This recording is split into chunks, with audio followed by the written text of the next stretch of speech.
according to the oath that you've just taken as jurors. When you took that oath, you promised that you would well and truly try the issues between the Commonwealth and the defendant according to the evidence and the law. If you follow that oath, approach this case with an open mind, and make your decisions fairly and without prejudice or bias or sympathy for anyone, then you will arrive at a true and just verdict. And that's all we ask of you.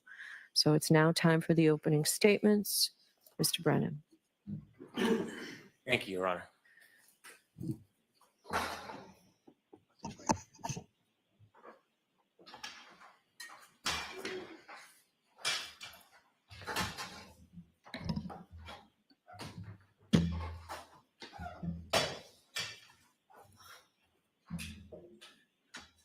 At 6:04 a.m. on January 29, 2022, the alarm bell sounded in the Canton Fire Department. Firefighter paramedic Timothy Nuttall knew what that meant. His heart skipped a beat. He raced to his equipment and he picked up his bag, which was meticulous. There was a sign and a signal, and then there was a voice commanding that there was cardiac arrest. The most serious of calls for a firefighter paramedic, that means that a person's heart has stopped. He didn't know who it was. He didn't know where it was. He took his bag. He had just gotten to the station, and he rushed to the ambulance. He was one of the most senior paramedics that morning. Another paramedic, Anthony Flamati, would be running this mission. He jumped in the back of the ambulance, the door shut, and they headed off to 34th Fairview Road.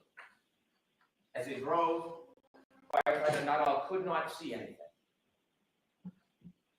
He couldn't hear anything other than the engine of the ambulance.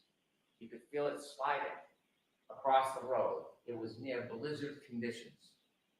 He calmed himself, he steadied himself. This is what the firefighters and paramedics are trained to do, to focus. And he focused on his task. He looked around the back of the ambulance to make sure that all the tools were in place.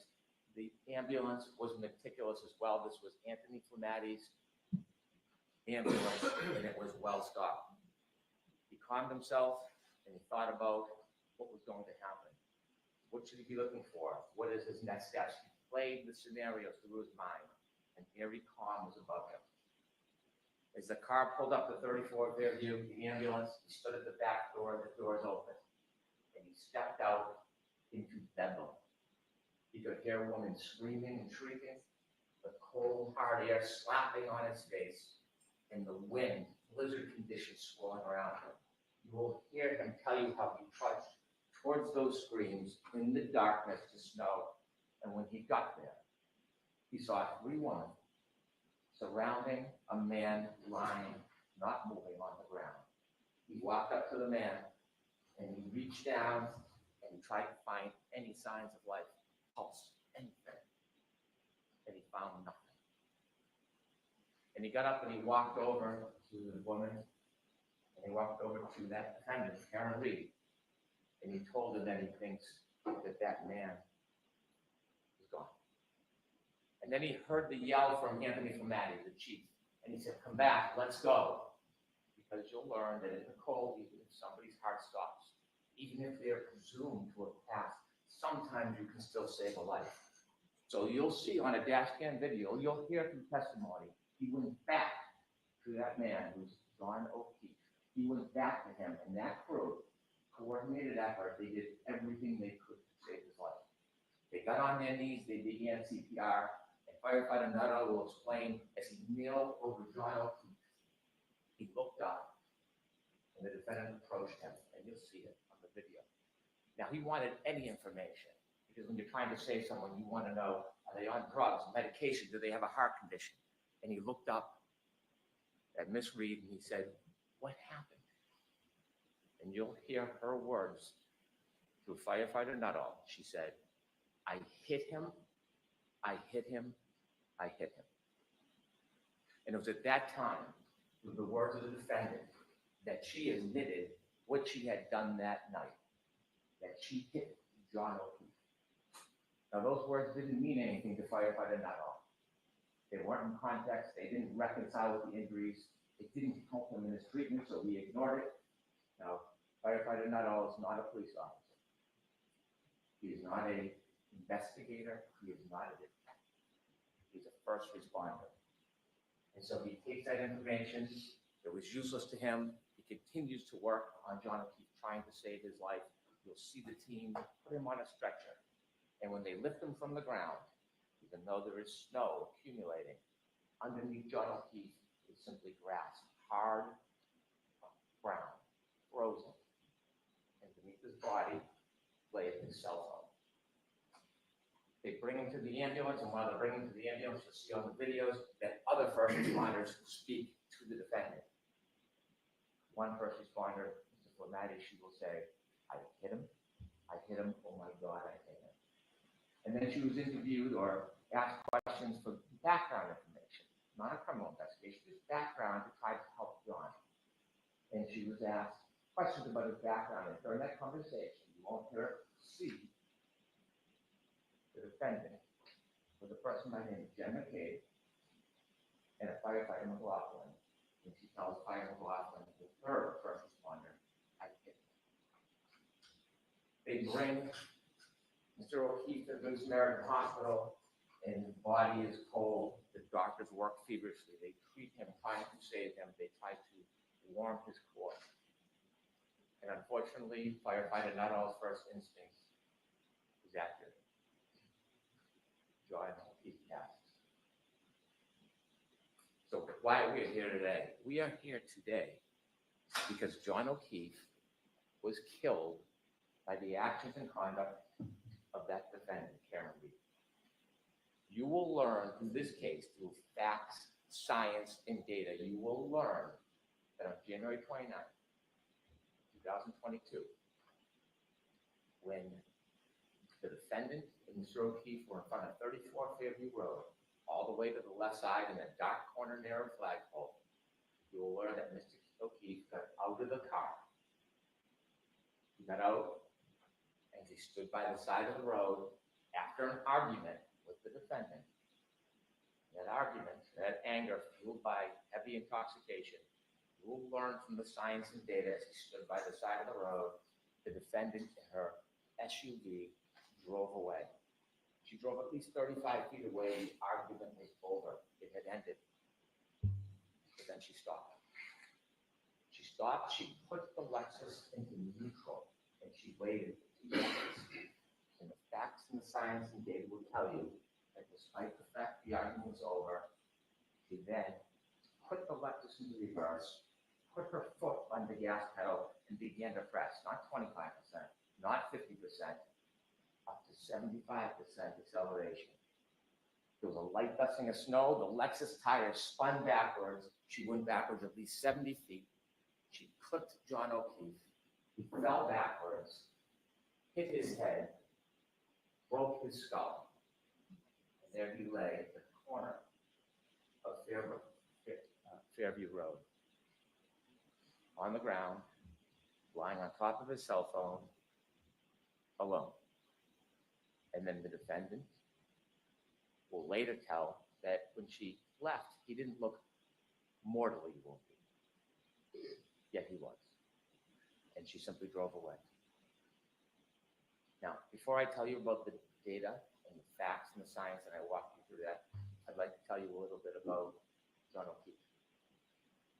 John O'Keefe was a young man, a local kid, very well liked, loved. John O'Keefe is the son of Peggy O'Keefe, John O'Keefe Sr., and the brother of Paul O'Keefe. Grew up in Canton, worked hard, he became a police officer. But what you're going to learn, the fact that he worked for the Boston police officer, as a Boston police officer, was just a fraction of his life. It was a small, really unimportant part, because the biggest part of John O'Keefe is he was a family man. Not in the traditional sense. You see, John O'Keefe never had biological children. John O'Keefe was never married. But John O'Keefe had a sister, and she had 2 children.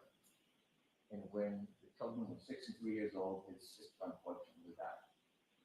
And shortly after, his sister's husband died. John O'Keefe was a help. He didn't sit by. He saw these two recently orphaned children, and he stepped in and he said he was going to raise them. So he put aside his career, he put aside his job, and he moved in with the children and raised them like they were his own. They were his passions, his love. He was a new parent, successes, failures, like all parents. And he raised the children with the help of people in the community, with the help of his brother, with the help of his family. And they led a good life. Enter Karen Reed. Around COVID, the defendant and Mr. O'Keefe reacquainted, and they started a relationship. And you'll hear that even though the defendant had her own home, she was staying with Mr. O'Keefe a lot, 4, 5, 6 times a week. And to most of the world, it was a pretty good relationship. They spent time together, they did activities with the children together. She helped with driving the children, feeding the children. It was a steady relationship until about the beginning of 2022. And then things began to unravel. There was tension, there was arguments. In fact, just a few days before this incident, you'll hear that Mr. O'Keefe asked her to leave, but she wouldn't. You're going to be able to read text messages of their conversations on January 28, 2022. You will see the tension and the unraveling of the relationship. You will read about the discord between the defendant and Mr. O'Keefe. You will see that when he would ignore her calls, they would become incessant. When he would try to push away, she would come closer. You will read those text messages and you will realize that this was the beginning of the end of this relationship. That night, they decided they would go out together. I want to tell you something about data and science before we get to that night. I mentioned that underneath John's body was a cell phone. A cell phone is an amazing piece of technology. It is like a computer. It carries extraordinary data. And when they found the cell phone, the only companion to John O'Keefe that night, they studied the cell phone, and there'll be some remarkable data that you will use in this case to find the truth. I want to mention 3 different things you will find in a cell phone that are critical to this case. The first is called location data. Waze we've all heard of, Google Maps. Well, at some point that night, John put his Waze on, and Waze is like a breadcrumb that will show exactly where the phone goes second by second. It is the strongest, most accurate location data that you can have. And that night, John was using Waze.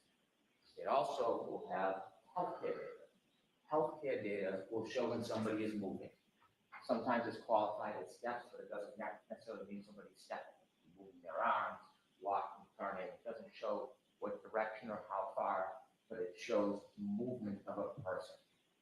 Okay. And the third thing, remarkably, will be an expert in this case, who found a data file on the phone, and it tracks the temperature of the cell phone battery. That will be critical to your analysis in this case, the temperature of the cell phone battery. And so with that, I want to take you back to the timeline of that night. After the discord, both the defendant and Mr. O'Keefe decided they would meet at a bar called McCarthy's. Now, McCarthy's is a local bar, a blizzard is pending, and people are getting together in a celebratory mood. They go to McCarthy's and you see a video of McCarthy's, and you will watch both Mr. O'Keefe, friends, and the defendant drinking alcohol.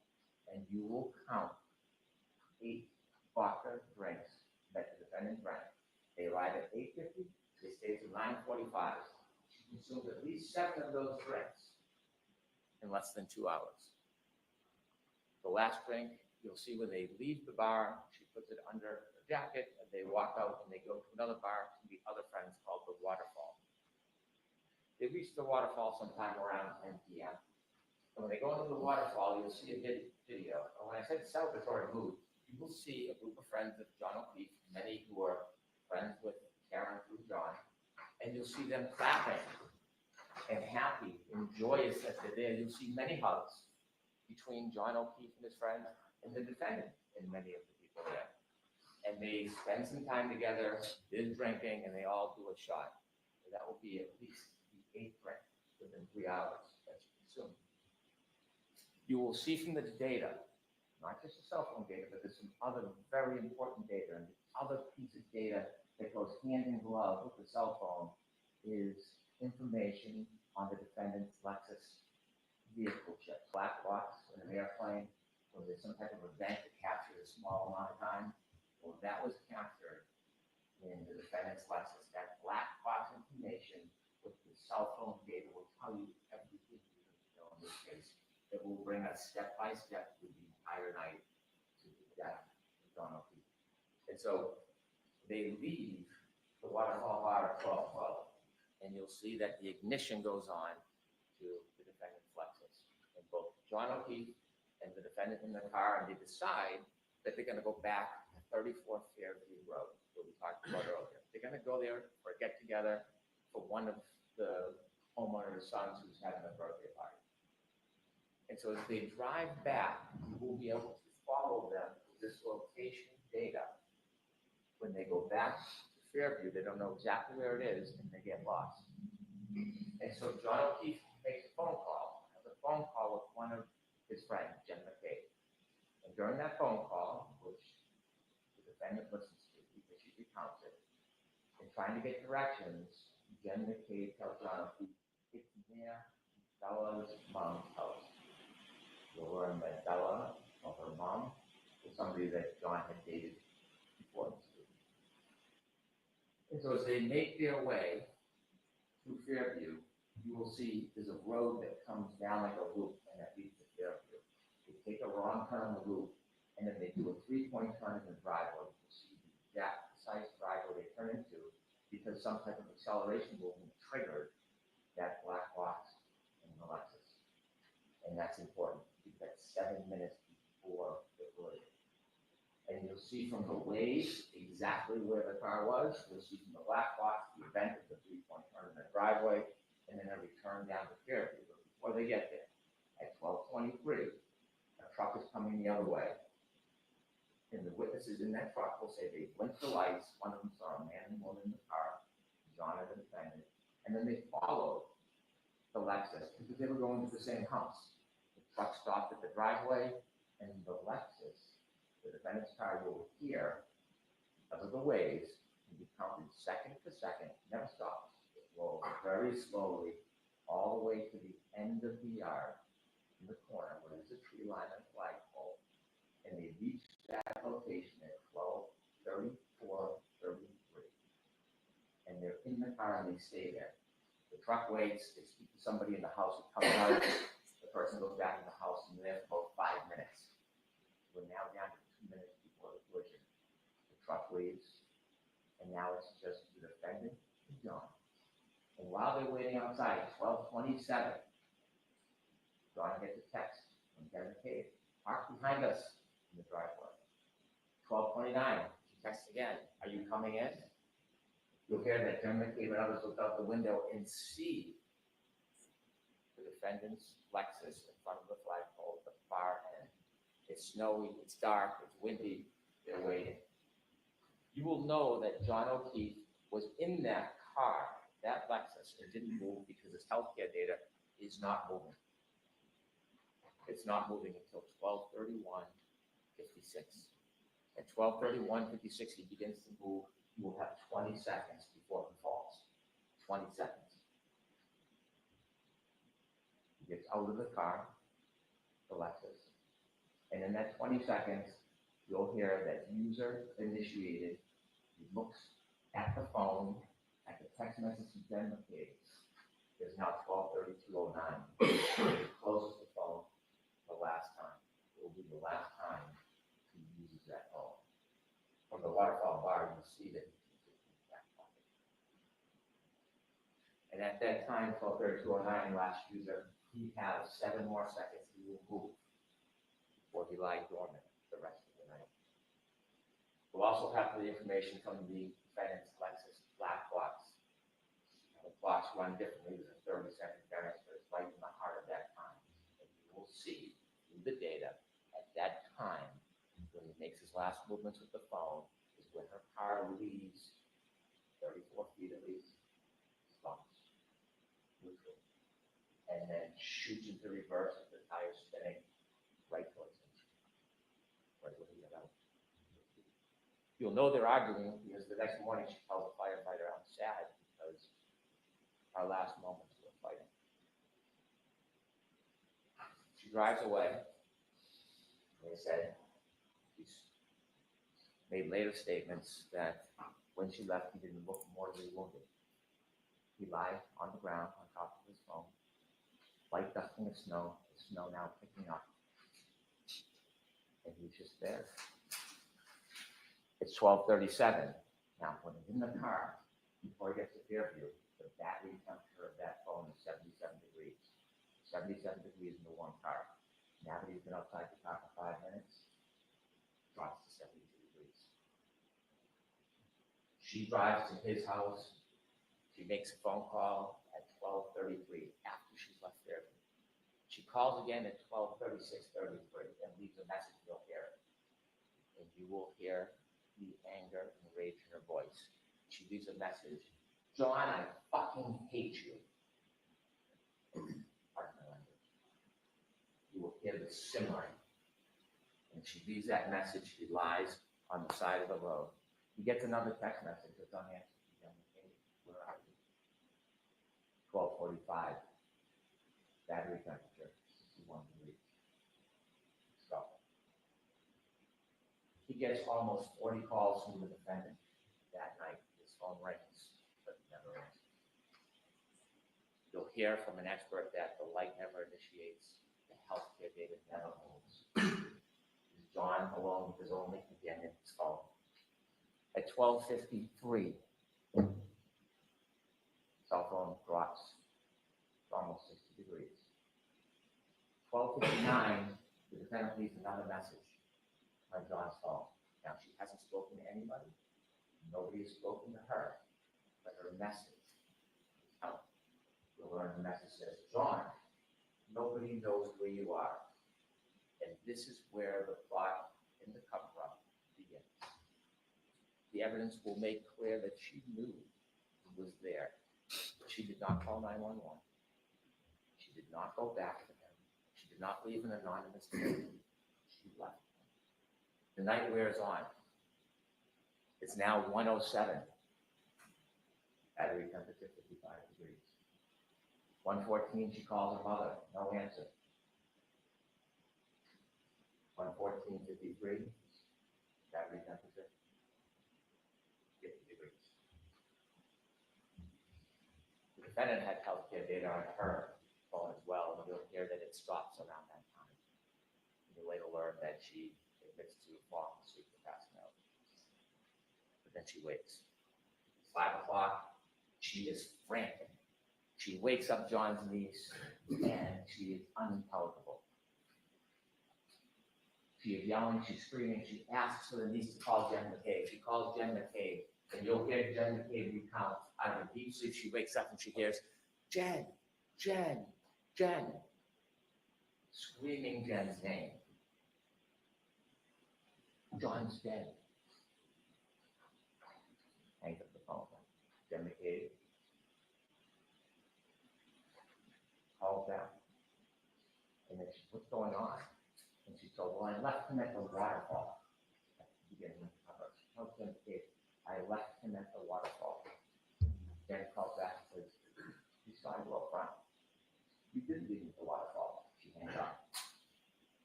She then minutes later calls another person, Terry Roberts, a friend of John O'Keefe. Someone who's not friends with the defendant, but they know because they helped raise the kids when they interacted. She had nothing to do with the night before, wasn't at the bars, was home with her family. She calls her and says, I think John got hit by a fly. I think he's dead. Now, Terry, with that information, calls 911. She calls hospitals. You can hear her voice. She's concerned. Not panicked. And then she gets another call from the defendant. And she tells the defendant, come to my house. I will help you look for him. And the defendant says, I was so drunk last night, I don't remember anything. Waiting for her to arrive, she learns she doesn't arrive. Instead, the defendant goes to Jen McCabe's house.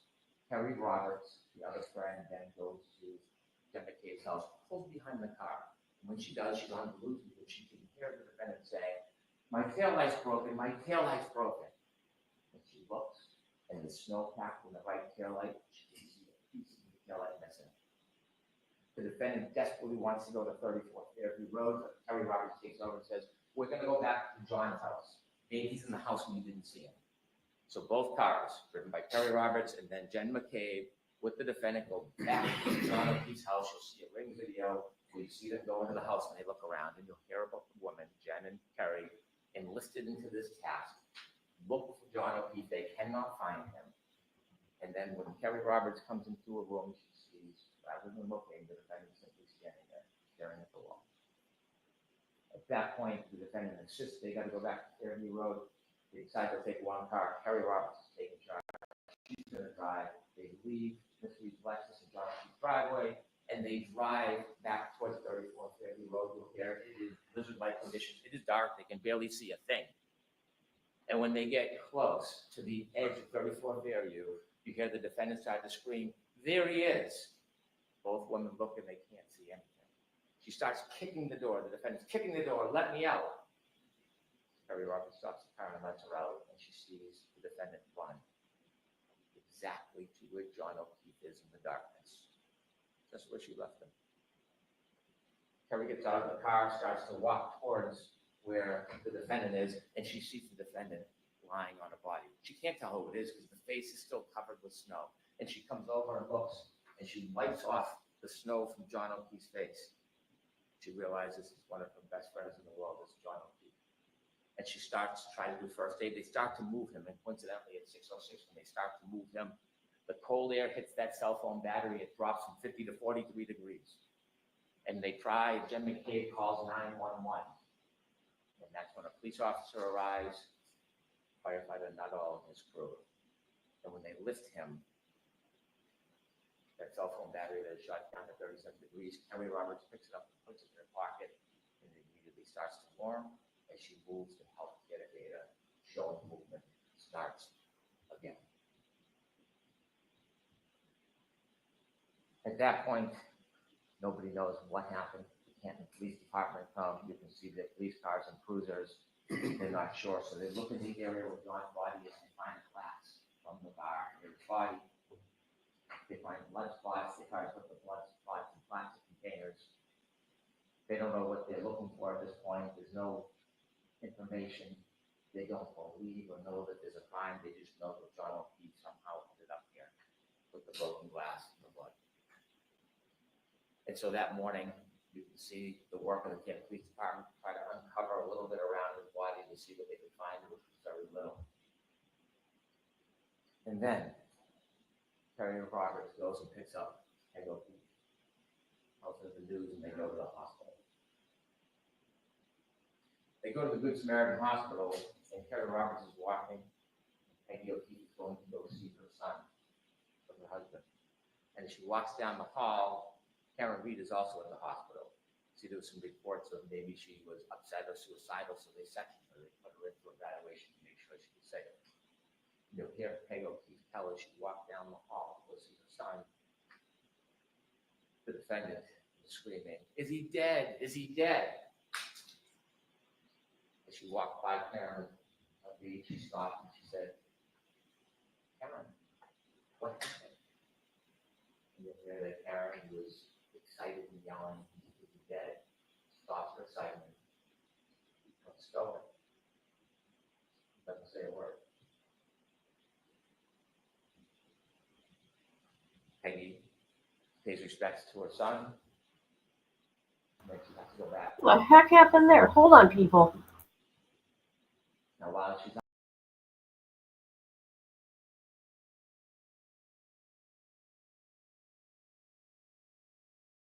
officer pulls in, he doesn't notice anything, but you'll see on the dash cam video notices something. That tail light has a big missing piece to it. They can't find the children. Ultimately, Peggy comes home, a friend can take it down, and they bring the nephew home, and he is distraught. And then Peggy hears a knock on the door. It is the defendant and her father. They want to come in. They come in, no condolences, and they ask, "Can we go upstairs to John's room?" And she's busy consoling her grandson. They go upstairs. They're upstairs for about 15 minutes. They come down. Quickly they leave. Now they got there from the defendant's father drove his wife and the father to that house. But when they leave, they take two cars. They take the Lexus with the broken tail light with them back to the defendant's father's house. And you will learn that when police start getting some of the information, they learn about the broken tail light. They learn information that she had told people that she had hit him. They went down to see her.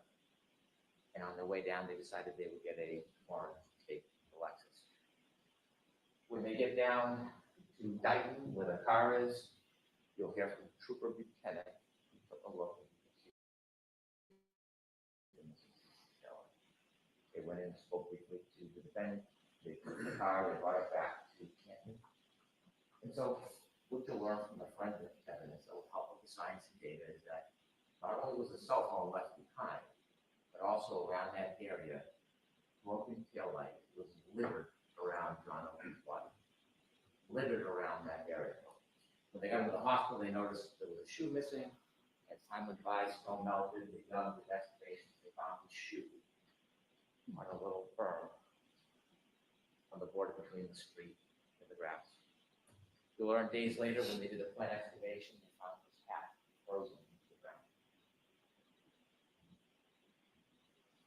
Ultimately, they would find over the course of 10 days that the snow melted almost all every piece of that broken tail light in that area. His hat, the sneaker, the glass. When the defendant left Mr. O'Keefe behind, took with her something of Mr. O'Keefe called trace evidence. You'll learn on the back of her Lexus, around the taillight area, is John's DNA, and stuck to the side, grasping one last piece of John O'Keefe's hair. Now, John O'Keefe fell backwards and hit his head after he was clipped by the car. And you're going to hear from a very renowned doctor and neurosurgeon who has treated thousands and thousands of head injuries. And the wound on the back of the head, when he fell backwards, not only cracked the skull, it's called a basal fracture. It created an injury called counter coup.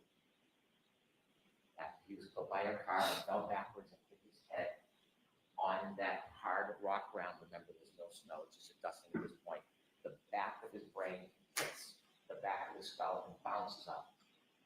When it bounces up, it leaves marks showing that impact. And this neurosurgeon will tell you, treated thousands of patients, that this injury, with reasonable degree of medical certainty, is counter coup caused by falling backwards and hitting your head. When the medical examiner for the state looked at it, they generally said blunt force trauma. They had it as undetermined. So we brought it to the renowned neurosurgeon who does exactly this. You're also going to hear from an active reconstruction. His name is Doug Welchman. Does not work for the state police or local police. He was hired to take a look at this case and the data. He will come in and explain to you exactly what I talked about. How the data from that black box coincides with the cell phone and the movements of the car, the moments before, during, and after the defendant struck John O'Keefe with their car. Now, just a few more things I want to share with you. There are 3 charges against the defendant in this case. The first one, second-degree murder. When most people hear murder, they instantly think shooting somebody, stabbing somebody, bringing deliberate premeditation. Your Honor will instruct you on the law. I'm not going to trample in that area, but I can tell you clearly, we are not going to try to prove that Karen Reed tried to kill John O'Keefe. We're not going to try to prove to you that she intended or wanted him dead. That's not second-degree murder.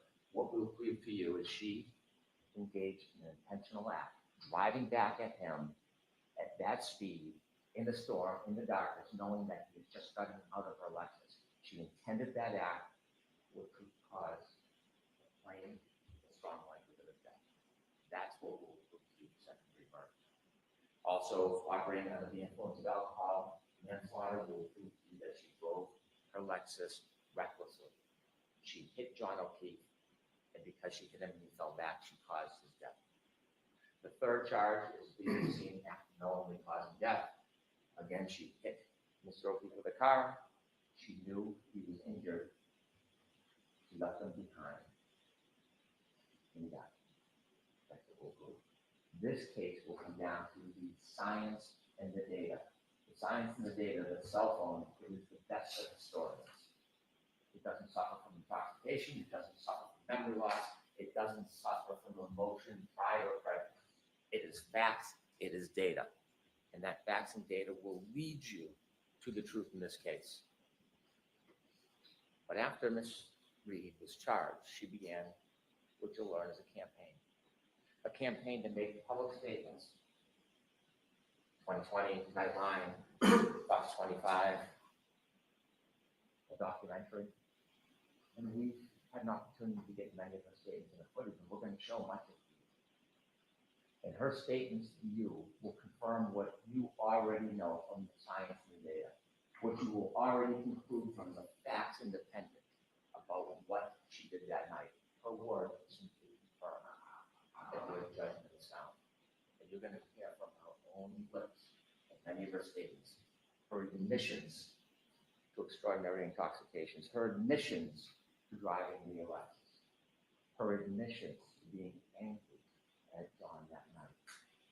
And I dare say her admissions that she told shit to him. I'd like to play for you clip one. You're going to hear the first of the statements that she made after she was charged.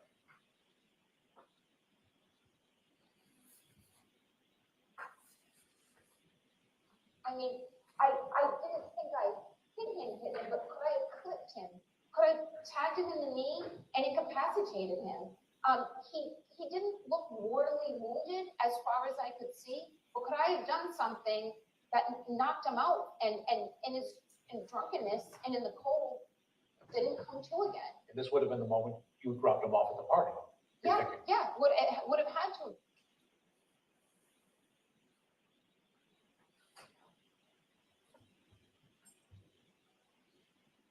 Ladies and gentlemen, I simply ask you to follow the evidence, follow the science, follow the data. Ignore speculation, surmise, conjecture. Stay true to the evidence. It will lead you to the truth. That on January 29th, 2022, a very intoxicated defendant was angry and arguing about the relationship with John O'Keefe. And after the fight was over, she left, but she brought the fight back to him in the form of her SUV. She clipped him, he fell backwards, he broke his head, and then this man who helped, a lifetime of help, was left at the corner of that yard, left to die with no help. The facts, the data, and the evidence will bring you the truth, and the defendant's own words will confirm everything you've already concluded. All right, thank you, Mr. Jackson. Could I have just a moment to readjust? Sure, the court officers will be kind enough to help you.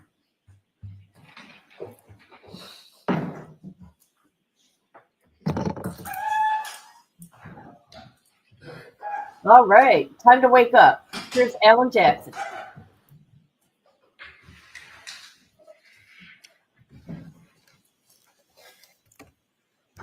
May I, Your Honor? The evidence in this case will establish above everything else 3 points. There was no collision with John O'Keefe. There was no collision. There was no collision. John O'Keefe did not die from being hit by a vehicle, period. The facts will show that. The evidence will show that. The data will show that. The science will show that. And the experts will tell you that. you'll learn that the Commonwealth has pinned its entire case on a brazen and a flawed assertion that is untethered, unconnected to the facts and to the evidence. And their assertion is contrary to science. Because at the end of the day, folks, there was no collision with John O'Keefe. So how did we end up here? How does Karen Read end up sitting in that chair on trial for an event that literally never happened? Well, the evidence is going to explain it. And it can be summed up in the following text message at the very beginning of this investigation. A text message of a now fired Massachusetts State Police officer named Michael Proctor. He was the lead investigator on this case, and he was talking about a fellow officer, a fellow cop, who owned the property where John O'Keefe's body was found. Text message with a buddy. Question: is the homeowner going to catch any shit? Answer: nope. He's a Boston cop too. That quote defines the lack of integrity of the Commonwealth's entire case, its entire investigation, and this prosecution. During the course of this trial, you'll learn much more about Mr. Proctor, why he said that, and what it really means. What you'll see and hear in this courtroom in the coming weeks is not just a story of a tragic loss. And make no mistake, John O'Keefe's death is and was a tragic loss. But the story you'll hear is about an investigation that was riddled with errors from the beginning, a rush to judgment, conflicted and corrupted from the start, corrupted by bias, corrupted by incompetence, and corrupted by deceit. Finally, it was corrupted by a deliberate effort to avoid and to cover up the very truth that you are seeking. You'll find when you hear the evidence that the Commonwealth's case is the literal definition of reasonable doubt. They won't be able to talk their way out of it. They won't be able to explain their way out of it. They won't be able to excuse their way out of it. And they can't meet their extreme burden of proof, which the court will tell you is beyond any and all reasonable doubt and to a moral certainty. Members of the jury, Karen Read found John O'Keefe dead on the front lawn of a Boston police officer, Brian Albert, at 6 a.m. on January 29th, 2022. Picture the scene. Blood-curdling screams, ambulances, emergency lights on, fire engines, ladder trucks, paramedics, patrol vehicles, patrol cruisers, police officers, first responders, firefighters, all swarming all over Brian Albert's lawn, literally feet under his bedroom window. Yet Brian Albert, a sworn peace officer, a first responder himself, never came outside. Never went outside to see what the chaos was about, never went outside to see if he could assist a man in need, never walked outside his house to see if he could help a fallen fellow officer on his own front lawn. More shockingly, you'll learn that lead investigator for the Massachusetts Police, Michael Proctor, never set foot inside Brian Albert's house that day. Never engaged in any investigation inside that house that day, even though a party with much alcohol had just occurred in that house, and even though a Boston police officer was found dead or dying just mere feet from the front door on that lawn.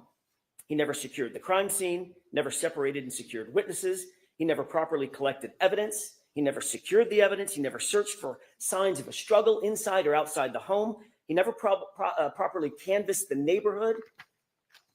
Michael Proctor never did any of these things, even though fellow officers of Michael Proctor's actually mentioned, in their words, not mine, that it looked like John O'Keefe may have been, quote, in a fight. You'll have questions about that conduct. During the course of this trial, you'll find that the Commonwealth will not have answers.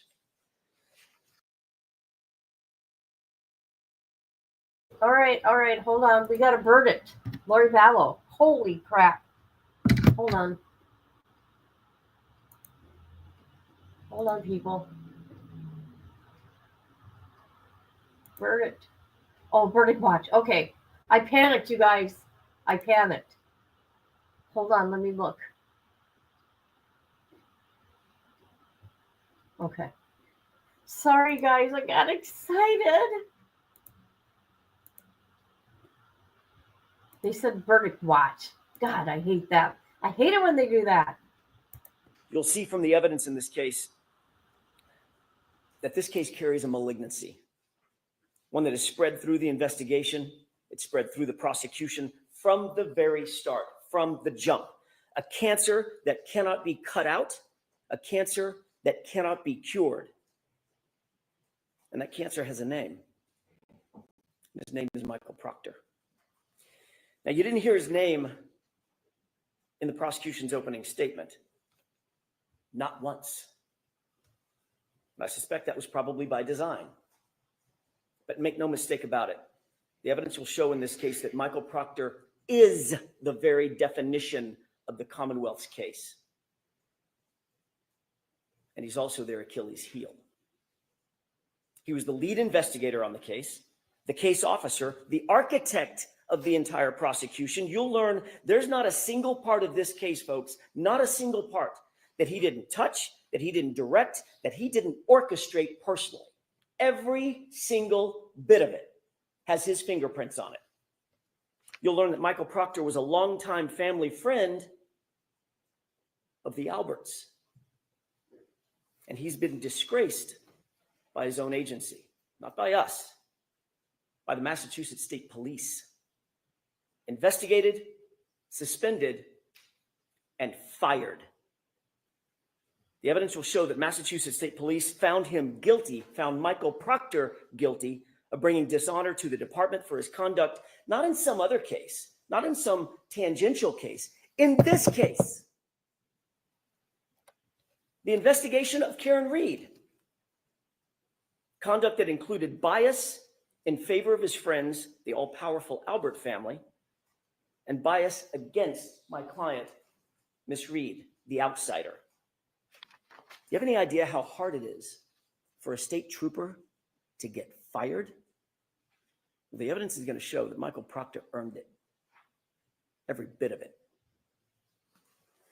You'll hear that within hours of a Boston police officer being found dead on Brian Albert's lawn, Michael Proctor, the lead investigator, who had investigated exactly nothing up to this point, right at the beginning, made an early pronouncement that Brian Albert himself was not going to, quote, catch any shit, end quote. And that was for one reason and one reason only. He's a Boston cop. The evidence will show that Michael Proctor made this statement in a text conversation with his high school buddies. A text he never thought would see the light of day, certainly never thought we would get a hold of. And when he thought no one was looking, he actually said the quiet part out loud. He's a cop too. We'll give him a pass. You'll learn that in Michael Proctor's world, rank has its privileges. The evidence will show that's privileges that you don't get and I don't get. But apparently a Boston police officer, Brian Albert, and his friends, they do get. You'll learn that in Michael Proctor's world, he didn't care about finding the truth. In his world, his priority was to protect the brotherhood, to protect that blue wall, to protect his friends who were at the Alberts' house that night.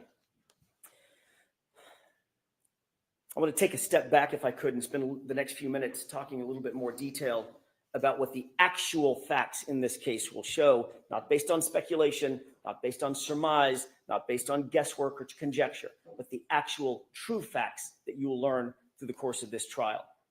On January 28th, 2022, it was a Friday night.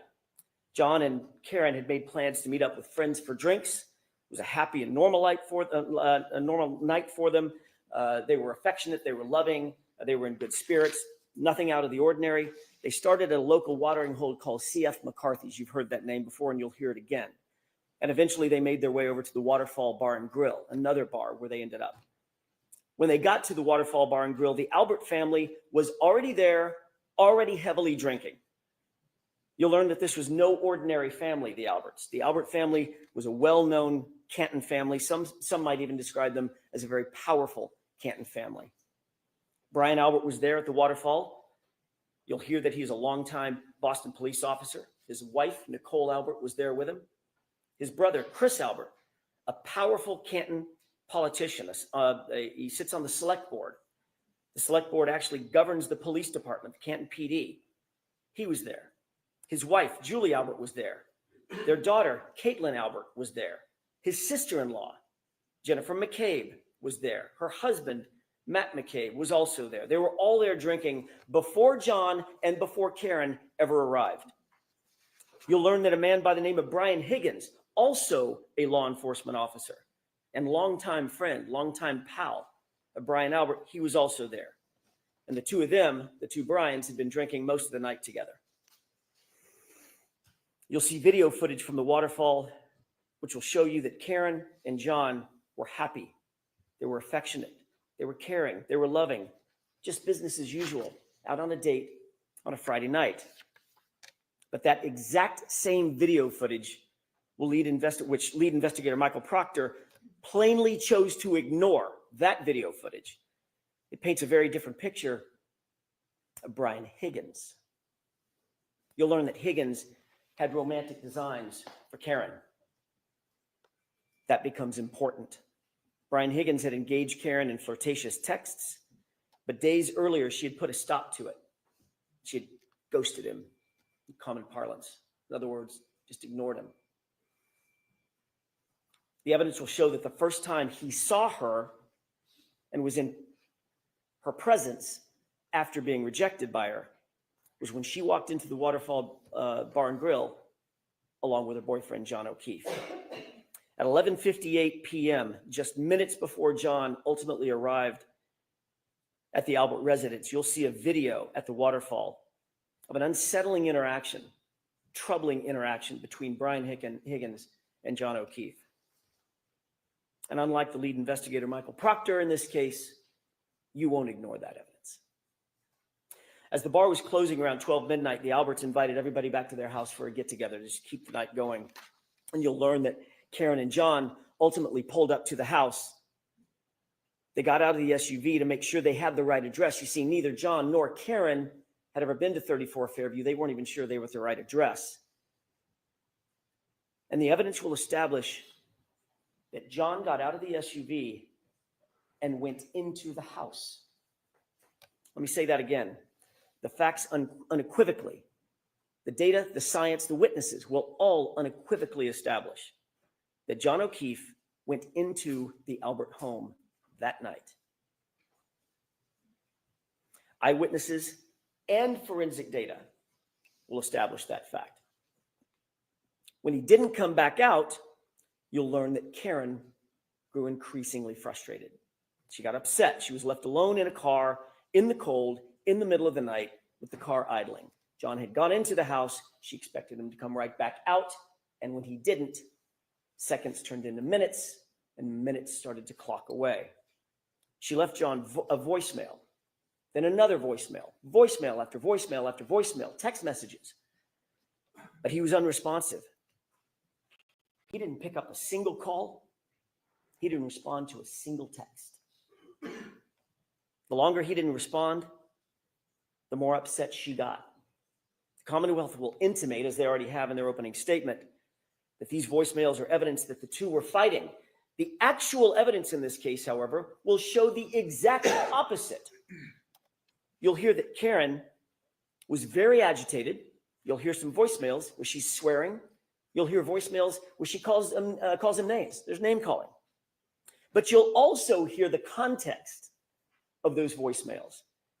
And every single one of those voicemails was left for John after he failed to come back out of the house, after he failed to respond to her voicemails and to her texts.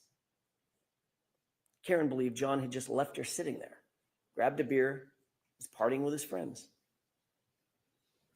The evidence will actually show that John and Karen never had a crossword, not a single crossword that entire evening before he left that SUV and went inside the house.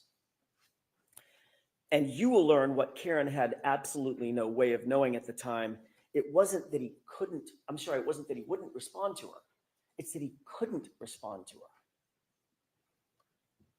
And the evidence will show you why. Let's talk about that. We'll introduce you to a doctor named Elizabeth Loposada, a renowned forensic pathologist, a medical examiner, and a professor at Brown University. She will tell you that the injury to the back of John's head, first of all, was immediately incapacitating. And that has meaning. At the moment he suffered that fatal head injury, he couldn't walk, talk, grab his phone, cry for help, nothing. He was completely incapacitated, completely unconscious from the moment he suffered that injury. He was completely still and incapable of interacting with anyone or anything. But the doctor will tell you something more, and just as important. She'll tell you that John O'Keefe did not suffer from hypothermia, as the Commonwealth will undoubtedly allege. His body showed no signs of it. No frostbite, no cold-induced injuries to his organs, no damage based on cold or frost. Ladies and gentlemen, the scientific evidence and the medical evidence will establish that John O'Keefe had to be injured somewhere else, somewhere warmer, and his body had to have been moved out into the cold. And that's where ultimately at 6 a.m., Karen found him the next morning. You will learn that John did not have a single injury consistent with being hit by a car. Let me say that again. The evidence will establish that John did not suffer a single injury on his body consistent with having been hit by a car. Not one. You'll learn that John's torso, his ribs, his chest, his arms, his hips, his legs, his knees, his ankles, his feet, all of them, no broken bones, no fractures, no contusions, no torn ligaments, no internal injuries, not even a bruise. Nothing consistent with a car accident, despite the Commonwealth's contention that he was slammed into by a 6,000-pound SUV. Not a bruise. Dr. Loposada will tell you with medical certainty that, in fact, John was not struck by a vehicle. Medically and scientifically, he could not have been struck by a vehicle. Therefore, as I said, there was no collision. She will tell you that the patterned abrasions on John's right arm, the patterned abrasions you see over my left shoulder, they're not the result of being struck by a car or a taillight. You'll take one look at these injuries and you'll agree with Dr. Loposada. The evidence will show that these injuries are from an animal, like a large dog, like the large dog that was inside the Albert house that night. You'll learn that Brian Albert has actually admitted that his large dog, the family dog, is, quote, not good with strangers. And of course, John, never having been to the house before, was a stranger that night. You'll also learn that oddly, very oddly, after having their family pet for 7 years, a short time after this incident, the Alberts got rid of that dog. They called it rehoming her. But she was gone. Dr. Loposada will also tell you that the injury to John's head was not the result of falling backward onto a flat lawn, cold or otherwise. Rather, Dr. Loposada will tell you with medical certainty that the injury pattern to his scalp was produced by an impact from a raised or ledged surface, a surface that does not exist on Brian Albert's front lawn where John was found. The medical evidence will establish no hypothermia, no injuries from a car strike, no collision, with a motor vehicle. And forensic analysis of John's cell phone, Mr. Brennan mentioned that in his opening statement. The Commonwealth's own expert will ultimately support the exact facts that I just told you, including the temperature data. John O'Keefe was injured someplace warmer, and he was moved. That alone is reasonable doubt, but there's much more. You'll also learn that there were many people at that after-hours gathering at Brian Albert's house who would have left by the front door just feet from where John O'Keefe's body would have ultimately been, had he actually been there, right after 12:30 a.m., which is what the Commonwealth's claim is. There were nearly a dozen people who walked out that front door directly adjacent to the precise spot where John O'Keefe would have been lying. Not a single person, not one, not a single person, saw a 6'2", 216-pound man laying sprawled in the front lawn in dark clothing on a light white dusting of snow. Not one. Then the evidence will also show that every one of those same people drove by that same spot, not walked by it, drove by it to leave the house, and still not one of them saw John laying in the yard when they left between 1 a.m. and 2 a.m. in the morning. But you know who else you'll find never saw a body on that lawn? The snowplow driver, a completely independent witness charged with plowing the streets in Canton that night. You'll hear that Michael Proctor, oh, he's not done yet, Mr. Proctor. You'll hear that Michael Proctor wrote a report where he claimed that Fairview had not been plowed that night. You'll learn that that was completely false. That was a lie. Michael Proctor did not want any more witnesses. He didn't want the truth. And he falsely claimed that the road was never plowed. You'll learn that he wouldn't look for the plow driver, but we did. And we found, and we'll introduce you to, Brian Loughran. He plowed Fairview that night, and what he's going to tell you is that there was no body on that lawn at 2:30 in the morning. You'll learn that Brian Loughran passed by 34 Fairview, traveling right next to Brian Albert's front yard, and at 2:30 a.m., John O'Keefe was not there. But you'll see that the plow driver also provides some other troubling information, troubling testimony for the Commonwealth. You'll learn that after making that pass at 2:30 a.m., he showed up with his plow an hour later. He stopped at the entrance of Fairview. He was looking up Fairview to decide whether or not to plow it, but he saw an obstruction.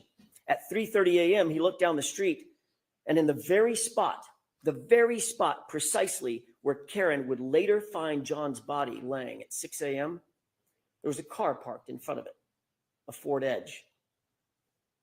You're going to ask yourself, who's moving a car at 3:30 in the morning into a blizzard on the side of the road? You'll learn that Michael Proctor, the lead investigator, intentionally ignored this fact as well. He did no investigation to find out who owned a Ford Edge, but again, we did. And the evidence will establish that Ford Edge happens to be a favorite model of the Albert family. More than one Albert owned a Ford Edge at the time. You'll learn that those facts will add to the mounting and the overwhelming evidence that there was no collision and John O'Keefe's body was moved onto that lawn. You'll find that this is yet additional reasonable doubt in the case. You'll be introduced to science and physics, even from the Commonwealth's own experts.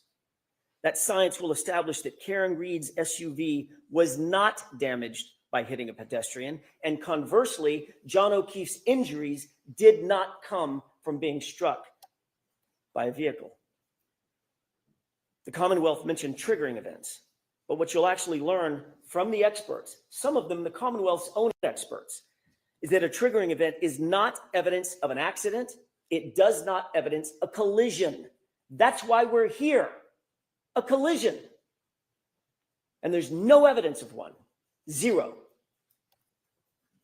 You'll also find that those exact sort of triggering events that the Commonwealth will rely on are relatively commonplace on Karen's SUV, and none of them are associated with a claim of a collision.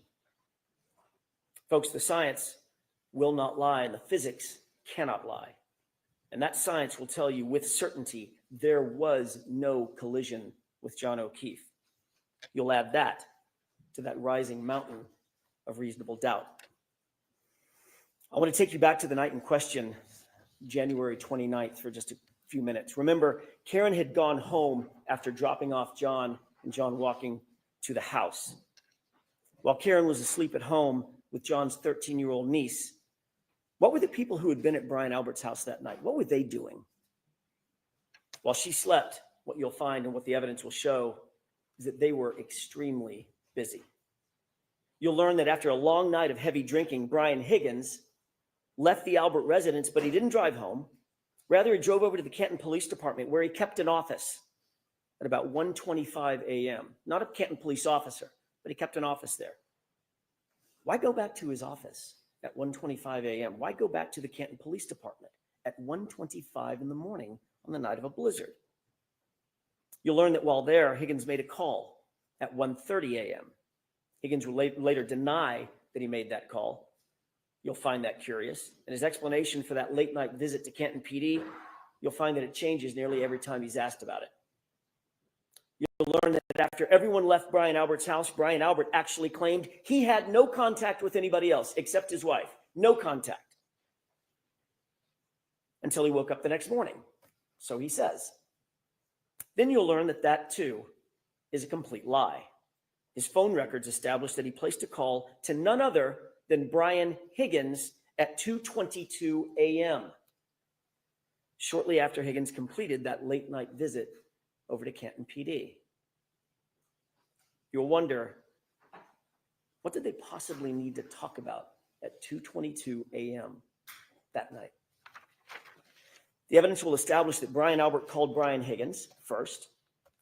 Brian Albert then disconnected that call when Higgins didn't answer it. Seconds later, Brian Higgins returned the call. Brian Albert then did answer that call. They spoke for 22 full seconds, had a conversation, then they both hung up their respective phones. You'll learn that when they were asked about these calls and conversations, both Brian Albert and Brian Higgins lied about it. Both of them. They said they never had a call with each other. But then ultimately, when they were confronted with their own cell phone records and they could no longer deny the calls, they were asked independently, explain yourself. And they both came up with the exact same explanation. A butt dial. The evidence will make you question, why did Albert and Higgins speak at 2:22 a.m.? And why did they both try to cover up that phone call? You'll also learn after this incident and within days of one another, both Brian Higgins and Brian Albert, both police officers, both trained investigators, got rid of their phones. Both of them. And what else you'll learn, Brian Albert got rid of? Shortly after this incident, Brian Albert got rid of his house, the whole thing. Just sold it. His childhood home, a home that had been in the Albert family for generations, he literally sold it mere months after this incident. Dog rehomed, phones destroyed, house sold. You'll learn that all these things happened shortly after the incident where John O'Keefe was found unresponsive and dying in Brian Albert's front lawn. And you'll also learn that Michael Proctor looked the other way. He did not investigate any of what I'm telling you. He pre-selected Karen Reed from the start. And he ignored everything and everyone else. Let's get back to what was happening with the others while Karen slept. What you'll learn during this trial is that Brian Albert's sister-in-law, you've heard her name before, Jennifer McCabe. She was at the waterfall that night, and she was over at the Alberts' house that evening as well. She left the after-hours gathering about 2 a.m., a little before 2 a.m., got home around 2 a.m. And you'll learn that according to the Commonwealth's own evidence from a forensic software program called Physical Analyzer made by Cellebrite, it's considered the gold standard for forensic tools. You'll learn that a Google search was discovered on Jennifer McCabe's phone. A Google search that Michael Proctor and his investigators never revealed to us, but we found anyway. A Google search that was time-stamped, according to their own data, at 2:27 a.m.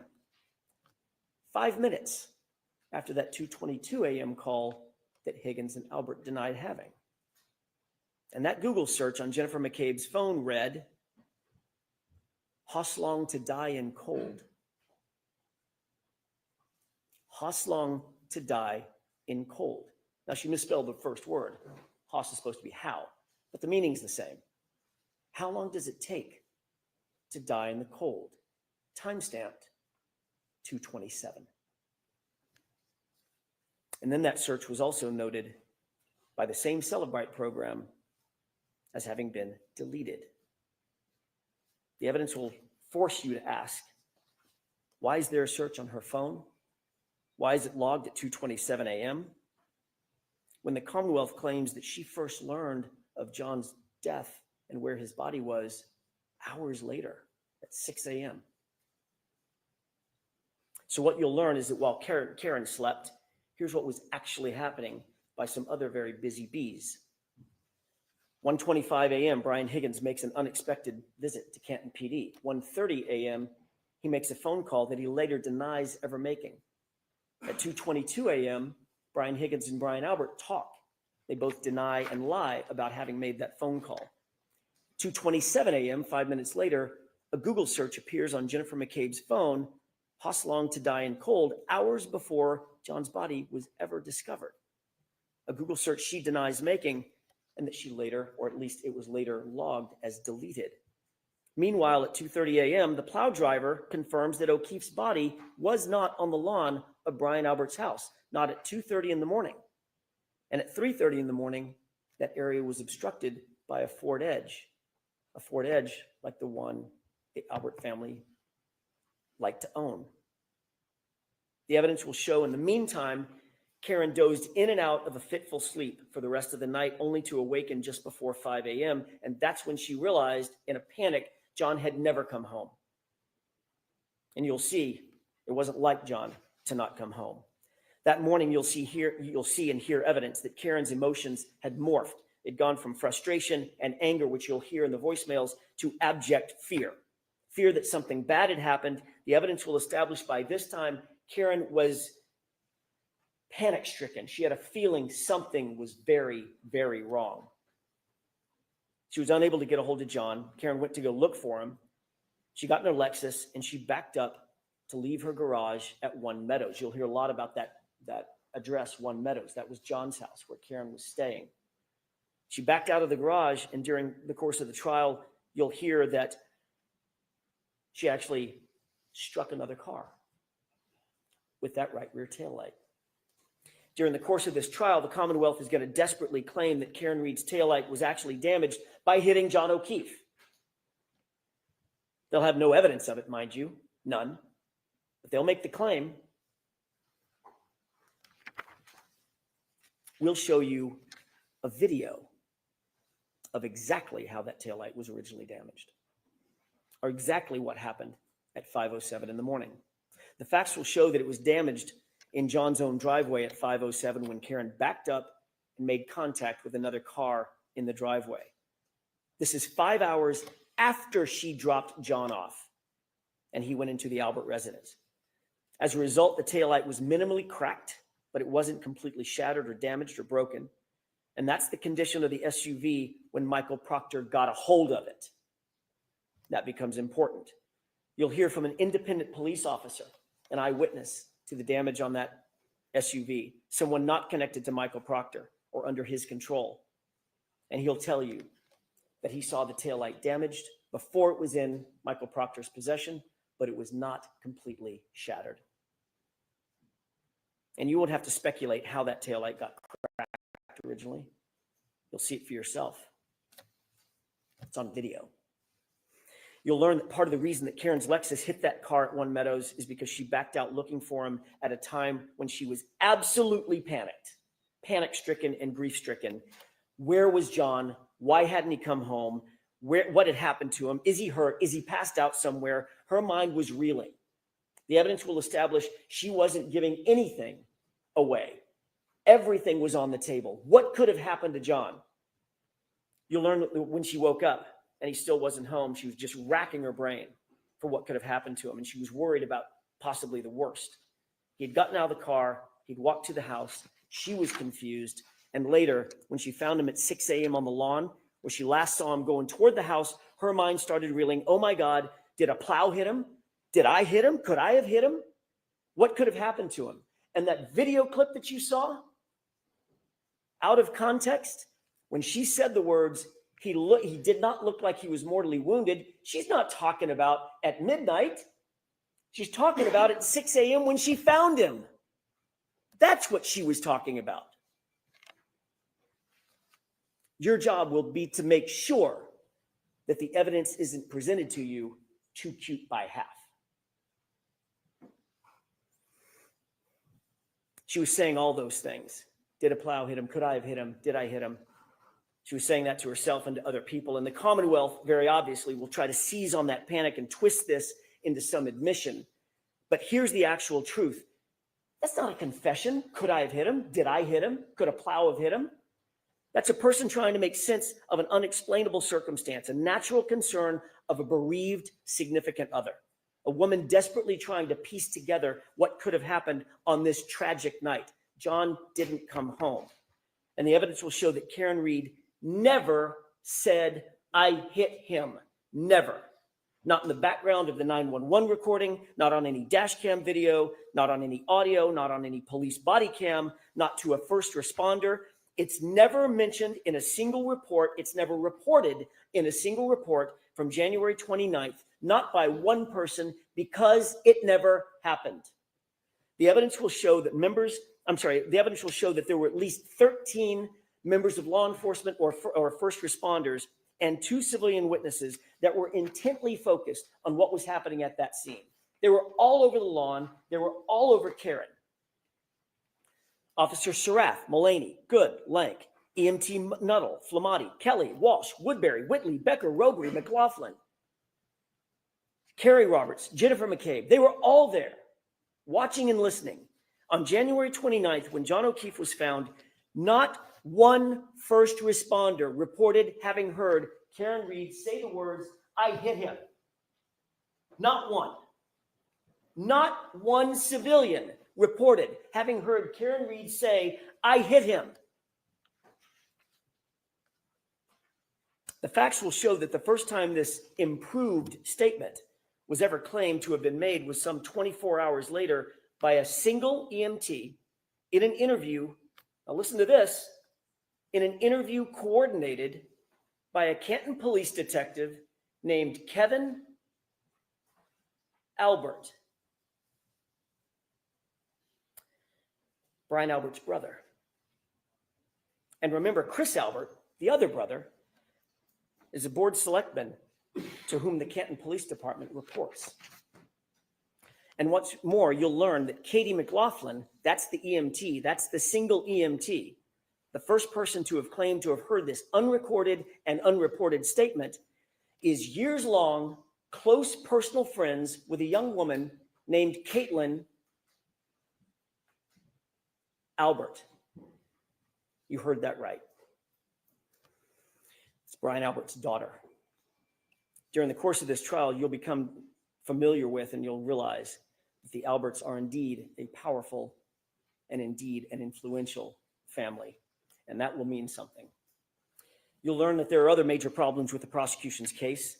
The evidence will establish that Michael Proctor himself, the lead investigator and architect of this entire case, has a long-standing and personal relationship with the Albert family. Yes, that same Albert family.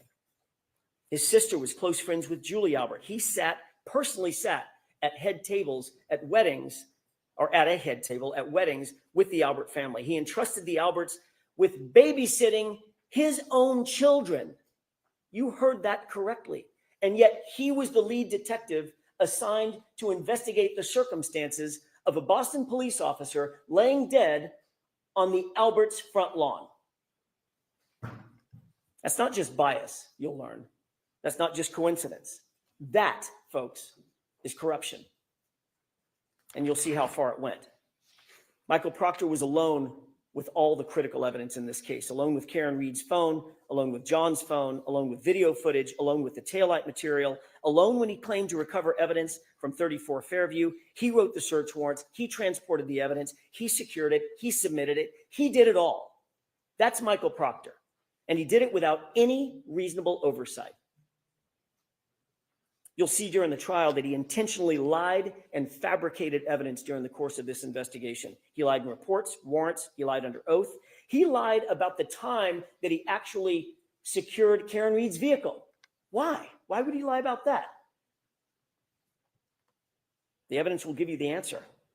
He lied because he did not want it revealed that he had access to that vehicle and he had access to that taillight before any taillight fragments were found at 34 Fairview. Appreciate that. He had access to the vehicle before a single piece of taillight material was ever found at the scene. You'll find that there were two searches. The first and second search found zero, nothing. Nothing around John's body, nothing in the street, not one piece of taillight fragment. But once Michael Proctor had that SUV and had the taillight in his custody and control, suddenly items started magically showing up. And not just a few items, 46 pieces of bright red taillight laying in the snow, supposedly found in the exact same spot that was searched not once, but twice by independent officers. Came up with zero. To be clear, you'll learn that before Michael Proctor had access to that taillight, not a single piece was ever recovered at 34 Fairview. That will become vitally, vitally important. And what about those shards of plastic, by the way? What about this DNA that the Commonwealth mentioned? They're going to try to dazzle you with talk of DNA because it sounds so scientific. DNA was on the taillight, but you'll learn that there was no DNA on the actual shards that they claim came in contact with John's arm. None. There was no blood, no tissue, no skin, no DNA on a single shard of plastic that they claim cut deep abrasions into John's arm, the arm that you saw overhead. The DNA that was actually found, the actual science will show, was found outside of the taillight housing where anyone with access to that vehicle would have touched. And it wasn't just one male's DNA. In that exact same sample, there were 3 men found, John and 2 unidentified males. So unless the Commonwealth is going to shift their theory that that SUV hit 3 men that night, their entire theory falls apart. And speaking of DNA, the evidence will further establish that John O'Keefe's shoe, the one that he was wearing when he was found, was sampled. And that DNA revealed 5, count them, 5 unidentified males. Recall that the evidence will establish independently that John was injured someplace warmer and had to be moved onto that lawn. 5 unidentified males touching that shoe. You'll also learn that you are not the first person, not the first to hear about the Commonwealth's theory of this case, that John was hit by an SUV. That's their theory. The Commonwealth presented this exact same claim to their own medical examiner, a woman by the name of Dr. Irini Scorti-Bello. And you'll learn that after reviewing what's called a law enforcement accident notifier, with law enforcement's theory of the collision written in it, defined in it, after conducting the autopsy herself, after examining John's injuries in detail, she refused to conclude that John's death was a homicide based on the Commonwealth's presentation and their theory.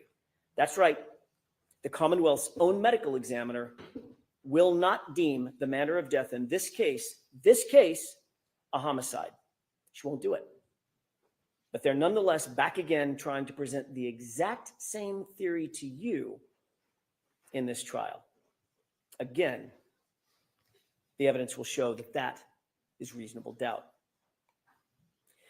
Throughout this trial, the Commonwealth will try to convince you of paranormal events, phones calling themselves, messages deleting themselves, Google searches made and then unmade, evidence magically appearing and evidence magically disappearing. But all that smoke and all those mirrors will not ever reach their burden. Because that's what this case is ultimately about.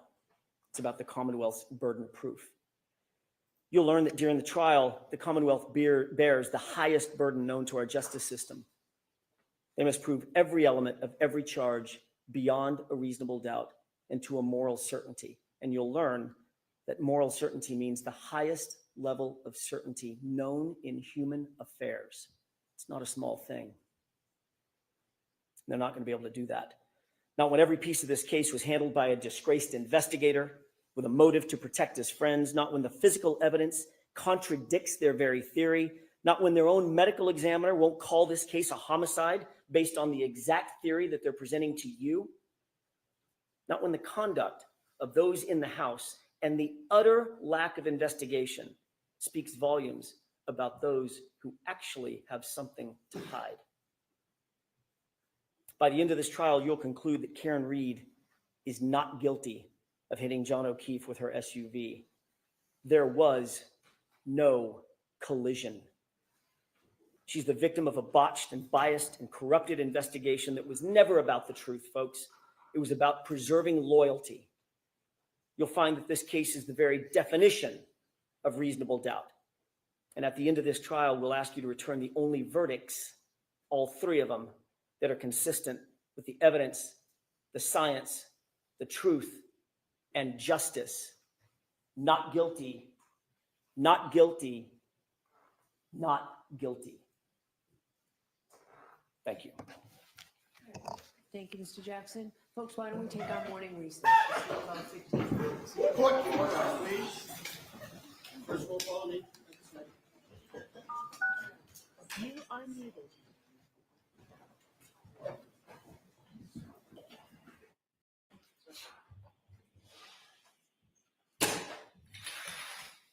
Watch your step. And stand in and face the clerk. Raise your right hand. You solemnly swear the evidence given to the court and jury in the case now hearing should be the truth, the whole truth, and nothing but the truth, so help you God. Thank you. You can take a seat. Sir, could you pull the microphone down a little bit closer to you, please? Yes, sir. Or yes, ma'am. Excuse me. All right, whenever you're ready, Mr. Brennan. Thank you, Your Honor. Good morning. Good morning, sir. Could you please introduce yourself to the jury? So my name is Timothy Nuttall. I'm 28 years old. I've been a firefighter paramedic for ever since I graduated high school. I graduated in 2015. I took my EMT class and got my certification while I was actually still in high school. From there, I moved on to the BLS transfer side of EMS. There's 911 EMS, and then there's transfer, which is basically back and forth from hospital to hospital. I was brand new and very young, so I started on the transfer side, kind of learning the job. I started primarily in the city of Chelsea, Everett, Malden, Somerville, up there.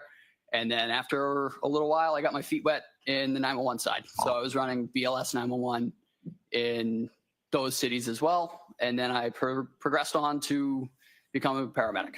So Why do you have such an interest in being a first responder at a young age?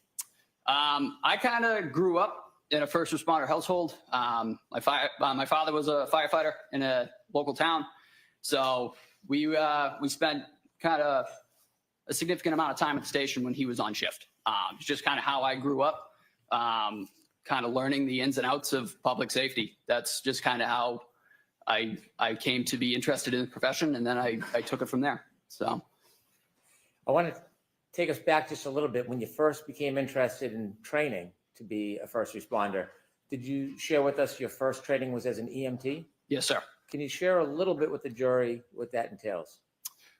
So to become an EMT, there are two sides of EMS, and then there are two sides of providers. There's EMT basic, and then there's paramedic. To answer your question, sir, to start as an EMT, it's about a 4-month process. You take classes. I believe mine was Tuesday, Thursday, every other Saturday. Learning just anatomy and physiology, basic pharmacology, and kind of how medications interact with the body and different disease processes. From there, you start learning basic interventions, backboarding, C-collars. As part of your work in learning to be an EMT, you active in the field? The initial training is, that's mostly classroom based, but once you sit your national written tests and you're able to pass all that and pass practical, then you're able to progress into the field. And did you succeed through the EMT training? Yes, sir. At that point, did you decide you wanted more training? You want to proceed through the profession? Yes, sir. So after a little while, I worked for about a year and a half in the field and decided that I genuinely enjoyed the work that I was doing. I then made the decision to progress to the paramedic level. That's a significantly more challenging academic portion. And Can you briefly share with us a little bit of the training that you needed to complete to be a paramedic? yes, And how- paramedic training is about, I would say, generally takes people about 2 years to complete. There's about 1 year of classroom. It delves far deeper into not only diseases, but how they interact with multiple body systems, multiple different treatment modalities that we can pursue, multiple different interventions, a whole host of medications, far more medications than a BLS. As a paramedic, I have a much wider range of drugs that I would be able to select to treat different patients. As you worked through your training and got this experience, did you ultimately become employed by the Canton Fire Department? Yes, sir. What did they hire you as? They hired me as a firefighter paramedic. And so you were both a firefighter and a paramedic. Yes, sir. Does the Canton Police Department in their units, do they include paramedics and firefighters in the same division? The Canton Police Department or the I mean, Canton I'm Fire? sorry, the Canton Fire Department. Canton Fire Department, the vast majority of the employees of the Canton Fire Department are paramedics. I believe there are I want to say 5 EMTs, but now as a requirement to remain employed by the Canton Fire Department, you have to become and maintain a paramedic certification. So when you would go to work as a firefighter or paramedic, was it always the same, or did you get assigned as a firefighter one night and a paramedic a different night? So we would cross-man trucks. We were always fire suppression personnel, but we were also cross-trained as paramedics. So for example, if a fire call were to come in the town of Canton and I was assigned to ambulance 1 for the day, I would take all my equipment off ambulance 1 and I would transfer it to ladder 1. And then we would take ladder 1 to the fire call and operate as fire suppression personnel. If a medical call were to come in, I'm assigned again to ambulance 1. Then we take on the role as EMS. I take my paramedic skills and put them to work in the town on ambulance 1. Let me ask you one more background question about how the Canton Fire Department works. When there's a call, an emergency call, is an ambulance sent with other vehicles or alone to the call? Yes, sir. It's typically the engine of that district and the ambulance of that district. Depending on call volume, that can change. But if all is not to use the word quiet, it's kind of a taboo word, but if all is everybody's in quarters and there's a dispatch in District 1, it'll be Canton Engine 3 and Canton Ambulance 1, and they go as a unit together. Mr. Nuttall, I want you to take us back, if you would, to the early morning hours of January 22nd, 2022. I want you to bring us a little bit before 6 a.m. Do you remember what you were doing? Yes, sir. So that particular morning, I arrived at work earlier than I normally do. There was inclement weather that morning. So I left earlier than normal just to get in before the roadways got particularly difficult to travel and to relieve anybody that may need to get out if they needed to get home before the roads got particularly bad. I arrived just before 6 a.m. I was walking in. I was assigned to ambulance 1 for that oncoming 24. I was scheduled to be there at 8 a.m. Could you share with us a little bit about how the weather was as you arrived around 6 a.m.? It wasn't great. I was driving. It's about a 35-minute ride for me to get to Canton. The roads were starting to they weren't great. They had been treated, but they weren't pristine. The wind was starting to pick up. The snow was starting to come down a little heavier, which is the reason that I left at the time I did. And so I may have misspoke, January 29th, 2022, that morning, around 6:04, did you hear a tone or did you hear an alarm? So the tones went off right as I entered the building. Tell us what a tone is. So the tone is the emergency alert tone. In the town of Canton, we have three. We have one for fire, we have one for investigation, and we have one for EMS. The EMS tones went off and the lights came on. Whenever there's the tones go off, the lights come on as well. I was just walking into the building when the tones went off and the lights came on. And is there information that accompanies the tone, information about the call that's needs response? Yes. So after the tones had cleared, there's an overhead dispatch, which is our dispatch center, communicates to us before we get in the trucks and on the air responding. Basic nature of the call. In that particular instance, we were dispatched to an unresponsive male in a snowbank with no real further information to follow up on. So what do you do? So as I said, I arrived pretty early that morning. But hearing that dispatch and that nature of the call, those typically tend to be more involved, both personnel-wise and work-wise. The crew that was working that morning was getting on the truck, and it was firefighter paramedic Anthony Flamati and firefighter EMT Matt Kelly. Matt Kelly has since become a paramedic, but at the time he was an EMT. So off the bat, that crew, not to say that they were at a disadvantage, but paramedic Flamati was the only paramedic on that So ambulance. what did you do?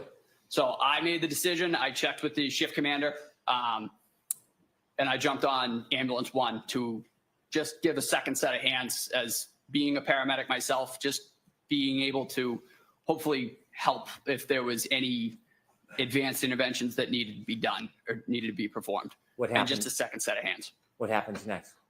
So I got in the back of the truck. I was actually still in civilian clothing at the time because I had just walked in the door. So I got in the back of ambulance 1 in the patient compartment. The other 2 gentlemen were up front driving to the scene. I actually had to don my turnout gear because, again, I was in civilian clothing. I wasn't quite ready to go. So I had to put all my structural turnout gear on and then my Canton Fire jacket. Once I was sufficiently dressed for the call, I started prepping all the gear that we might need for a call such as that, for an unresponsive male in the snow. In this case, it was our first in bag, our airway bag, and our cardiac monitor. Everything was all together. They're all in 3 separate bags. But on the way there, I just got in. I didn't know how their night had gone. So I just took a real quick look at everything just to make sure everything was there and everything was exactly how it needed to be. So I was able to just grab all 3 bags, put them on my person, and get ready to, so as soon as the ambulance was on scene, just step off and go to work. Not knowing much information about what you're going to confront, what goes through your mind as you prepare before you get off the ambulance? Just basic scenarios. I mean, again, unresponsive male in the snow could mean several things.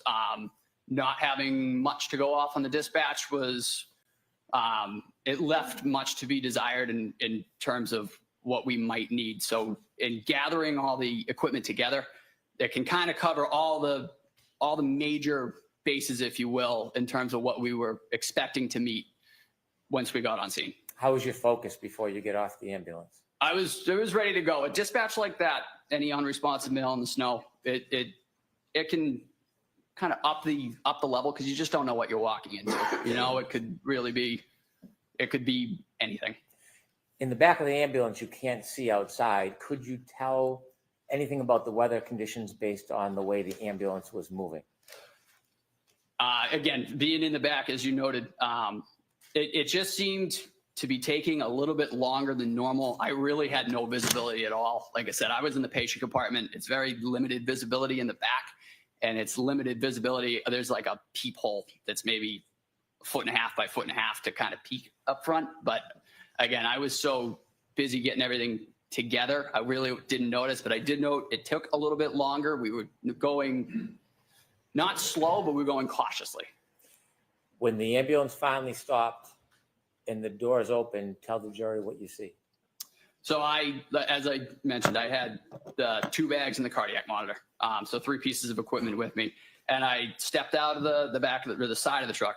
There's a back compartment or a back door and a side door. I stepped out of the side door. And immediately noted the wind had picked up and the snow seemed to be heavier.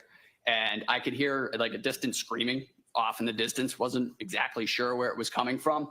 What was the visibility like? It wasn't great. It was still dark out. The sun had not come up yet. The snow was coming down, as I said, heavily. And it wasn't great all around. Was it cold? It was cold. Yes, sir. And so when you hear the screams, what do you do next? I started making my way kind of towards the sound, following the sounds. I couldn't see anybody yet. So I just kind of followed the sounds. And then once I was able to get around the side of the truck, that's when I was able to see a group of 3 individuals with Canton Police. And I started making my way over to them to see where the patient might be located and what was going on. As you get closer, tell us what you see. So as we approached the scene, as I said, there were 3 individuals, and Canton Police were on scene as well. And then there was what appeared to be a human figure laying supine in the snow. I'd say about 6 to 8 feet, kind of where the sidewalk met the front lawn of a residence. What does supine mean? So he was laying on his back. From there, I made my way directly over to that individual and started checking for signs of life. How do you check? Do you get close? Do you get down on the ground? Yep. So I knelt right at his head. Typically, to check for any signs of life, it's just as you see in TV or anything like that. You check the carotid pulse, and you check for any signs of breathing or anything like that. Where's the carotid pulse? So the carotid pulse would be right in the neck. Just real quick, 2 seconds, you can check either side. They're on both sides. Those are the strongest pulses that you can grab quickly. So I just real quick went right to that gentleman. Like I said, I looked for any signs of breathing. I found none. I checked a carotid pulse and I found none. How was his skin to the touch? He was very cold to the touch. He wasn't warm? No. So after you touched his cold skin and you felt the carotid artery? Is that how you Yes, call sir. it? Carotid artery. Did you come to any initial quick assessments or conclusions in your mind? So I found, like I said, I checked for signs of life, the carotid, the signs of breathing. I found none. From there, we had ascertained that there is no signs of life. As I was checking that, the other 2 individuals on the ambulance came and met me, and they began doing the same thing just to check. Sometimes you can look and you can miss. So the other paramedic, Anthony Flamati, started checking my work, and then we kind of went from there. But I found no signs of life in my initial. So firefighter paramedic Flamati arrived to this person after you did? Yes, sir. I was the first one to actually put hands on the individual and check for signs of life. Did you later learn the name of this man? I did. And what was that? John O'Keefe. After you found no signs of life for John O'Keefe, did you get up and go to speak to anybody? I did. So as being a second set of hands on the call, it's really not my call, like in terms of treatment modalities and how we want to progress. So after I found no signs of life, I kind of got up to kind of look around real quick. I went over to the individuals, the 3 individuals that were there, and just said, hey, I just have found no signs of life. We're going to see the next steps. And as I was saying that was when Anthony Flamati, who is the lead paramedic on this, made the decision this is a workable cardiac arrest. Let me ask you 2 questions. The first is, as a paramedic firefighter, are there times when you're the lead paramedic on a call? Yes, sir. And so it changes call by call, but this one was firefighter or paramedic Flamati's lead? Correct. He was the lead paramedic on this call. There are other times when you're the lead and firefighter or paramedic Flamati is on your crew and you lead? Yes, sir. So we typically switch off. We'll do one, and then once my rotation is complete, we'll do the next one. So it's patient for patient, typically. When firefighter paramedic Flamati called you back and said it was a workable situation, can you explain to the jury what that means? Yes. So in medicine, there is a term that is you're not dead until you're warm and dead. Meaning your core temperature, your core body temperature has to be within normal limits for it to be considered a futile attempt at resuscitation. Noting that, Tony, the other paramedic, Tony Flamati, realized that this gentleman was very cold to the touch and that this was now a hypothermic cardiac arrest, or a cardiac arrest in a hypothermic setting, which means as providers, we have a duty to initiate life-saving measures, CPR, ventilation, and continue those efforts until we get him to a hospital and a physician is able to take over and they're able to monitor his core body temperature for a certain amount of time. I want to ask you about a term you use. You said a hypothermic situation. As a firefighter paramedic treating a patient at the scene, you're not diagnosing hypothermia, are you? No, sir. So you're not making a medical diagnosis. You're just saying it's a hypothermic situation because of why? Just because of the conditions, he was extremely cold to the touch, and he was in the elements. We didn't know how long, so taking the fact that he is extremely cold to the touch and he had been outside for an unknown amount of time, that quantifies it to us as a hypothermic arrest or a cardiac arrest in a hypothermic setting. But is there anything about Mr. O'Keefe's fingers or hands or his face that gave you any indication if he had been there just recently or had been there for a while? His fingers were quite cold. They were not well perfused at all. They were very, very. Mean? I don't know. What does not perfused mean? Sorry, there was did not appear to have been any blood flow at all. Just because he was, again, presumably being outside, his fingers were very, very white. They were very stiff, which can be signs of hypothermia and frostbite. And again, touching the neck. So typically when you get cold, you kind of work back from your extremities in. So again, I noted his fingers were quite cold, but also when I checked his carotid, his neck felt quite cold as well. That just kind of tipped us back further down the road of a hypothermic cardiac arrest. I see. When firefighter Flamati called you back, Yep. Where did you go exactly? So when I was told that this is what we're doing, I turned around and I went right back to where I previously knelt, which was right at Mr. O'Keefe's head. And then I took over the ventilation aspect of a cardiac arrest. So I was in charge of the airway. So I began giving him positive pressure ventilations with a bag valve mask, which is just a glorified balloon that you can push oxygen through and down into your respiratory tract to get oxygen moving. While I was doing that, I believe firefighter EMT Kelly had begun CPR. So is this fair to say it's a team effort, Yes, sir. a coordinated effort? Very much so. And depending on where you're placed, whether in the back of the ambulance or driving or leading, does everybody have an important role to play? Yes. Yeah, we work in conjunction with each other. Typically, the most well-defined roles in a cardiac arrest in EMS is your airway monitor, which was myself in this situation, and then your cardiac and medication administration, which is, that would be Anthony Flamati, that would be Tony. Just because of my position at the head, I just took over the ventilation aspect, and that was where I remained throughout the call. You said you went back to try to help Mr. O'Keefe, and you were helping at the airway. Do you have to actually get on the ground to do that? Yes, sir. I was kneeling at his head.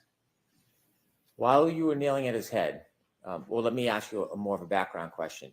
Is it helpful to get information about the history of the person when you're trying to treat them when you happen upon a scene and you don't know the history? Yes, sir. Very much. Getting information on medications, history, and allergies is our top priorities in any call, not even this call, just really any your run-of-the-mill fall or chest pain. Typically the first questions that we ask: what medications are you on? What medical history do you have? And do you have any allergies? The medical history is important because if you've had heart attacks in the past, or just using a generalized example, if you've had heart attacks in the past, does this feel like a previous heart attack? We kind of gives us something to go off of. As you were nailing, I want you to take us to that moment. As you're nailing, trying to help Mr. O'Keefe, did you have a chance at any point to look up? I did. And when you looked up, when you were trying to help Mr. O'Keefe, can you tell us who you saw? I saw a middle-aged male, middle-aged female, with blood on her face. And real quick, as I was in the process of providing ventilations, I said, do you know this person? The person that you looked up and saw that was standing over you with blood on her face, do you recognize that person in this courtroom? Yes, sir. With the court's permission, sir, could you point out that person that you looked up and saw? In between Mr. Jackson or next to Mr. Jackson. I see. And when you looked up and saw that person and asked about any background, what did she say to you? I hit him. How clearly do you remember her words saying to you, I hit him, I hit him, I hit him? I remember it very distinctly. You've been to a lot of calls over the years and since. Yes, sir. Would you say hundreds or thousands? Thousands. Do you remember all of them? I remember aspects of various calls, but not all of them, no. Do some stand out more than others? Yes, sir. Did this particular moment stand out more as compared to your typical or most calls that you've been to? It did, just because of the setting. I mean, it was the weather, it was the unknown factors, and it was the attempting to try and get information and not really being able to glean anything from that. After the defendant said to you, I hit him, I hit him, I hit him, did you ask any follow-up questions? I really didn't get a chance to, because following that, the individual just kind of walked away or just kind of went in a different direction. I wasn't able to ask any follow-up questions. Have you ever received any police training? No, sir. Are you a police officer? No, sir. When you're helping a patient, do you have any interest in detective work? No, sir. Do you have any interest in investigating potential crimes? At that time, in this particular instance, because I was at the airway, that is a pretty critical aspect of a cardiac arrest. I was stuck there. I couldn't get up and kind of follow up on that at all. I was there doing that ventilation. Is it your job to investigate cases or simply to get information to help treatment? Just the information. When you go out as a firefighter paramedic, do you have a purposeful cause? Yes, sir. And what is that? To save lives. And is that your only focus? In this instance, it was attempting to restore circulation and breathing. At some point with your colleagues, did you lift Mr. O'Keefe from the ground? We did. When you lift him, what do you put him on? So we put him on, it's called a scoop stretcher. It's basically just a hard plastic moving device with some seatbelts on it, just to get the patient up and onto the stretcher. And then from there, we can move from the stretcher to the ambulance.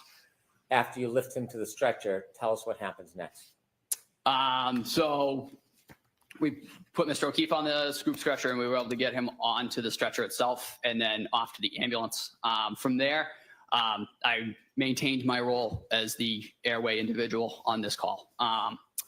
So we made our way to the ambulance. I got in the tech seat, which is directly behind where the stretcher locks in. So I had access to the airway again. I was continuing to provide positive pressure ventilations to Mr. O'Keefe, and we had put in an OPA as well, which is just a plastic hook, if you will. It just keeps the tongue from falling back into the airway, so we can continue to provide positive pressure ventilations. Once we got him in the truck and we continued that effort, we set up a suction system and we prepared to intubate Mr. O'Keefe. We prepared a suction system just because as I was ventilating outside of the ambulance, there were some secretions in the airway that I could see, and you could kind of hear it as you go to squeeze in breaths into the individual. You can kind of hear the secretions kind of getting like bubbly and stuff like that. So we knew we were going to need to suction him. So we got him in the truck. We really quickly suctioned him, and then we were able to intubate him successfully to definitively give him an advanced airway and give him better ventilations, get more oxygen into his system. Now, you mentioned that he wasn't warm, he was very cold. No, he was still very cold. What does the team do to try to assist with that? The most basic thing that we did, we turned the heat on as high as it would go. We also stripped all of his clothing off, just getting all of that wet clothing off of him. I didn't really have a role in that particular part of it, just because once you're on the airway, that is kind of yours. Nobody can breathe for him. So every time I squeeze that bag, he gets a breath. So I'm kind of tied to that airway for the duration of the call. So when your colleagues are stripping the clothes off him, is your attention on the clothes or more on the airway in your job? No, I'm maintaining the airway. If an endotracheal tube is dislodged for whatever reason, it is typically more difficult to get one in. So the integrity of that tube staying where it is and not being dislodged, that is another key aspect of airway management. As you're doing that, do you notice what anybody else, any of your colleagues are doing to help? Like I said, they were working on clothing removal. I believe they were also getting intravenous and intraosseous access on this individual to begin medication administration. But again, I was quite focused on that airway, just making sure that it was maintained and we didn't lose any tube. We didn't lose any end-tidal CO2, which is just another monitoring device that we use to confirm that that tube is in place. How quickly do you get to leave the scene and start moving towards the hospital? I honestly couldn't give you an accurate estimate. It didn't seem to be out of the ordinary realm, though. We were able to move within the flow. In addition to Mr. Keefe being very cold, did you notice any other injuries on him? So I noted that he had a hematoma right above his right eye. Could you explain to us what that is? Yep, it's just, for lack of a better term, it's just a big egg. He had a pretty good bump over his eye. And you said his right eye. Yes, sir. Did you know how that hematoma was caused? No, sir. No idea? No. In addition to the hematoma above his right eye, what other injuries did you see? There were also several scratches on his right arm, just below his shoulder and traveling down his right humerus. They terminated right about his right elbow, just above it. Those scratches, have you also described them as abrasions? Yes, sir. Is there any difference in your mind, difference between scratches and abrasions? Nope. These were they were deep and they were not bleeding, but they were notably deep. Did you ever describe it as furrows? I did. And in describing those scratches, do you have any idea how they were caused? No, sir. And did you notice any other injuries on Mr. O'Keefe? No, sir. Those were the only ones that we noted. As I mentioned, we suctioned a little bit of blood out of the back of his airway as well. I believe it was blood mucus, and saliva. But those were the extent of the injuries that I was able to note. Did you notice anything about the back of his head? Actually, yes, I did. I apologize. There seemed to be a little bit of matted blood around in his hair around there. Really didn't see anything too obvious at the time. He was also placed in a cervical collar as well, following intubation, and that was kind of there just to maintain his cervical spine. But there was, like I said, there was noted to be a little bit of dried blood on the back of his head. At some point, did you finally make your way with Mr. O'Keefe to the Good Samaritan Hospital? Yes, sir. And just share with us what happens when you get there. So after we got there, we handed off care to Good Samaritan Medical's physicians and ER nurses. We were able to give a report to the physician of just basic what we've done, what we've given for medications. In my case, what he was intubated with and how he was being ventilated, how well he was being ventilated, and any other further pertinent information. Typically, we noted that Tony was the lead paramedic, so that is typically he kind of holds the room for a minute when we get in there and gives a big rundown, and then we back off and let Good Samaritan take over. When the defendant told you that she hit him, did that have any significance to you? No, sir. Did it reconcile with the injuries that you saw before you that Mr. O'Keefe was suffering from? No, sir. And so at that point, was that information insignificant in perspective of your care? Okay. What role did that information play in your care after the defendant told you she hit him? How did that contribute or not contribute to what you were doing? It really didn't help help at the time. Again, I wasn't able to chase anything down from that. I just kind of took it, noted it, and moved on with my aspect of the cardiac arrest.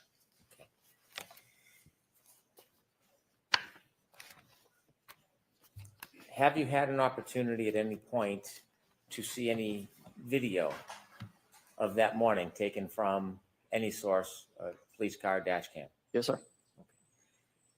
Your Honor, I'd like to introduce a video stream. So this will be in evidence. There are agreements with some of the evidence already? I believe there's no objection, but I don't want to speak for the defense. There's no objection. Okay, thank you.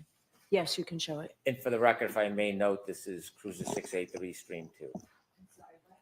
I'm sorry. It is Cruiser 683 Stream 2. I'm going to ask to play a portion of it that's relevant to Mr. Nuttall. Ms. Gillum, if you would please move to 6:11 a.m.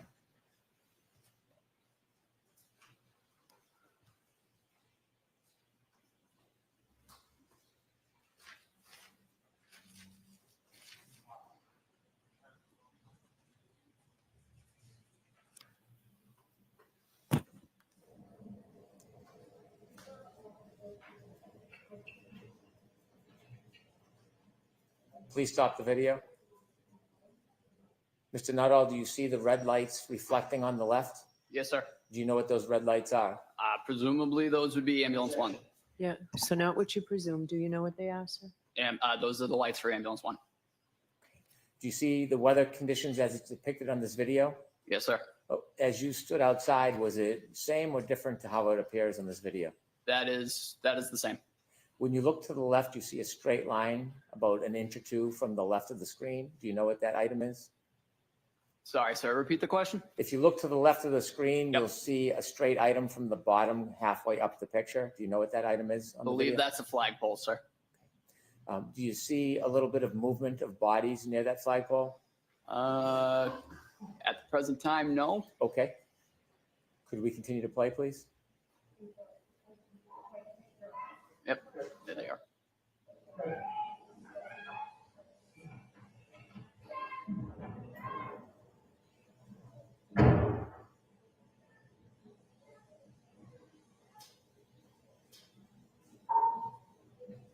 Could you stop, please? Did you see the first person in line now behind the person with in front of the person with the blue hat? I'm sorry, sir. Can you back it up like 10 seconds? Certainly.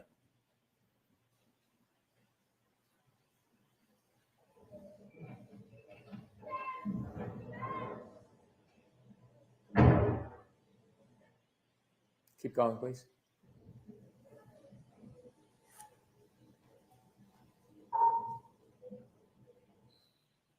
Do you know who that person is? I believe that's me, sir. Okay. Could you please continue? Is this your first assessment? Yes, sir. This is ascertaining any signs of life or breathing. Is that you approaching? Yes, sir.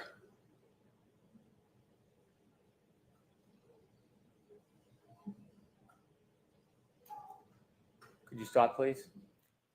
After informing you return, is that after firefighter Flamati called you? So right after that, when I turned around, that was when Tony said, "Hey, we're working this." Okay. Please continue.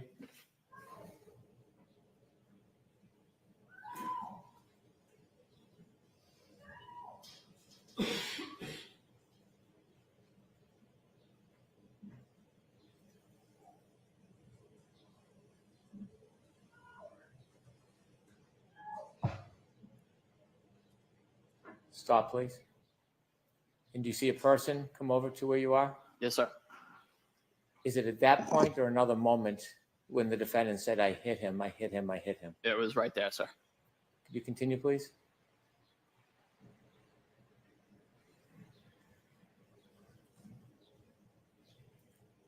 Could you stop for a moment? There's no voices or noises from people coming through that audio. When you were there that night, throughout the event, was it silent or were people speaking? Did you hear people speaking? There was, as I noted when I got out of the truck, there was quite a bit of screaming. It was quite chaotic. The wind was also a factor, but there were people around. They were speaking within themselves too, but there was screaming, there was wind, and there was different side conversations as well. And when you were working on Mr. O'Keefe, were you having conversations with your colleagues? Yes, sir. They're not picked up on the audio? No, sir. Please continue.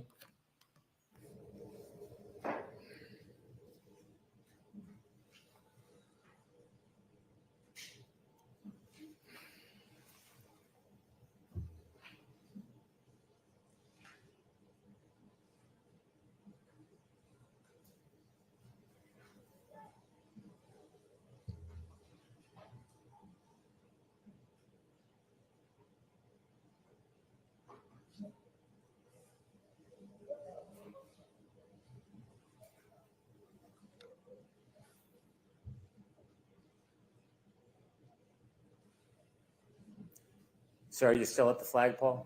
Yes, sir. I'm kneeling at the head of the patient.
Are you included in that group of first responders? I am not, sir. I have actually exited to the side with the bags. I believe I'm entering the ambulance at this point. Okay. Thank you. We can conclude the viewing.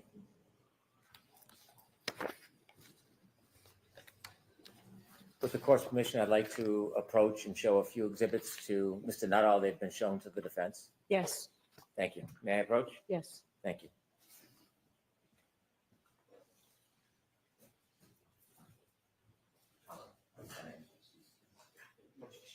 No objection. Can I show you a photograph? Yes, sir.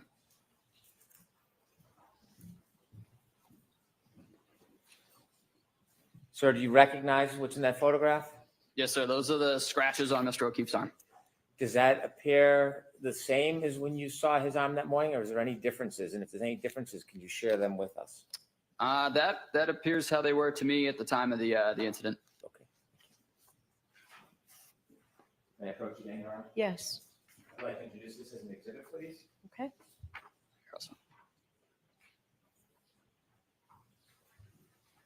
I'm going to hand you a. Hold on. I'm sorry. Thank you. All right, Aaron. May we publish to the jury? Yes.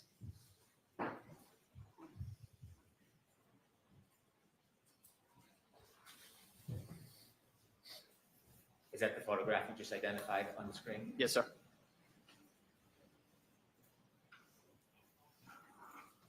Showing you a second photograph, I'd like to ask you some questions about it. Can we take that one down, Mr. Brennan? Yes, of course. Please, Ms. Gilman? Thank you. Does that photograph, do you recognize that area? Yes, sir. Is that the same or substantially the same area where you helped try to treat John O'Keefe? Yes, sir. Does that look to be a fair and accurate representation of the area? It does. With the court's permission, I would introduce this as an exhibit, please. Okay, and there's no objection to any of these three? None. Okay, yes. Thank you. Thank you. With the court's permission, could I publish exhibit 2? Yes.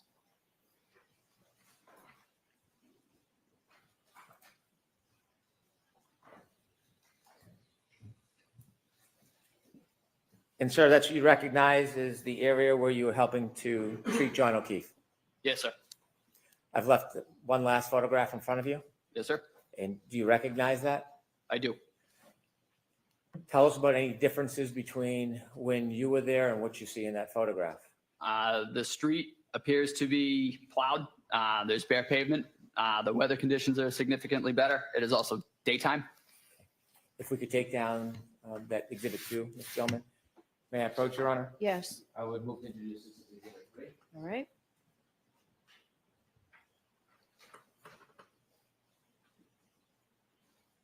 For the Court Commission, like to publish exhibit 3. Sure.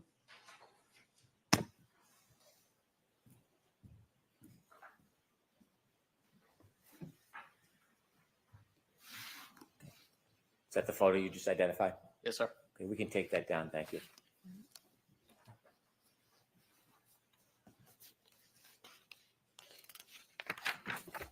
Thank you, sir. I have no further questions, Your Honor. All right. Jackson?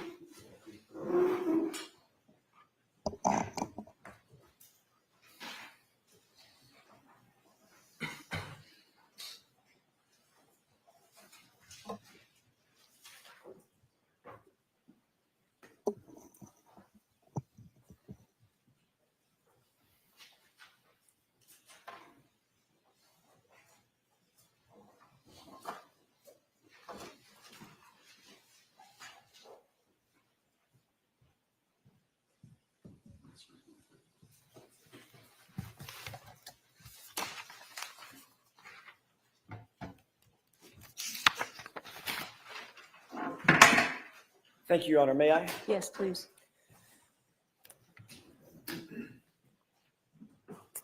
Good morning, good afternoon, Firefighter Nuttall. Good afternoon, sir. Nice to see you again. You as well. Before your testimony this morning, how many conversations had you had with any member of the prosecution team in anticipation of your testimony today? I believe it was 3, sir. When were those? I could not give you dates off the top of my head. Give me a time frame within the last 3 weeks, within the last 3 months, last 3 days. Within the last 3 weeks, I believe one the week after that, and then one last night. One Last night. last night. What you did discuss, let's take them in order. First of all, who'd you meet with 3 weeks ago? I met with Mr. Brennan and his staff. And when you say his staff, who else? I honestly couldn't tell you, sir. Mr. Lally? No, sir. Male, female? One female, one I believe state trooper. Okay. Had you ever met State Trooper Tully previously? Yes, sir. Actually, I believe that was him. It was State Trooper Tully, Yes, sir. whom you've met with several times, correct? Prior to that, I believe only once or Okay. twice. He was the one that he has formally interviewed you previously, correct? I believe he arranged the meetings with Mr. Brennan, but Okay. Beyond that, I can't speak to. What did y'all discuss 3 weeks ago? The first meeting, going in order, it was mostly just kind of an introduction. I had not met Mr. Brennan yet. I really didn't know him. So it was mostly that, and then just kind of seeing where we were at with testimony, going over previous testimony and in that sort of realm. Prior to today, how many times have you testified under oath concerning the incident on January 29th, 2022? Once at a grand jury hearing and once last year. All right. As a matter of fact, last year in this courtroom. Yes, sir. Okay. Did you look over your testimony at the grand jury 3 weeks ago during that meeting? No, sir. What about the testimony from last year? We did go over the testimony from last year. Yes, sir. Were there any issues that Mr. Brennan or anybody else in that meeting brought up concerning any of your testimony? There was just a question of how many times the I hit him came up. It was 3 times. And were you advised that that's not what you said at your testimony last year? Said it No, was sir. 2 times? What was that? You said it was 2 times last year? I honestly can't recall, sir. Okay. But you just saw that, or you just read that and went over that 3 weeks ago. I believe so, sir. Yeah. But you can't remember, as you sit here today, just 3 weeks ago, what y'all discussed in terms of how many times you previously testified that you heard the phrase, I hit him? So previously testified possibly to 2, but it was 3. Okay. Your memory is clearer now than it was, for instance, a year ago when you testified. Repeat that? Sure. Your memory is clearer now as you sit here that it was 3 times you heard that than it was a year ago when you testified that it was 2 times. Yes, sir. Okay. Does your memory get better with time generally? Your memory. I'm not talking about the royal you. I'm talking about you. In certain settings, I mean, there are certain things about different aspects that I recall better than others. Okay. And does your memory tend to get better or does it fade over time? That's my question. It can fade over time, but it depends on the context. But in this case, you're telling this jury that your memory is better now than it was a year ago when you testified about the exact same circumstance, correct? Yes, sir. Okay. You then met about a week after that, which would be 2 weeks ago. Yes, sir. Who'd you meet with then? The same group. And what did you discuss at that meeting? Again, just prior testimony, and that was really the gist of it. And tell me the specifics of the prior testimony that you. Again, it was the how many times we had talked about saying I hit him. Again, it was 3 times, and then there was also the video that was just played for me. If I'll take the video in just a second.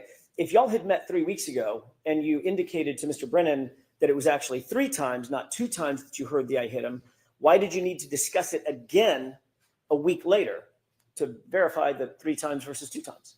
Not sure, sir. That was just the way that the conversation went. And I just, again, repeated what I said and what I remember from that morning. Well, tell me about that conversation. Did Mr. Brennan say anything like, well, are you really sure that she said it 3 times? It was that morning what was said to you. And I said, I hit him. That was how it went that morning, and that was how I remember it. Okay. And did Mr. Brennan say, well, that's not consistent with how you've testified previously concerning the number of times you heard the I hit him phrase? Yes, sir. He did say that. He wanted to, he acknowledged that I had said it twice. However, again, as I mentioned, it was said 3 times to me. So now you do remember last year that you only said that it was repeated twice. One more Correct? time, sir. So now you do recall that last year when you testified, it was inconsistent with how you're testifying today. Let me put it that way. Correct? I believe I said I hit him twice on the stand last year. Right. And if you're saying I hit him 3 times instead of twice, that firefighter Nuttall is inconsistent with your testimony today. Correct? You Yes, agree sir. with that? But that is how it went that morning, though, sir. Okay, that's not my question. Let me see if I can do it again. So I'm asking you, if you testified last year, Yes, sir. that you heard the phrase twice, Mhm. and now a year goes by and you're testifying in front of this jury this year that you heard it 3 times, those 2 statements are inconsistent with one another, correct? Yes, sir. Okay. Did you talk at the meeting 2 weeks ago about any other inconsistencies with your testimony? Not to my knowledge, sir. Well, you were there. You No. say not to my knowledge, meaning, No, sir. We did not. okay. So it was just about the number of times that you heard the phrase, I hit him, Yes, correct? sir. All right. You cleared that up in the 2 meetings, 3 weeks ago and 2 weeks ago. What did you talk about last night? Mostly just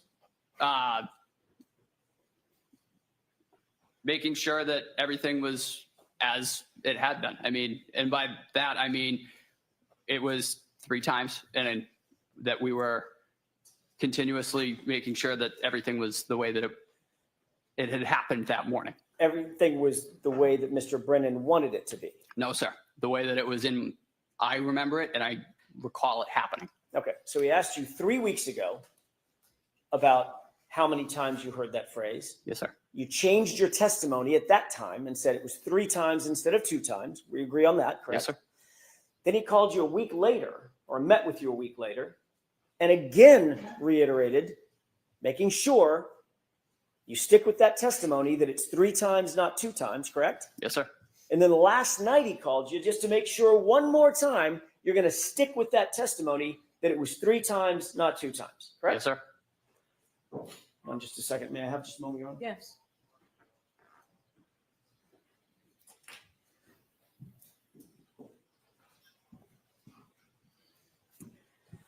Okay. And when you talked last night, did you assure Mr. Brennan, nope, nope, nope. When we come in tomorrow, I'm certainly going to say it was 3 times, not 2 times. No, sir. I told him I would tell my recollection of that morning. Okay. And did you tell him that what my recollection is, I'm going to tell the jurors it was 3 times that I heard it? That was what I heard. Okay. Did you tell him that's what you were going to say today? No, sir. You didn't? I told him I was going to tell him what I remembered from that morning. Which was what? I hit him. I hit him. I hit him Which is how many times? 3 times, sir. And that's inconsistent with what? I believe a year ago. Okay. Now you also talked about, I want to get back to the other thing that you talked about. You said that at some point, either in the meeting 3 weeks ago, the meeting 2 weeks ago, or the meeting last night, you were shown a video. Yes, sir. Which one of those meetings were you shown a video? I believe the second one. Okay. Were you shown the entire video? No, sir. Just the clip that we saw? Yes, sir. Okay. What did y'all talk about in relation to that video? Mostly nailing down who was who in that video, Okay. being the other personnel on scene, where I was, and that was about it. He showed you the clip that you showed. He showed you the clip that you just seen on direct examination, correct? Yes, sir. Did you tell him where you were? Yes, sir. Did Mr. Brennan ask you to define exactly where it was that you supposedly heard this phrase, I hit him? No, I was able to give that to him, sir. Okay. And what you told him was that moment when you see my client walk over sort of to the left of the screen, correct? Yes, sir. And you defined, that's the point at which she said, I hit him, I hit him, I hit him. Yes, sir. And that's in response to your question. I want to make sure I'm clear about this. You asked, do you know him? Yes, sir. And she repeated the phrase 3 times, I hit him, I hit him, I hit him. Correct. Okay. We'll talk more about that in just a second. Did Mr. Brennan ask anything else about that specific video? No, like I said, he kind of asked me to point out different individuals on the scene, and that was really the extent of it. You saw that same video last year when you testified, correct? No, sir. You didn't see it last year? Not to my knowledge, no. In preparation for your testimony last year? I did not. Did you see it before your grand jury testimony? No, sir. Okay, so this is the first time that you've seen it. Yes, sir. And you were able to establish for Mr. Brennan exactly when it was that you believe you heard the statement based on your view about 2 weeks ago of that video. No, that was the way that I remember it. Right, That not morning. a trick question. My question is much more simple. You were able to establish after 3.5 years now, exactly where you were and where Miss Reed was and who else was around at the time that you believe you heard those 3 statements in order. I hit him, I hit him, I hit him. Yes, sir. Okay.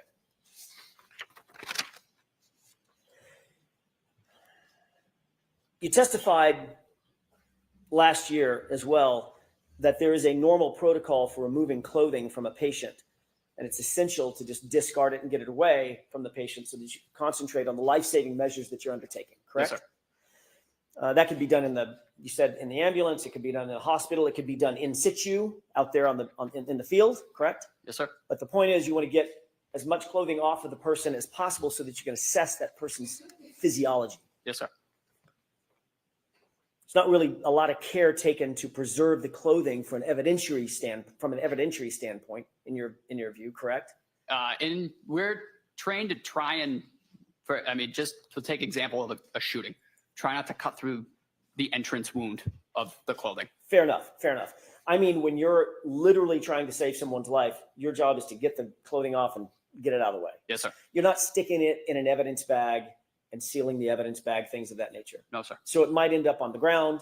Yes. Right? Might end up with some debris on it. Yep. Might end up in the floor of the ambulance. Yes, sir. Could end up in the floor of the hospital Mhm. or on the floor of the hospital. Is that right? Yes, sir. Okay. And if it's tossed in the floor of the ambulance, the clothing may well pick up debris from the ambulance. Oh, yeah. Yes, sir. Or the debris from the floor of the hospital or wherever. Mhm. Is that yes? Yes, sir. Okay. You testified previously at the grand jury in April of 2022, correct? Yes, sir, I believe so, sir. Okay, so this happened in January of 2022, that same year in the springtime. You testified at a grand jury, April 20th, I think it was. Yes, sir. Does that sound right? Yes. Okay, I want to take you back to that testimony for a second. You testified at that hearing that Mr. O'Keefe was, quote, dressed appropriately for the weather. You remember that? Yes, sir. It was obviously well below freezing at that time. Yes, That night that you responded, it was. we just seen the video. It looks cold as hell, right? It was chilly. All right. The wind was howling. Yep. It was snowing. Is that right? Yes, sir. And you testified that John O'Keefe, quote, had a heavy coat on and possibly 2 other layers of clothing. Yes, sir. In April 2024, you reiterated your very specific memory of and you even called it a puffy heavy coat that he was wearing, which was then removed so that you could assess his injuries, correct? Yes, sir. All right. Not to get too colloquial, but a puffy coat is like, it's got down and stuff in it, right? Correct. Looks kind of like Stay Puft Marshmallow Man, right? Yes, sir. Okay. Pretty distinctive article of clothing. Yep. And you testified last year that Mr. O'Keefe was wearing that clothing, which you had to remove or somebody had to remove in order for him to be properly assessed. I did testify that way. Yes, sir. Okay. And you mentioned that your memory of that big heavy winter coat was as clear as your memory of other specifics in this case, correct? Yes, sir. I asked you that exact question, didn't I? You did. And I said, your memory of him having that big puffy coat on, which stood out in your mind, was just as clear as the other specifics that you've testified to about the case, Yes, sir. about that night. And turns out you were completely wrong about his clothing, correct? Correct. Matter of fact, he wasn't wearing a coat at all. No, sir. He wasn't wearing a winter coat, correct? Nope. He wasn't wearing a heavy winter coat, correct? Correct. And he wasn't wearing a puffy, heavy winter coat. He was not. Yet you testified that he was wearing all of that, and that was clear in your mind at the time. Yes, sir.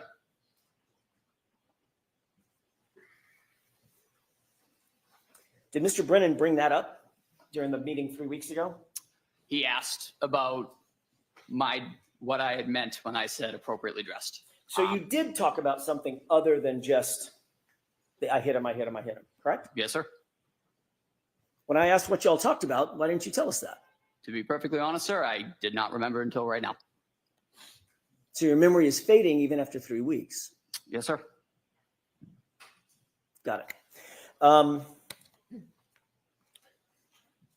The fact is, well, let me ask you a different question. Did Mr. Brennan tell you what Mr. O'Keefe was actually wearing No, sir. Actually, I believe you did. last year, didn't I? Yes, you did.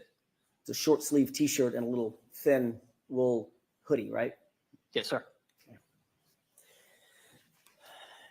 Wasn't wearing a hat.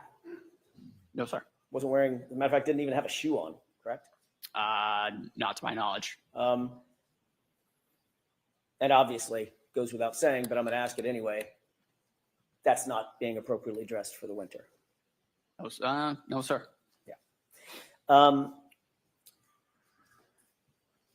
You indicated that you did notice certain injuries on Mr. O'Keefe's person. Sir.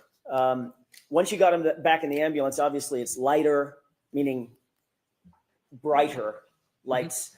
You have more equipment in the back of the ambulance. You can better assess somebody's well-being, correct? Yes, sir. And you indicated you had a, quote, much better picture of what we were dealing with, correct? Yes. You noticed once in the back of the ambulance that he had trauma to the right side of his head. Correct. And as a matter of fact, when you were pointing at it, I'm doing that on purpose because you pointed to the right side of your sort of forehead above your right eyebrow, correct? Yes, sir. Okay.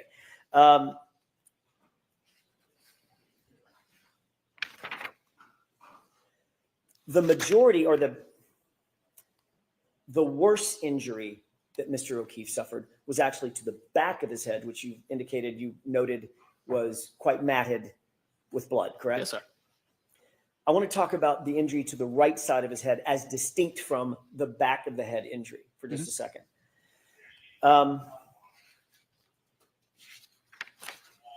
Before I get to that in detail, let me ask you, because I just sort of want to cover the bases. You noted the back of the head injury, correct? Is that yes? Yes, sir. You also noted the front right side of the head above the right eye, correct? We did. You noted some injury to his eyes. They looked blackened, Yes, sir. but primarily the right eye was blackened. Yep. And there was a golf ball size egg, I think you put it, over his right eye, It did. often called a hematoma. Correct. And you also noted when you got his shirt off that he had scratches along the right side of his arm. Is that right? Sir. You indicated on direct examination today that you believe those scratches ended where? Meaning from top to bottom? And I'm not using anatomically correct No, language. So from shoulder to wrist, where were the scratches that you noted? there were several. As I noted, they were on his like right humerus area. Tell me what a humerus is. The right arm. Biceps. Look right about here. Okay. No, a little further, like between where your bicep and your tricep kind of meet. Right, Got it. right about in there. Okay. And what did the scratches look like? They were deep, infamously referred to them as furrows, but they were quite deep. You could tell that there had been some material removed. Okay. Material meaning skin and flesh. Yes, sir. Okay. Some biological material. Mhm. Is that yes? Yes, sir. And were they parallel? Meaning they were going in the same direction? Yes, Were there any scratches below the elbow? As there well? were. Yes, there Okay. were. They were not as significant as the ones in the upper arm, but they were noted. Okay. And those were parallel as well. Yes, sir. And they look like scratches to you. That's how you describe them. They did.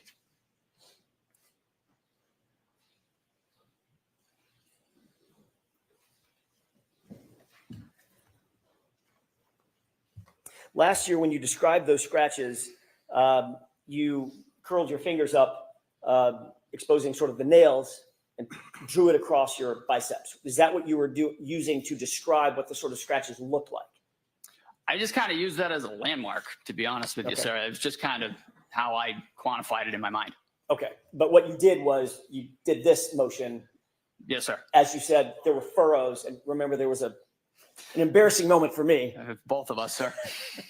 I couldn't understand the word furrow because of the accent, right? Yes, sir. All right. Let's talk a little bit about the hematoma above the right eye for a second. That's basically damage to subdural blood vessels that causes acute swelling, right? Correct. And a very common cause of a hematoma over one's eye could be being hit or punched in the face. We talked about that. There could be several causes for hematoma, such as that. Obviously. I mean, it could be a golf club, a baseball bat, or it could be a fist. It could be. Okay. We talked about that last year. I asked you if the injuries that you saw on Mr. O'Keefe's face, including the laceration over his right eye, was consistent or inconsistent with a physical altercation. And you said it was consistent with a physical altercation as well. To the Excuse me? objection to referring to past testimony before a question is asked. So sustained. Sure. Do you remember a laceration, in addition to the hematoma, about a 0.8 centimeter laceration over his right eye? I do. Tell me I'm using a word that maybe not everybody understands. I didn't understand it when we first started this thing. What's a laceration? What's the difference between that and a cut? A laceration is they're basically the same thing. Laceration is just a deep cut. Okay. So it's a parting of the skin. Correct. In other words, where the skin separates. Yes. And that can be from blunt force trauma, meaning something hits it rather than cuts it. You can get Sustained.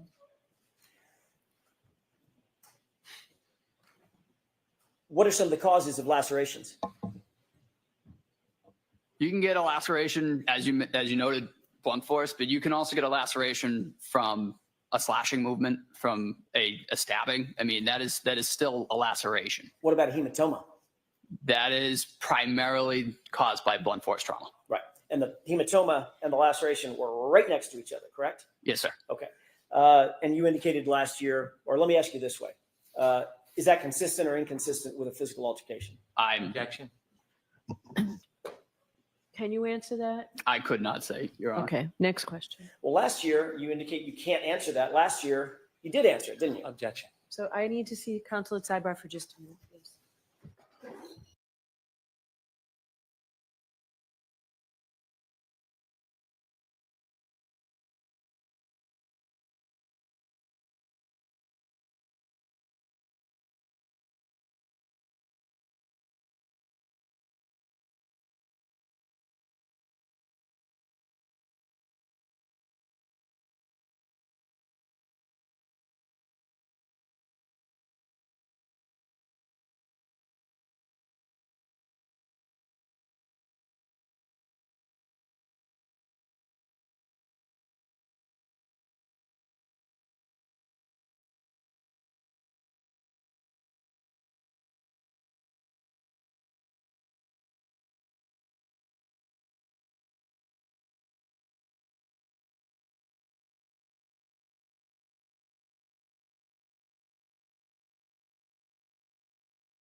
Mr. Nettle, we are going to let you take a break and come back and join us after the luncheon break. So this is Sounds good. the luncheon break. There's lunch here for you. I assume, Tony, is it here? It is. Okay. There's lunch here for you. We'll see you in about a half an hour. All rise, please. Jurors, leave your notebooks in the chairs.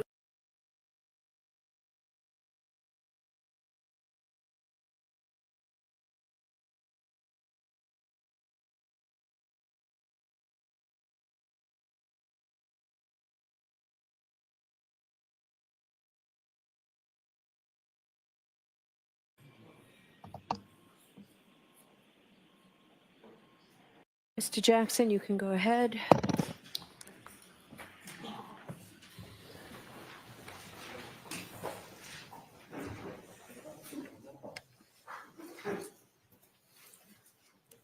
May I, Your Honor? Yes, please. Thank you. Firefighter Nuttall, over the lunch hour, did you discuss anything that we had discussed this morning or earlier in the session with anybody about No, your sir. testimony? Oh, sir. You did mention earlier today the EMTs that were with you that responded to the scene. You mentioned, I think you said Tony Anthony Flamati, correct? Yes, sir. You mentioned Kelly, and I want to say Matthew, Matt Kelly. Matt Kelly. Yep. Yourself. Correct. And of the three of you, two of the three of you were and are paramedics, our firefighter Flamati and yourself, correct? Correct. Do you know the name Katie McLaughlin? I do. Who is Katie McLaughlin? She is a firefighter paramedic for the town of Canton. Was she also on the call? She was. You didn't mention her this morning. It did not come up. She responded on the initial dispatch on engine 3. You were asked who responded with you, correct? Yes, sir. By Mr. Brennan. Yes, sir. And you mentioned yourself. You mentioned Tony Flamati. You mentioned Matt Kelly. Yes, myself, firefighter Flamati, and firefighter Kelly responded in ambulance 1 together. Okay. And how did firefighter McLaughlin respond? So she was assigned to engine 3 that night. She was with Lieutenant Woodbury and firefighter paramedic Frank Walsh. She also, in addition to Walsh being, it's Frank Walsh. Yes, sir. In addition to firefighter Walsh being a paramedic, Katie McLaughlin was also a paramedic. Correct. So she responded to the scene at the same time as you, generally, but in a different ambulance. In a fire truck, in a piece of fire apparatus. She was Got in it. engine 3. Got it. Engine 3. Okay. And she was with you, generally, when I say with you, at the scene during the entire time that you're describing the events that you described with Mr. Brennan on direct examination. For the most part. Okay. She then left in a particular ambulance, correct? Yes, so she ended up driving ambulance 1 to Good Samaritan. And ambulance 1 was which ambulance? Ambulance 1 was the initial ambulance that myself, firefighter Kelly, and firefighter Flamati responded in. So right after the scene you described, as you're leaving the scene, firefighter McLaughlin is in the ambulance with you and firefighter Flamati, correct? She is driving. So the 3 of us are in the back in the patient compartment. She is up front in the driver's seat. Once at the hospital, did firefighter McLaughlin go into the hospital with the other firefighters? I believe so, yes. So she was with you in the engine. She was, although in the driving cab, she was with you, ambulance in the driving cab. She was also with you right after the scene at the hospital, correct? Yes, sir. And she was also with you later after you cleared the hospital and went back to the station. Yes, sir. You had discussions with firefighter Flamati about the incident. That would be normal protocol. Correct. Almost like a debrief. Sure. You had the same types of discussions with firefighter Kelly, Matt Kelly. Yes, sir. I'm guessing that you probably had the same sorts of discussions with firefighter Walsh. I actually don't know if I saw firefighter Walsh when we got back. The weather was right at shift change, and the weather getting back was also getting worse. So I honestly couldn't speak to that. And you also had conversations with firefighter McLaughlin after you cleared the hospital and got back to the station as well. She was part of the debrief. Yes, sir. Okay. And all of you discussed what you did, saw, and heard, generally speaking, while at the scene, correct? Those are more in terms of getting equipment wrangled, really kind of how they go. What did we use? What do we need? What are we going to have to restock when we get back? Right. But there also was obviously discussions about what had just happened. I mean, you or dealing with a dead or dying police officer on a lawn, on a snow-covered lawn in a cold environment? I honestly couldn't speak to that, sir. I honestly don't remember. It's because you don't remember, correct? Well, like I said, it's mostly those debriefs are usually they're very equipment oriented because the goal at that point is to get back in service. My question is not about the equipment. Obviously, you're going to discuss the equipment, make sure that the ambulance is ready for the next call, et cetera. I'm asking about a general debrief with the fellow firefighters, male and female, that you were with at that scene. You're telling me that you don't remember debriefing and discussing the incident and your observations at the incident following that incident. No, sir. Okay. But your memory, you indicated earlier, gets better with time, right? Yes, sir. You don't remember it as you sit here today? Ask the question again. Sure. Do you remember discussing with firefighter Flamati, firefighter Walsh, firefighter Kelly, firefighter McLaughlin, any of them, your observations and what happened while at the scene after you cleared the hospital and got back to the station? No, sir. Have no memory of that whatsoever. No, sir.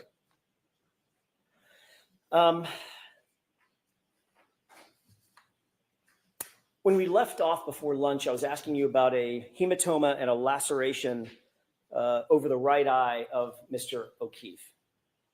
Do you Yes, recall sir. that? Yes, sir. I asked you, is being punched in the face, can that lead to a small laceration like you saw and a hematoma like you saw? Objection. I'm going to allow it. Can you answer that question? I couldn't speak to how that injury occurred. Is it consistent? Are those injuries, just those injuries, are those consistent with being punched in the face? Those injuries could be sustained from numerous ways. And I Yes, didn't- it could be from that. It That- could be from others as well. Okay, so that's what I'm asking. It could be, in other words, it's consistent Yes, with sir. being punched in the face, correct? Correct. Thank you.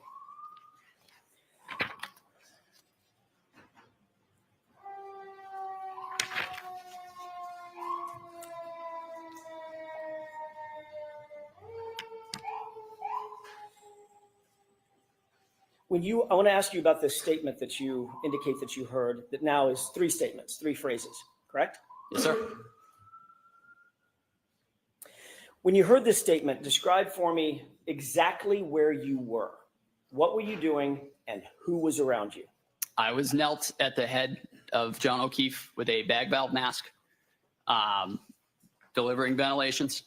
Firefighter Kelly was to the right, and firefighter Flamati was on the left side of Mr. O'Keefe, and the 3 of us together were working to perform CPR and ventilations. And your job, and I hate to butcher it, but Nope. you'll correct me. Yes, sir. Your job was to do the airway, correct? Yes, sir. And I'm picturing a big balloon-like apparatus that you put over the patient's mouth. And Exactly. squeeze it. Yes, That's as opposed to, it's an advancement on just mouth-to-mouth resuscitation, correct? correct. Yeah, You were the airway person doing the squeezing of the bag. correct. What was Tony Flamati, firefighter Flamati, doing?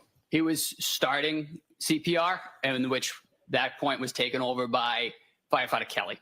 Okay, so firefighter Flamati, when you say starting CPR, describe what that means. What is the physical act of CPR? So you put both hands together like this, one on top of the other.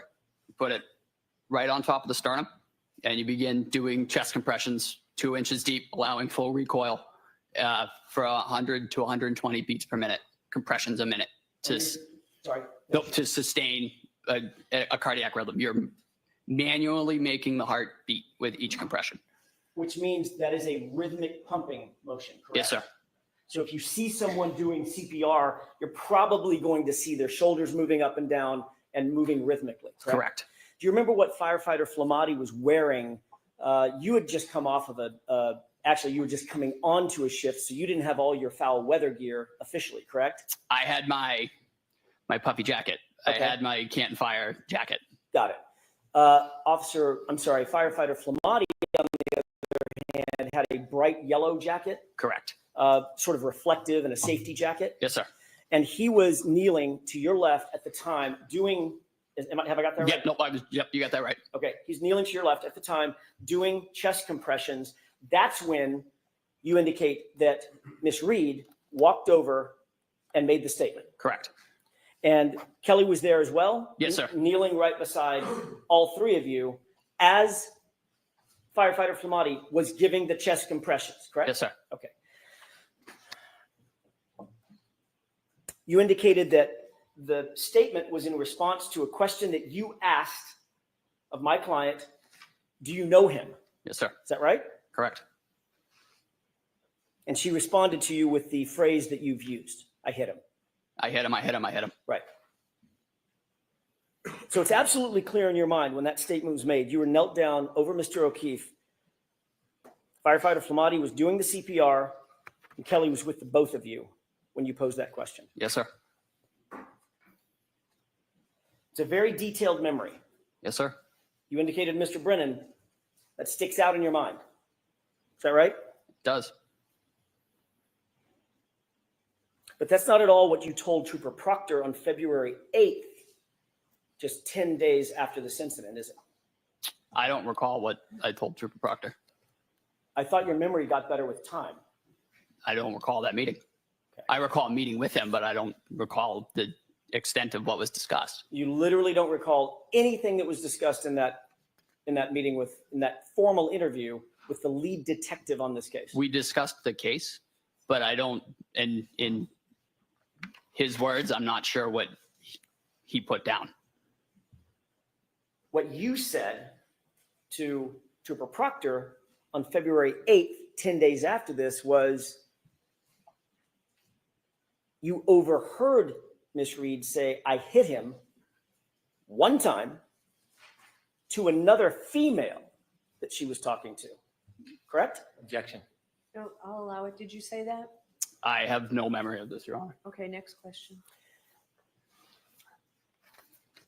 Did you say that her statement was an answer to a question posed by the female or a discussion with the female? Break that down for me, sir. Sure. Did you tell Trooper Proctor on February 8th that what you heard was Karen Reed speaking to a female, not answering a question that you posed? Again, I don't recall that specific question. Did you tell Trooper Proctor on February 8th while you were rendering aid, and at the time you heard the statement, Miss Reed was actually praying over John, your words, praying over John? I don't recall ever saying that.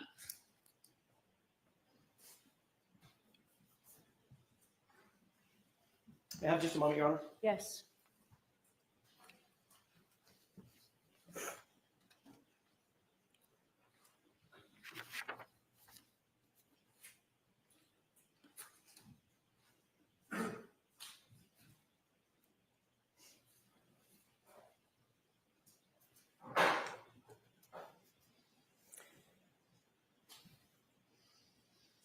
Did you say that you observed Karen Reed to have blood on her face from providing mouth-to-mouth breaths to Mr. O'Keefe prior to your arrival?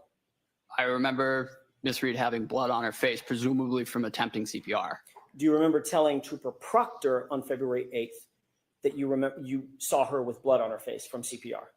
I do. So you remember that portion of your conversation with Trooper Proctor, correct? Yes, sir. But the praying over John, praying over the victim, you don't remember.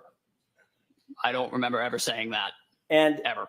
And the statement, I hit him to another female, you also don't remember that. No, sir. Would it refresh your recollection if you were to look at a report Yes, sir. authored by Trooper Proctor? May I? Yes.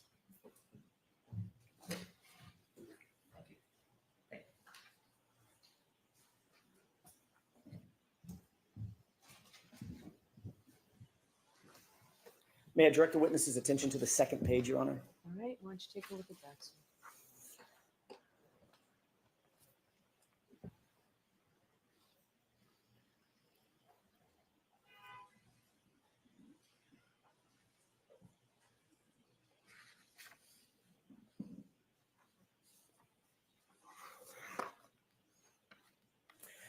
May I approach, Your Honor? Yes.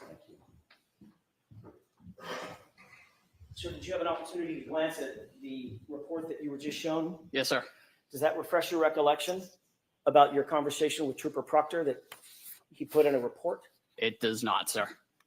So as you sit here, you have no memory of what you just read in this report from Trooper Proctor, the lead investigator on the case.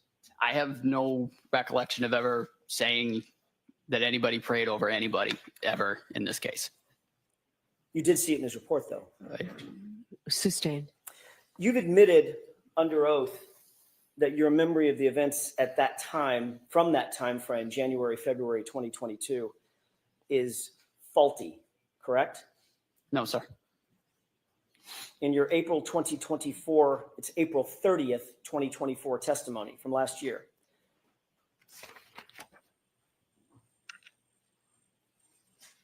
You were asked whether or not your memory was a little faulty, and your answer was absolutely, correct? Could I have a page and number, Where is please? that, Mr. Jackson? Volume 8, page 151, lines 14 through 16.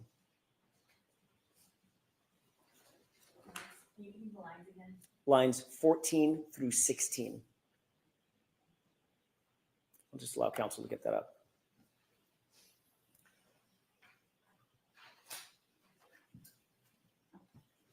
If we could pose the entire question and give content to it, please. Okay. May I? Yeah, so do you intend to show the whole question?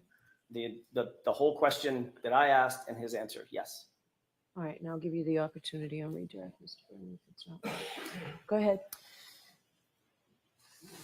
Is it true that in answer to the question, quote, so it's fair to say your memory is a little bit faulty as it pertains to that time frame? Your answer was absolutely. Correct? From last year? What you testified to last year about conversations that you had with Trooper Proctor around February 8th of 2022. Yes, sir. And you would agree, as you sit here, that your memory is still faulty about your conversation with him. With correct? Trooper Proctor? Yes, Yeah. sir. So you're not saying you didn't say that the statement was made to a woman, correct? Objection. Are you saying that? No, ma'am. Okay, next question. Thank you. And you're also not saying that you didn't say to Trooper Proctor that you saw Karen Reed praying over John O'Keefe. Objection. So I'd like you to ask that differently. Did you say that? I have no recollection of saying that ever. Next question. My point is, if you have no recollection of it, you're not denying saying it. Objection. Are you denying saying it? Yes. So you do have a recollection that you never said it. Do you understand the difference? Oh, sir, I don't believe I've ever said praying. That's really not something that I would have said. I didn't see it that day. It didn't happen. I don't remember ever saying prayed You didn't in see regards it to this case ever. You didn't see it that day, and it never happened. That was your words just now, correct? Break that down for me. You didn't see it that day, and it never happened. That's what you're saying about the praying statement, correct? Yes, sir. And in that same exact statement, you also included the phrase, I hit him, correct? No, sir. In the statement that you made to Trooper Proctor, The report that Trooper Proctor wrote? correct? Again, I don't remember ever saying the words praying over him. I do distinctly remember I hit him, I hit him, I hit him. Which doesn't appear in that report, does it? Objection. I'm going to sustain that, Mr. Jackson. You directed him only to page 2. Understood, Your Honor. I'd like to show you a short portion of a video, the same video that you were asked to look at on direct examination. And Your Honor, I pray to the court, I can certainly mark it as a defense exhibit or for So is this identification. going to be an exhibit by agreement? It is. It Okay, is. So we now that, Madam Court Reporter, thank you.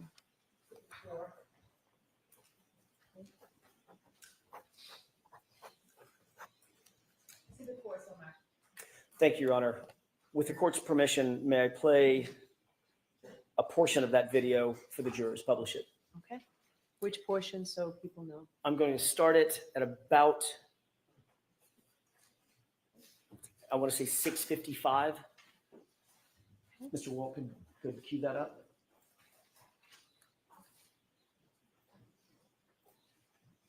Before you play it,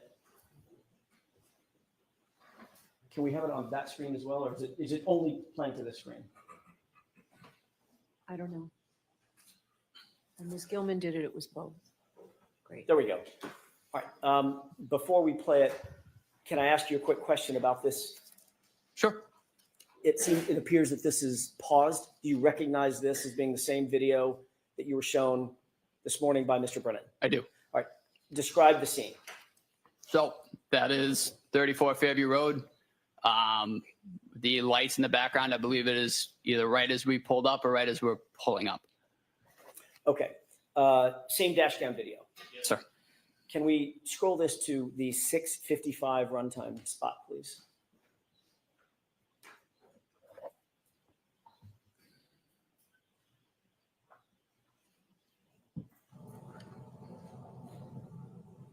Pause it. Okay. Do you see the individual on the left? Far left. Yeah. The jacket? Correct. Yes, sir. Who's that? I believe that's firefighter Flamati. You previously indicated that when you heard Ms. Reed make this statement, that firefighter Flamati was on his knees providing CPR at the same time you were knelt down providing the airway. This isn't when it was That's stated. not my question. Is that what you said? Can you repeat the question, please? Sure. You indicated earlier when you heard this statement by my client, you were very detailed. Firefighter Flamati was knelt down providing chest compressions at the same time you were knelt down providing airway support for Mr. O'Keefe, correct? I had also said that at some point, That's a firefighter yes or no Flamati question. had Objection. So I'm going to let the witness answer the question. Go ahead. transferred CPR to firefighter Kelly. Firefighter Kelly did take over compressions at one point. Okay. That's not my question. Okay. My question is an easy one. Did you say that when Miss Reed walked over to you and you had this dialogue with her, she made that statement that firefighter Flamati was on his knees providing chest compressions at the same time you were knelt down providing airway support? Yes, sir. Okay.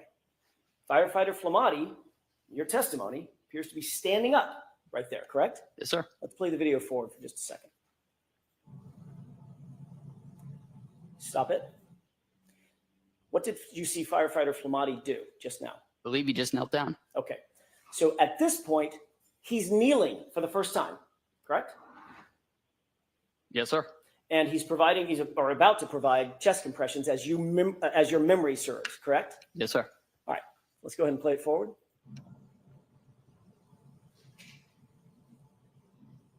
Pause. Did you see my client in that photo? I'm sorry, in that clip? No, sir. You didn't see her? Oh, no, I did see her. Yeah. Yeah. I don't see her on right now. Right. She just walked off frame, correct? Yes, sir. Let's go ahead and play it forward.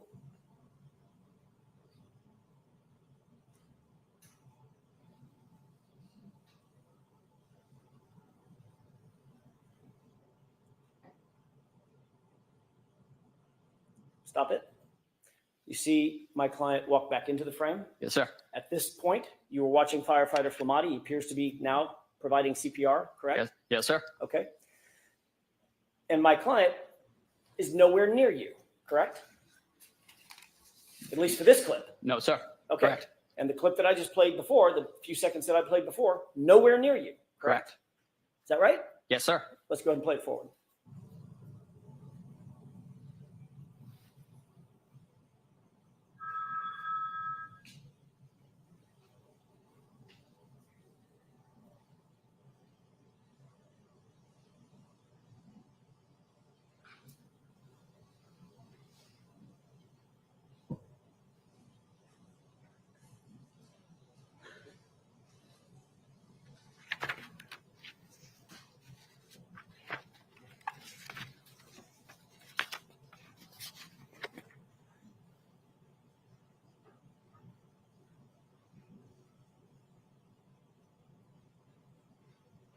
Pause it, please.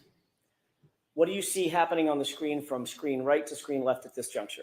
We're bringing in the stretcher. Okay, go ahead and play it. Pause it. Do you see where my client is right now? You back it up 2 seconds. Sorry, I lost With the view. court's permission, I need to ask the court's Yes. permission. Thank you.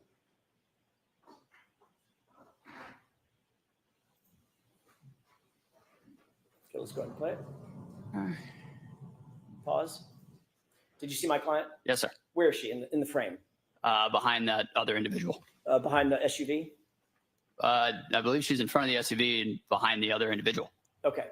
I'm at the SUV, that's the white SUV that's in Yes, sir. the far distance. Yes. That's the back of the SUV. She's behind it, right? Correct. Yes. Okay. Not near you. No. Okay. Let's go ahead and play it.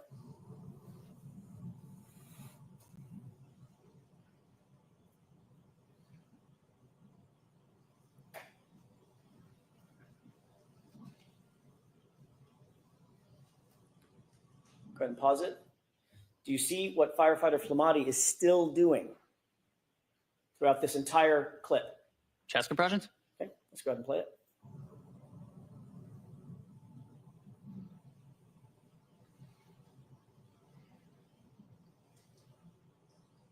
Pause.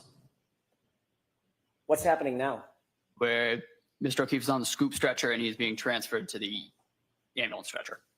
So that's the entire time Mr. Flamati, firefighter Flamati, was giving chest compressions. It's captured right here on this video, correct? Yes, sir. Okay. And now Mr. O'Keefe is up on the stretcher and you are no longer knelt down No, sir. and firefighter Flamati is no longer knelt down No, sir. and you're now following the stretcher with, it looks like 2 or 3 other EMTs, correct? I am not in that frame, sir. Okay. So you've walked away. Yes, sir. All right. Let's go ahead and play it forward. Pause it. You see where my client is? Yes, sir. Go ahead and play it.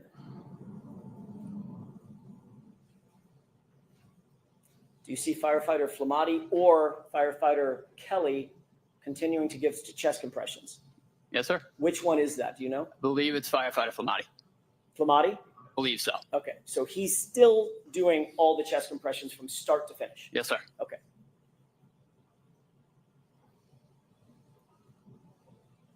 And what's happening right now? Now we are transferring to ambulance 1. And where's my client? Right front and center. May I have just a moment, Your Honor? Yes.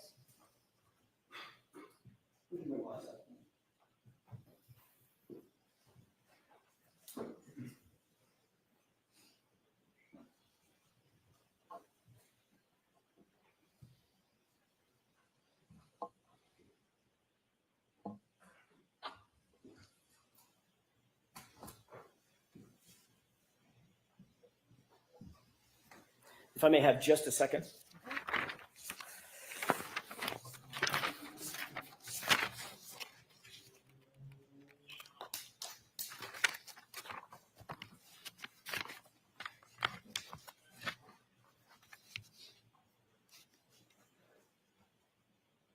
With regard, just a couple of more questions with the court's permission. Okay. I'm going to change gears with regard to what you talked about on direct examination, the hypothermic conditions. You're not a medical doctor, correct? No, sir. You don't diagnose patients? Sir. You're not diagnosing that John O'Keefe suffered from hypothermia that night? No, sir. Thank you. That's all I have. Any follow-up? Please.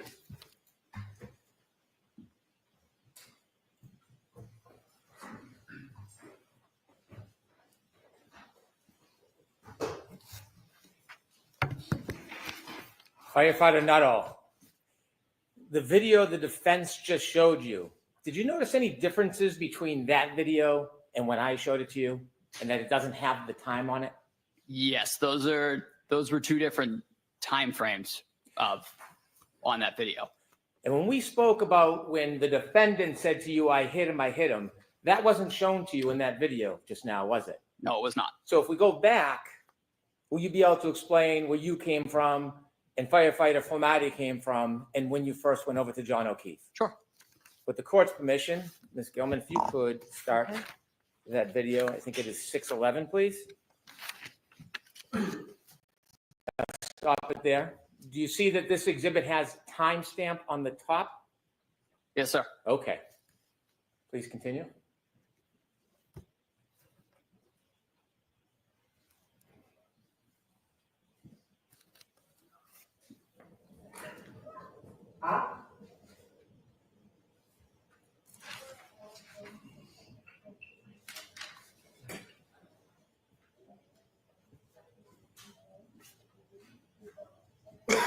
Could you stop, please? Do you see the red lights on the left? Yes, sir. Is that when you believe that you first arrived? Yes, sir. And that note says 6:11:05. Could you continue, please, Ms. Gilman?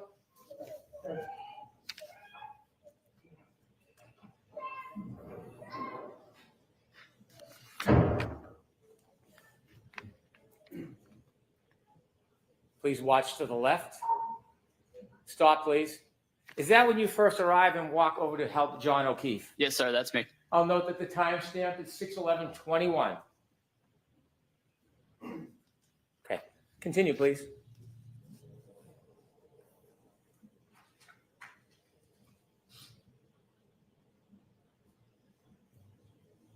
Stop, please. Did you see firefighter Flamati come after you?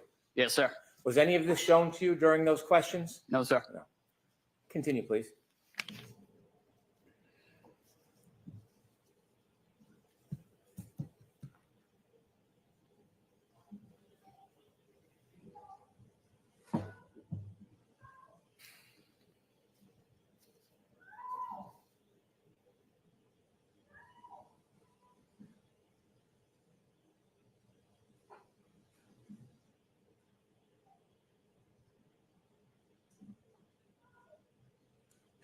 Stop, please. Do you see the defendant in that screen? Yes, sir. Do you see her moving from right to left towards you? Sustained as to the form. Okay. What direction do you see her running in that screen from right to left? She's running towards where the three of us are grouped. Okay, please continue.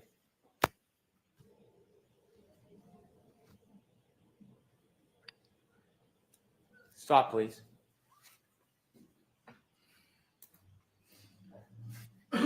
Is it at that time the defendant said to you that she hit him? Yes, sir.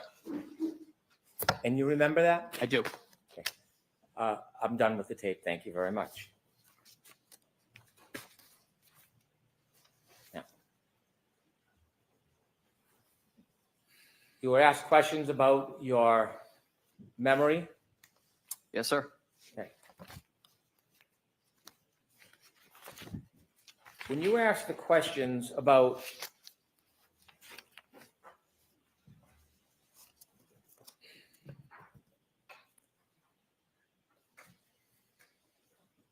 Trooper Proctor, when you were saying that you didn't remember, were you referring to the conversation with Trooper Proctor, or were you suggesting you didn't remember what happened that morning? I don't remember the interview with Trooper Proctor. I remember it happened. I don't remember the substance of what was discussed entirely. I remember we discussed that morning, but Do you know if that conversation was recorded or just a conversation between you and the trooper? I do not know if it was recorded. You asked questions. I want to ask you about questions on Mr. O'Keefe, and you mentioned that there was some type of blood clotting on the back of his head. Yes, sir. You noticed there were abrasions on his right arm. Yes, sir. You noticed there was a hematoma on the right side of his head. Yes, sir. Did you see any bruising on his right knee? Don't recall, sir. Did it stand out to you that all of his injuries, all of them that you saw, other than the cut on the back of the head, that they were all on his right side? Yes, sir. Did you notice any hematomas on his left side? I did not. Did you notice any scratches or abrasions on his left side? I did not. Did you notice any marks that would be consistent with an altercation on the left side of his body? I did not. You were asked about the cause, and you said that you don't know the cause. You weren't there, were you? No, sir. You asked if it was consistent with being punched, and you said it could be. Yes, sir. Could it be consistent with being clipped by a car? Objection. Sustained as to the form. You were asked questions about clothing, Yes, sir. and you had at one point said you thought that Mr. O'Keefe was wearing a winter jacket. Do you have any memory that when you first got there, or when you first got there, do you have any memory whether there were any towels wrapped around Mr. O'Keefe's head? I remember there was a white cloth of some sort on the scene. Okay. And when you were asked about your memory regarding the clothing, was the clothing of what was utmost importance to you at that time? No, sir. And why is that? I was, again, focused on Mr. O'Keefe's airway and ventilation. Okay. And when you were asked about the clothing, do you remember if you added anything else about your certainty or uncertainty about clothing when you previously gave a statement or testimony? I believe when I testified last year, I did note I had no part in removing any articles of clothing or anything like that. That was not my job in the back of the truck. Do you remember any recognition of the fact whether you were certain or not about clothing?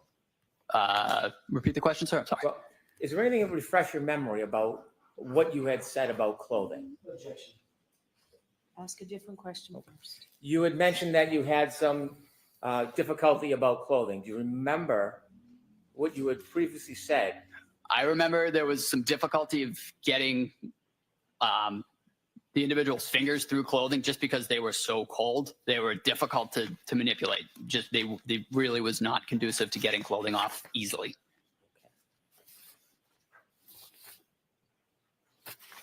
You met with me 3 times. Yes, sir. I had not met you before any of your prior testimonies, had I? No, sir. Do you remember meeting with me and discussing this case with me? I do. Do you remember me asking you to tell me what you remember? I do. Do you remember what I told you about testimony when you come into court? Yes, sir. What did I tell you? I remember we discussed that just tell the truth. Did I tell you that it doesn't matter? There is no side. Doesn't matter if it helps or hurts, that you just tell the truth. Sustain. Did I ever suggest to you that you should stick to a story?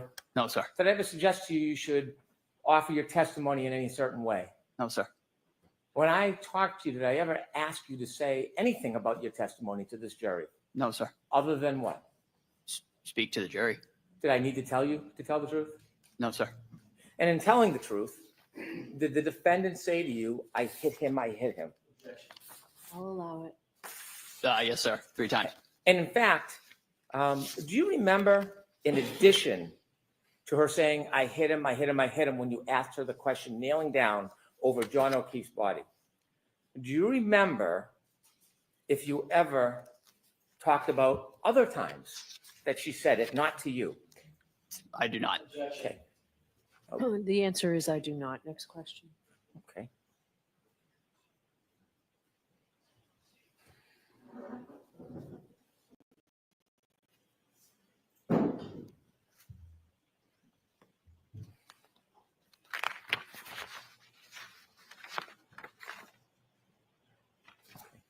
Do you remember testifying previously in this case?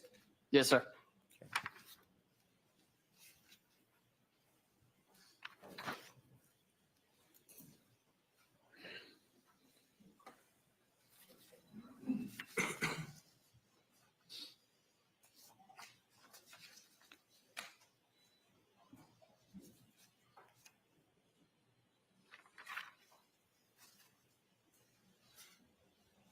Do you remember at all discussing whether or not, after she left you, whether or not the defendant was still talking and speaking?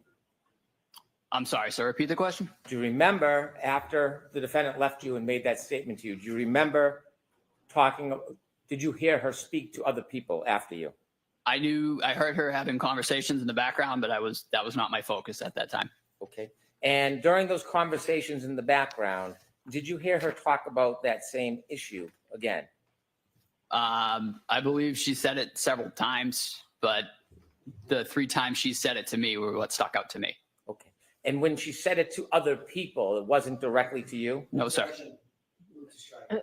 So watch the form of the question, Mr. And when Bowman. she said it to- Stating the objection. When she said it to other people, do you know who she said it to? I do not. Objection. I'll allow it. So the answer is I do not. I'm sorry.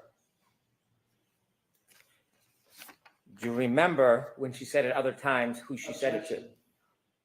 I'm going to see counsel at sidebar for this.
Sir, after the defendant came over to you and spoke and then left, do you remember hearing her make further statements? Yes, sir. And do you remember her making further statements similar I do. to the statement to you? Yes, sir. Could you share with the jury what you remember her saying, not to you, but after she left you? I remember hearing I hit him several other times. Again, not directed to me, just kind of off in the background. I'd like to reiterate, we were really focused on the patient at that point. We were trying to provide care. Thank you, sir.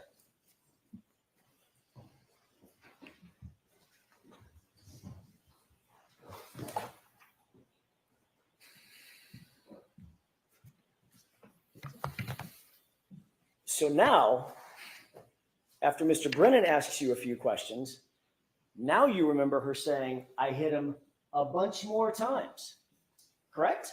I remember hearing it in the background several other times. Really? Sir, Never mentioned that on direct examination, did you? I don't remember being asked about it, sir. I remember saying what was asked to me. You were asked, did you ever hear the defendant, Ms. Reed, say anything about I hit him? And your answer was, she said to me, in answer to my question, I hit him, I hit him, I hit him 3 times, and that's it. To me. You didn't clarify that, oh my gosh, she's running around like a chicken with her head cut off, screaming, I hit him to everybody else under the sun. It was, again, it was behind me in the Yeah. background Right? as I was providing patient care. Again, that was not my focus. Okay, so you didn't really hear her say anything in the background because you weren't focused on that, right? I remember hearing a generalized commotion in the background, but again, that was not our focus. So generalized commotion is very different than hearing her say, I hit him to other people, correct? You'd agree with that. Yes, sir. So what you actually heard was the chaos and the commotion of a chaotic scene, correct? In the background, In the background. as you focused on your patient care, correct? Yes, sir. Okay, not specific words coming out of my client's mouth, correct? To the question that I posed, do you know him?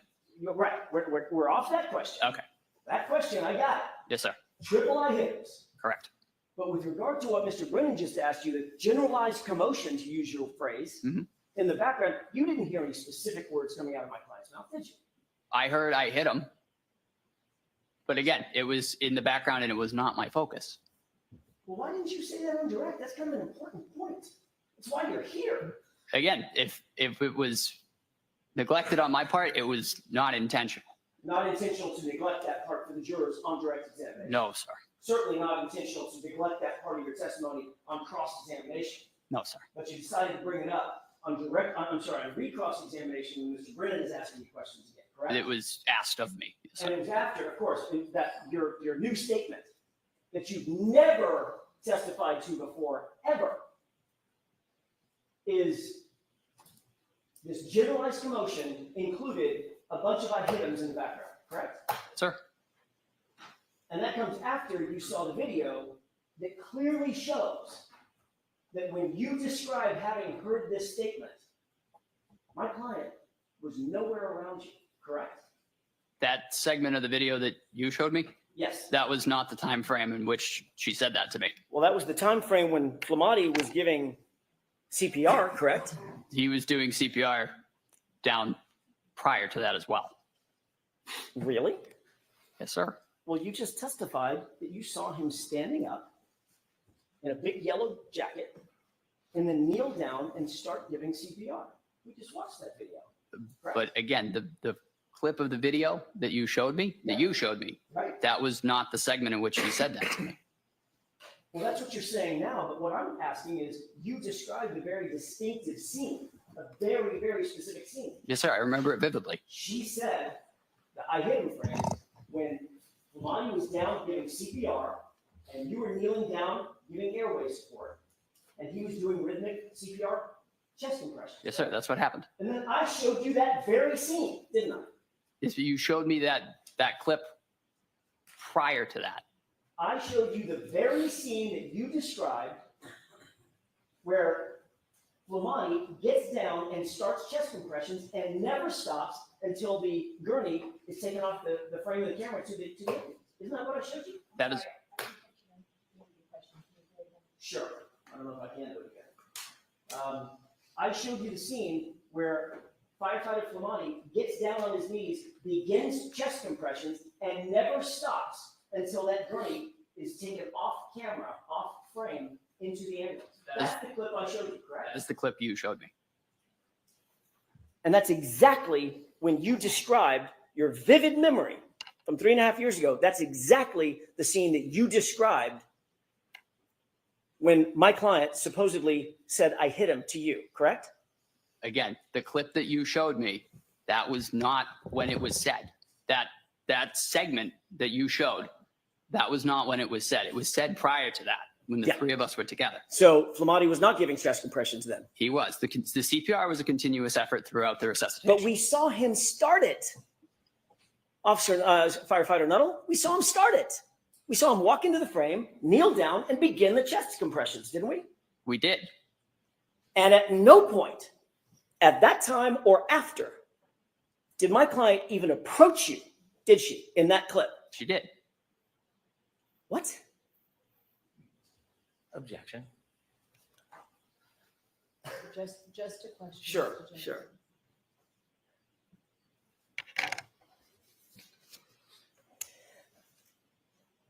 Do you need to see the that clip again? Yes, please. We're not going to show a video again. We've seen 2 videos. Which one is marked? The The one Commonwealth. with the timestamp in Right. the top? It's the exact same video. One has timestamp, one doesn't.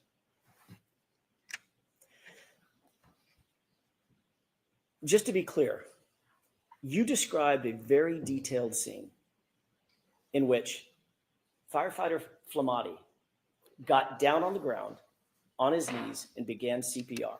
Yes, sir. We saw a clip that it played fully through. Mhm. Starts and stops, but it played fully through. Correct? Yes, sir. That was true and accurate video of what happened that day, Yes, sir. that morning, correct? Correct. And from the time firefighter Flamati began his CPR, he never stopped. Went all the way through until the gurney was taken off the camera, correct? Correct. You also described very clearly before you saw the video that the time when my client walked over and you had this dialogue and you heard this statement, it was during the time that firefighter Flamati was given CPR, correct? You described it. Yes, sir. But when we actually see firefighter Flamati giving the CPR, as per your description, at no time did my client walk over and have a conversation with you, did she? In She- that video? She did in the video. In the portion that Mr. Brennan played you, was firefighter Flamati giving CPR at that point? As I said previously Was as well. he or was he not? Yes or no? Objection. I'm going to let the witness answer the question. Firefighters Kelly and Flamati were trading off CPR. Tony started doing CPR, and it was passed off at one point to Firefighter Kelly. Firefighter Kelly at that time was a BLS EMT. Firefighter Flamati was a paramedic. They're going to move towards Firefighter Kelly performing CPR because at that time his skill set was not as advanced as Firefighter Flamati's, as Tony's. But they did switch off. That is a routine cardiac arrest. We switch off compressions. But the video that Mr. Brennan showed you was earlier in time, a few seconds or a minute or two earlier. Yes, sir. You'd agree with that, correct? I would. And firefighter Flamati had not begun CPR, had he? I don't believe so. That's right, he hadn't. But that's the time that my client walked over your general area, correct? Correct. Before CPR was started, correct? CPR was started immediately, sir. Can we wrap this up? I don't know if we can, Judge. Give you a couple more minutes. Do you understand the confusion? Objection. Sustained. All right, a couple more questions on this.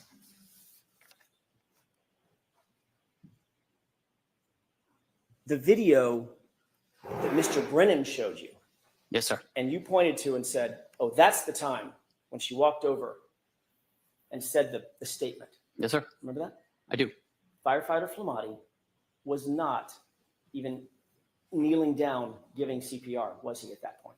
No, The answer is yes or no? no. Okay, he was not. Later, as the video continues to run, at some point, we see firefighter Flamati enter the screen, kneel down in that bright, reflective yellow jacket, and begin CPR, correct? Yes, sir. You had previously said that when you heard the statement and she walked over to you, it was when firefighter Flamati was giving CPR, correct? Yes, sir.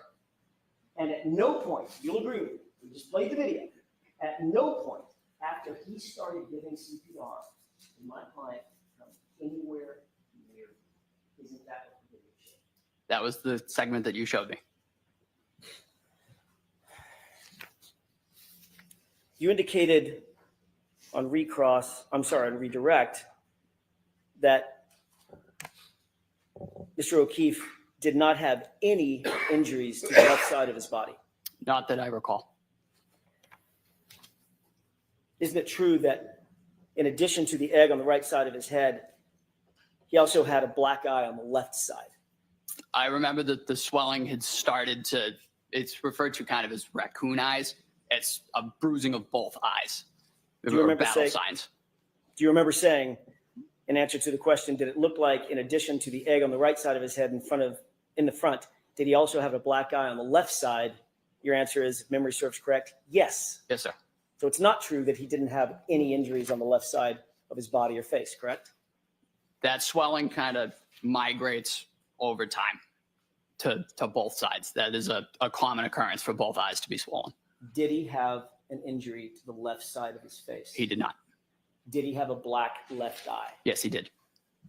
Would you consider a black eye an injury? Yes, sir.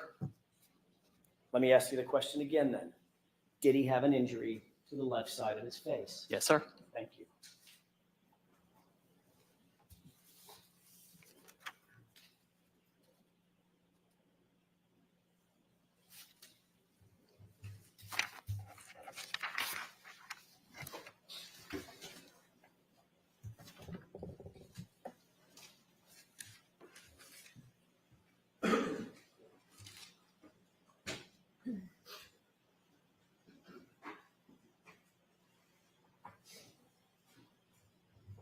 One last question.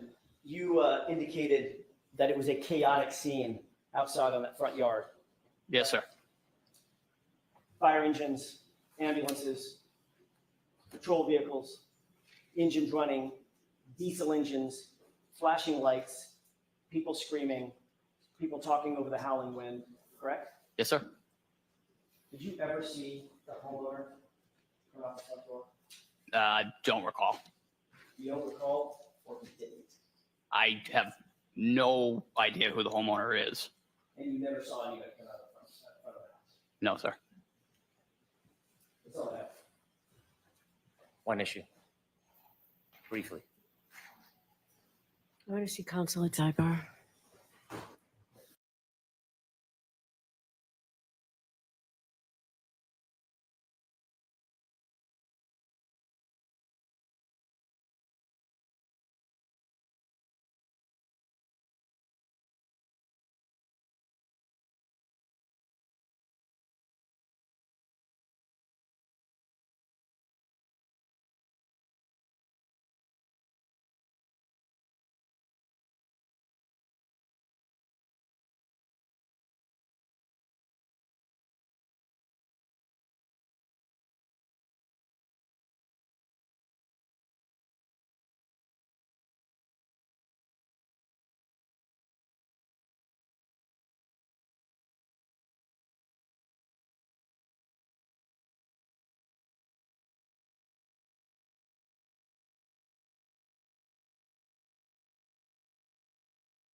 Sir, in Mr. Jackson's questions, he asked if you had ever said that you heard the defendant say, "I hit him,"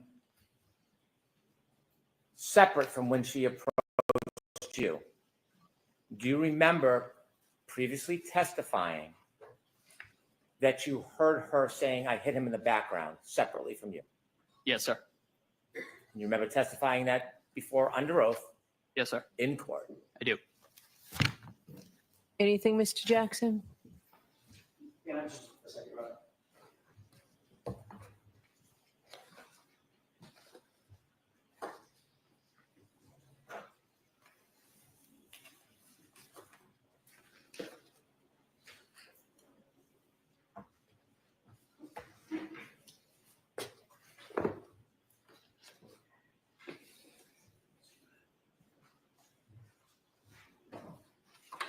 I'm sorry.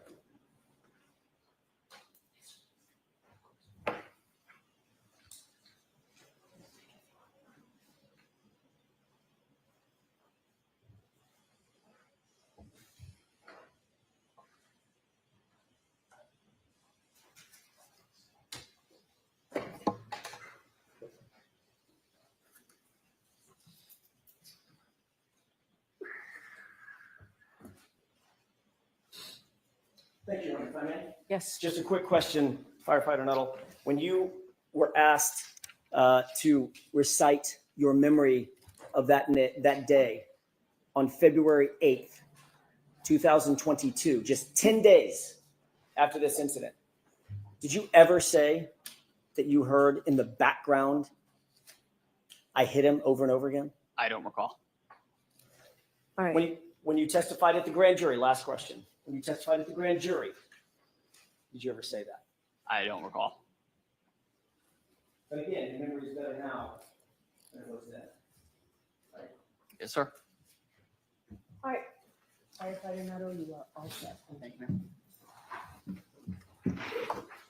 All right, your next witness, Mr. Brennan. Thank you. The Commonwealth calls Kerry Roberts.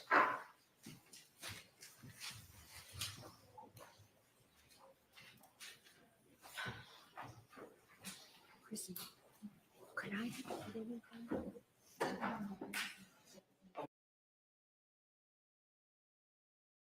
In the stand, I did have an exhibit I would like to introduce and Okay. play for the jury. Okay. And this is clip 2. No objection from the defense? No, Your Honor. And you're marking this as an exhibit? Yes, Your Honor. Okay. Do you have something for the court reporter to mark?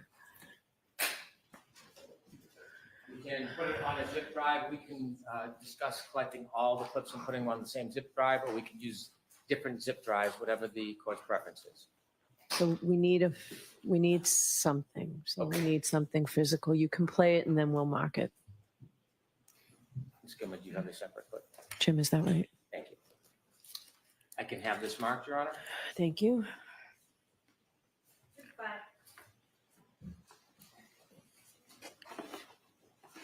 All right, Ms. Roberts, please. Okay, thank you. We'd like to play this first and then call Ms. Oh, Roberts. okay, I'm sorry. Thank you, Your Honor.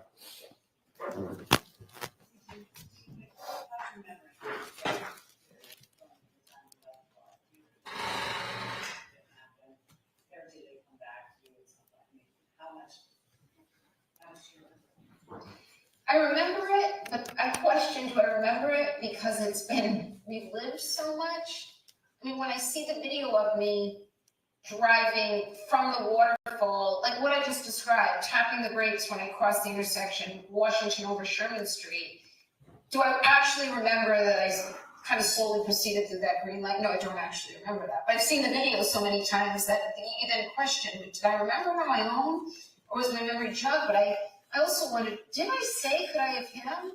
Or was it told to me that I said I hit him? And I knew I never could have said that. So the closest I must have said was, did I hit him? I know I said I hit him, but did I really say it as many times as law enforcement's claiming I said it? Thank you. I'd now call Kerry Roberts.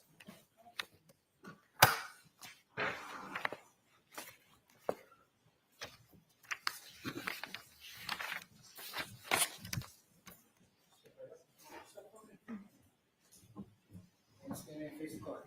Raise your right hand. Do you solemnly swear the evidence given to the court and jury in the case now hearing to the truth, the whole truth, and nothing but the truth, so help you God?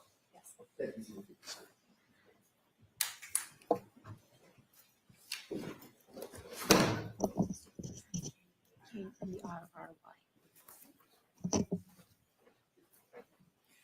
All right, Mr. Brennan, whenever you're ready. Good Thank you, Your afternoon, Honor. Ms. Roberts. Good afternoon, ma'am. Good afternoon. Could you please introduce yourself to this jury? Hi, my name is Carrie Roberts. Ms. Roberts, where do you live? I live in Canton, Massachusetts. How long have you lived in the area for? I was raised in the Boston area, North Shore, South Shore. I went to high school in Braintree and I moved to Canton about 12 years ago. Do you live alone? No, I live with my husband and 2 children. How old are your children presently, this day? My son is 13, my daughter's 15. Do you work? Yes, I do. Without identifying specifically where, can you share with us a little bit about what you do? I'm an executive assistant and I've been with my company for 18 years. Ma'am, if you could just move the microphone just a tiny bit closer. Thank you very much. You have 2 children, you're Yes. married, Yes, and you live in the area. yes. I want you to tell us whether you know a person by the name of John O'Keefe. Yes, I do. Would you be willing to share with us when you first met Mr. O'Keefe? Well, I went to high school with John in Braintree. He played soccer, I played soccer, so we probably hung out in middle school, but we went to 2 different middle schools. And then I hung out with him more in high school. He was a year older than me. His sister was 2 years older than him in school, and his brother was younger. So at some point, I was in high school with each of his siblings. Did you at some point become friendly with John O'Keefe? Yes. Could you tell us about that?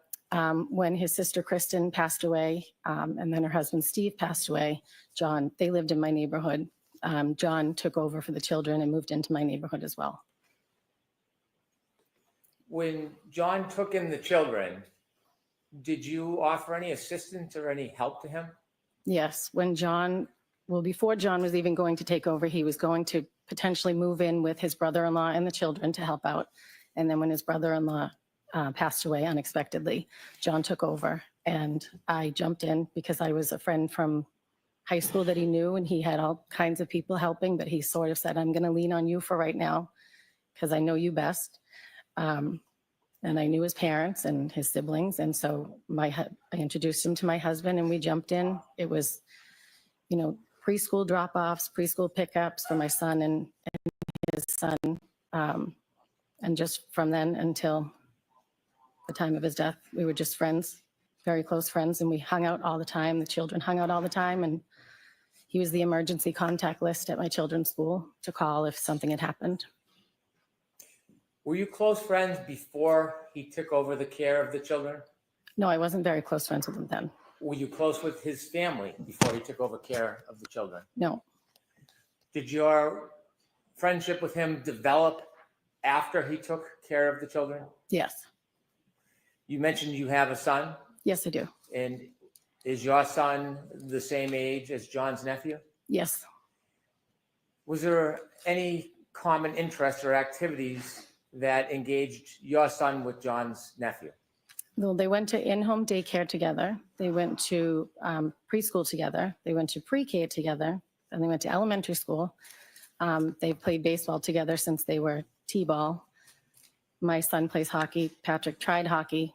He didn't like that. So we spent a lot of time at the baseball fields together. As you spent a lot of time together and had mutual care of children, did your relationship with him grow closer? Yes. And can you share a little bit with the jury how close you became? Well, John was a bachelor and he didn't have any children of his own. So when he took over for the children, he sort of, leaned on us to kind of guide him and, all the things to do if someone has a headache and, if there's an ear infection or, he had his mom and dad also helping as well, but I was right up the street. So if I would go to BJ's, I would call and say, can I grab you anything? if I would go to Walmart, any of the places I would go, I would call and say, do you need anything? Can I help you? Can I grab something for you? And he did the same. We just sort of all chipped in, helped. As your friendship grew, could you tell us a little bit about your relationship with John? John and I were very close. We spoke on the phone and hung out. He became very close with my husband as well because he was right down the street. But we just had a friendship, a very close friendship. Tell us about the day-to-day activities and how you would try to assist John with the children. Well, John moved across town. I don't remember when. I forget how many. Patrick, I think, was in 5th grade or 4th grade. And I would take him home with me on Wednesdays because John would be working. So it was more of a, and if he was at my house and my daughter needed to ride the other side of town, he would take her with him. We were just very close friends. We did a lot together. We would do baseball tournaments together. We would have drinks together. We would, all the things friends do. As you grew closer to John and helped with the children, did you become closer with his family? Yes. And who specifically did you become closer with? Mrs. O'Keefe and Mr. O'Keefe, his parents, and Paul, I would see from time to time, but not a lot. He doesn't live in Canton. But Mr. and Mrs. O'Keefe would be there all the time to help as well. And Mr. O'Keefe would take my son and Patrick, the nephew, out to Dunkin' Donuts all the time. Can you tell us a little more about the collective effort of other people, including his family, helping John raise these children? There was a lot of us that jumped in to help. It was not just me. There was a lot of Kaylee's friends' parents that jumped in and helped for Kaylee, his niece, and Patrick. There was a lot of us that helped out with Patrick. All of the community all came together to help him because there was this guy that just lost his sister and brother-in-law, and he stepped in to take care of these 2 kids, and he didn't really know what he was doing at first, but he got the hang of it pretty quickly. You have a son that shared a lot of interests with his nephew. Yes. He also had a niece. Yes. Did you spend more time helping with his nephew or with his niece? With his nephew. Were there other people in the community you knew of who spent more time helping with his niece? Yes. And who was that? Jen McCabe. Did you know Jen McCabe? I had met her once. John got a discount at Reebok, so he would take the kids. Well, he would take anyone with kids up with him to get shoes, like sneakers for back to school or whatever. So one day he did take Jen and I up to Reebok, but other than that, I never talked to her on the phone. I never saw her out. Her children are older than mine, so we never really crossed paths. As it relates to the night of January 29, 2022, how much earlier was it that John took you out with the children and Miss McCabe out with her children to get sneakers? How many years before that? Years, like 6 or 7 maybe. And from that time you met Jen McCabe in the years past, did you ever spend time with her again before January 29th, 2022? No, I did not. I didn't know her. Were you friends with her? I was not. Did you speak on the phone with her? No, I did not. So other than that one meeting, you were strangers? Yep, that was the only time. I knew her. I knew of her. She has 4 girls, but I didn't know her. At some point, as you were part of John's life, did you learn that he was dating a person by the name of Karen Reed? Yes, I did. And do you see that person here in the courtroom today? Yes, I do. Could you point her out and describe an article of clothing that she's wearing? She has a black suit jacket seated at the front table. When did you first become familiar or know about Miss Reed? July, I think it was, of 2020. John, we were having people over, and so I invited him, and he said, I'm going to bring Karen over. And I was like, I don't know who that is, but okay. He assumed I knew because he had been dating her for a little bit, but it was COVID, so we didn't see him very often during that time. So Karen came over that night. This is early 2020? I think it was summer, so I think it was around June or July. Briefly, just tell us a little bit about where and the circumstances of meeting John and Karen for the first time. They came over to my house and we hung out on the back porch, had some drinks. There was music, kids were around. Just a nice, normal summer night. We had other people over as well. Over the next coming months, did you become more familiar with the defendant? Yes, Did you see her more often? yes. And could you generally describe for the jury how you learned more of her and saw her more often? She would take care of the kids a lot. Mainly, well, not mainly Patrick, but not mainly Kaylee either. She helped out a lot with the kids. So if we were at baseball, she would come to all the baseball games, or she would drop off or pick up my son or Patrick if they were going to the golf course or the driving range. Would you see her during events with your son and John's nephew? Yes, we did baseball tournaments and So when Things you like go to that. baseball tournaments, would that be away, an overnight type trip? one of them was down the Cape. How often would you spend time with John and the defendant? Not that often together, but John would stop by himself. My husband would go out more with John, but I didn't spend much time with the two, not a lot of time outside the baseball field. Did you become friends with the defendant? We were friendly. Did you ever spend time alone to go out or socialize? I did not. Would you see her when you would pick up or drop off kids, or she would pick up or drop off kids? Yes. Did you ever speak to her on the phone? Yes. In relation to what? Corresponding with the kids, pick up, drop off, mainly Ryan and Patrick, not about Kaylee. Did you ever spend any important dates or times or holidays with John and Miss Reed? No.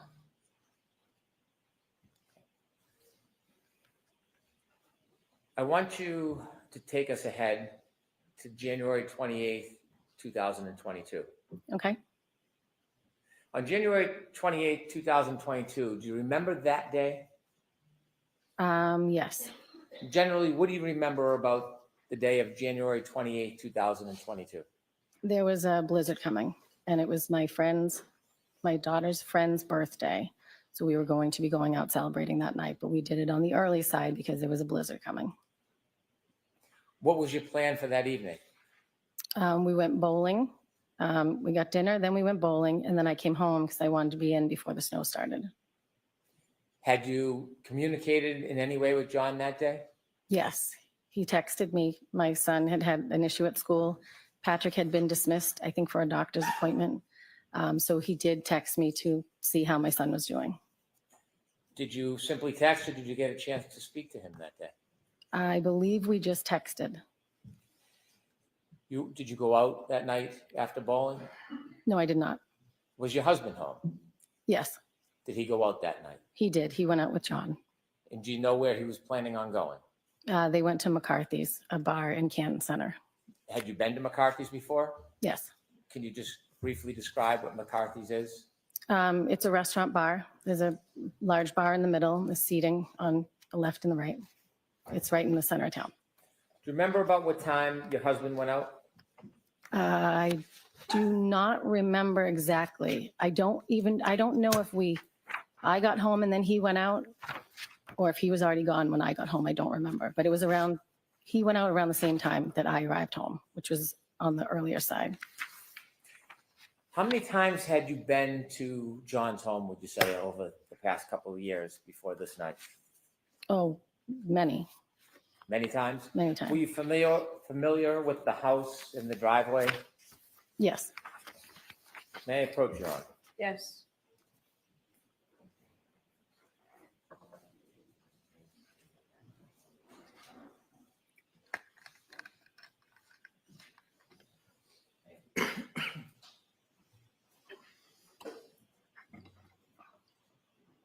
Should I return to the podium and ask the questions? You John? can ask them from there. Thank you.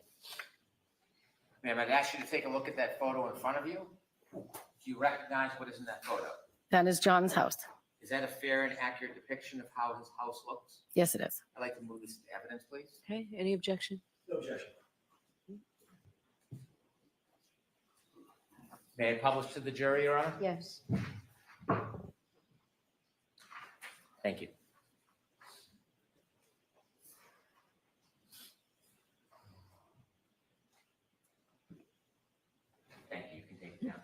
I'm showing you a second photo. Do you recognize what's in that photo? Yes, that's John's driveway. Is that a fair and accurate depiction of how John's driveway appears? Yes, it is. I'd move that into evidence. No objection. Okay. Exhibit 7 somewhere. May I publish? Yes. Could,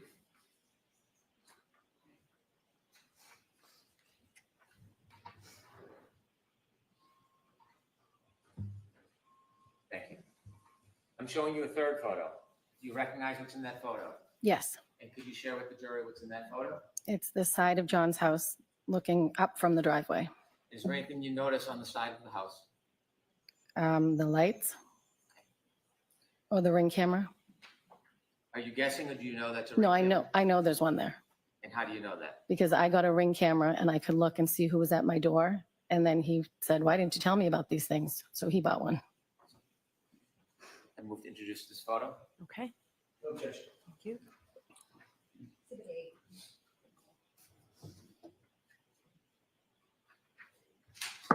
May I publish, Your Honor? Yes. Ms. Roberts, with the laser pointer, could you just point at the picture and show where the Ring camera is? On this screen? Yes, please. Whichever one you can do. Okay. Why isn't it working? Nope. It's on. Okay, well, you know what, rather than use the pointer, why don't we can you describe where you see the Ring camera on that picture? It's in where the two lights are under the top window. Okay, thank you. We could take that down, please.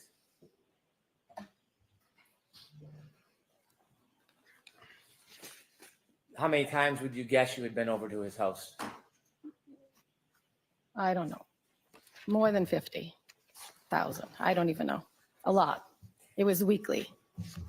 That night, you told us that your husband went out to meet John at McCarthy's, the bar. Yes, he did. Do you remember your husband coming home that night? Yes. Do you have any memory of about what time he returned? I'm guessing, but somewhere around 10:30. So I'm not going to let you guess. Do you know? Do you have it? I don't know. Okay. It was around 10 or 10:30. I can't be exact. Did you see him come home? Yes, What was the forecast for that night and the next morning? there was a blizzard coming. Was that part of the decision-making of going out or staying home? Yes. At that time, when your husband came home, did you look outside? Do you have any memory of what the weather looked like around 10:30? I remember the snow started to fall somewhere around 12 because I remember looking out the window and I could see it starting. And that was the beginning of the snowfall? I believe so. What was the weather out that night? The weather that night, I think, was fine. It was cold, but it wasn't snowing yet. I want to move forward ahead. At some point that night, did you go to sleep? Yes, I did. Did you sleep through the night, Ms. Roberts? Yes, I did. At some point, did you wake up? Yes, I did. I want you to tell us what was the reason that you woke up. I got a phone call at 5 o'clock in the morning from Karen Reed. Were you expecting a call? No, I was not. Had you ever received a call at 5 in the morning from Ms. Reed before? No. Share with us what happened that morning. What did you hear? Karen called and the first thing she said was, Carrie, John's dead. And then she hung up. And then, When she said that, did you have a chance to have a conversation with her? no, I did not. Describe her demeanor when she said that. She was yelling loud enough, my name, I think it was 3 times, it might have been 2. She was yelling loud enough that she woke my husband. Your husband was sleeping next to you? Yes, he was. Was she loud, yelling, screaming? Yes, she was very loud. She was screaming. After she said, Carrie, John's dead, did you know what she meant? No, And did you say this was around 5:15? this was at 5. She called me at 5 on the dot. After she hung up, what did you do? I was half asleep still. I didn't know what was going on. So I started to get up and I think I tried to call her back. I know I tried to call her back, but I don't know exactly when because I was like, what? So my husband said, what was that? I said, I don't know. something's going on. I don't know what's going on. That was Karen. And then I tried to call her back. I know I tried to call her back, but I don't know if she answered or if she called me back the next time I spoke to her. After you, or she called you again, did you have another discussion or did you hear her say something else the second time you spoke to her? Yes, the second time she said, I think something happened to John. I think he got hit by a plow. He didn't come home last night. Kaylee was home. He would never leave her by herself, and I was not supposed to stay at the house last night. So I think something happened to him. Did she say anything about drinking? Yes, she said, we drank so much, I don't remember anything from last night. And I said, okay, where are you now? She said, I'm driving. And I said, you need to go home. Where's Kaylee? And she said, at home. I said, you need to go home and be with Kaylee. She cannot handle this, thinking, her uncle's missing. I said, you're going to get a DUI. You need to go home. Was there anything else in the conversation that she said to you at that time? She said, I'm going to drive to your house. Would you drive my car? And I said, yes. So at that point, I started to get dressed. I turned on the automatic car starter so it would warm up. Told my husband, I don't know what's going on. John didn't come home. And so I think my husband tried to call him and I tried to call him. And my husband said, you're not going anywhere. It's a blizzard. He's probably on somebody's couch. And I was like, I know, but she's really upset. I'm just going to go. She wants to come here. I'm going to drive her car. And then I went out to my car and sat and waited for her. When you called John, did you get any response? No, I did not. As you were waiting for the defendant, did you make any other phone calls? I did. When I was in the car, I thought to myself, well, she thinks he got hit by a plow. I'm going to call the police and see if there was any accidents or maybe something happened. They brought him in. And I spoke to the officer who said, no, nothing of that sort. I've been here all night. And then I called the Good Samaritan Hospital and Milton Hospital to see if they had anybody that was taken in an accident. When you called the police to look for Mr. O'Keefe, did you call 911? No, I called the non-emergency line. Do you know if that call was recorded? I believe so. I'd like to introduce an exhibit. Okay. Any objection?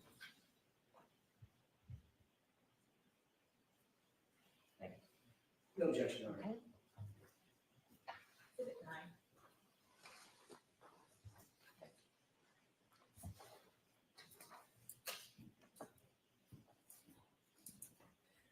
When you called the police, what was your level of worry at that point?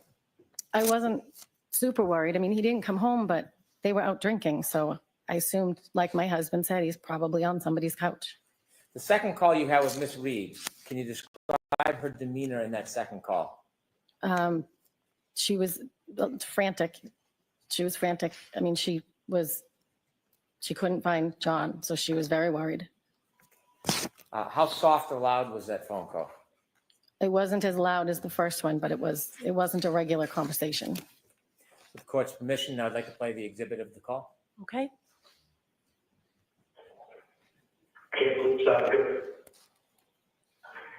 Hi, friend is Sarah calling because my friend's boyfriend did not come home last night. We were at Waterfall. And now she is calling me hysterical because she doesn't know where he is. You didn't take anybody outside the name of John O'Keefe, did you? John O'Keefe? Yeah, he's the Boston cop, and it would be on film, but. No. And he probably got a ride and passed out of someone's house, I don't know, but. Yeah, no, we didn't lock anybody out or anything like that. And where does he live? He lives on Meadow, around 7. He lives on Meadow, off Pleasant. Okay, and where is the wife home? You said your girlfriend? With his girlfriend, yeah, they were out having drinks, and then she left and expected him to come home at some point, and he never did. Yeah. And so I said to her, my husband had been out with him earlier in the night, but then he obviously came home. And he has custody with me, his nephew, because his parents passed away. Okay. And so she's home with the weekend, I go, now then I have to be home. And so she's nervous because she never even called me. Yeah. So she's like, I feel like something happened, and I said, okay. Okay. Well, so call the area hospital, and nobody's happening. I personally think he probably picked him up and he passed out. I don't know. Yeah, where, he didn't drive last night? No. No. Okay. Again, it's more, it'd be driven by you.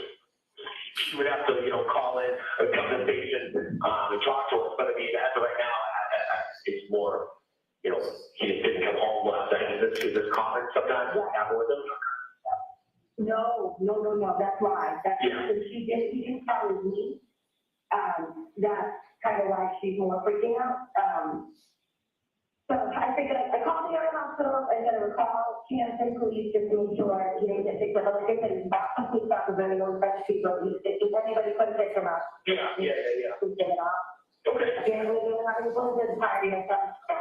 Yeah, no, unfortunately, I wasn't there, I was stuck here, but we didn't get any calls, anything like that, nobody was arrested or anything like that, Okay. all righty.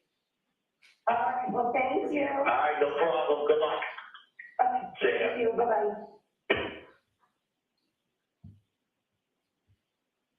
Were you in your car when you called the police station and the hospitals looking for John?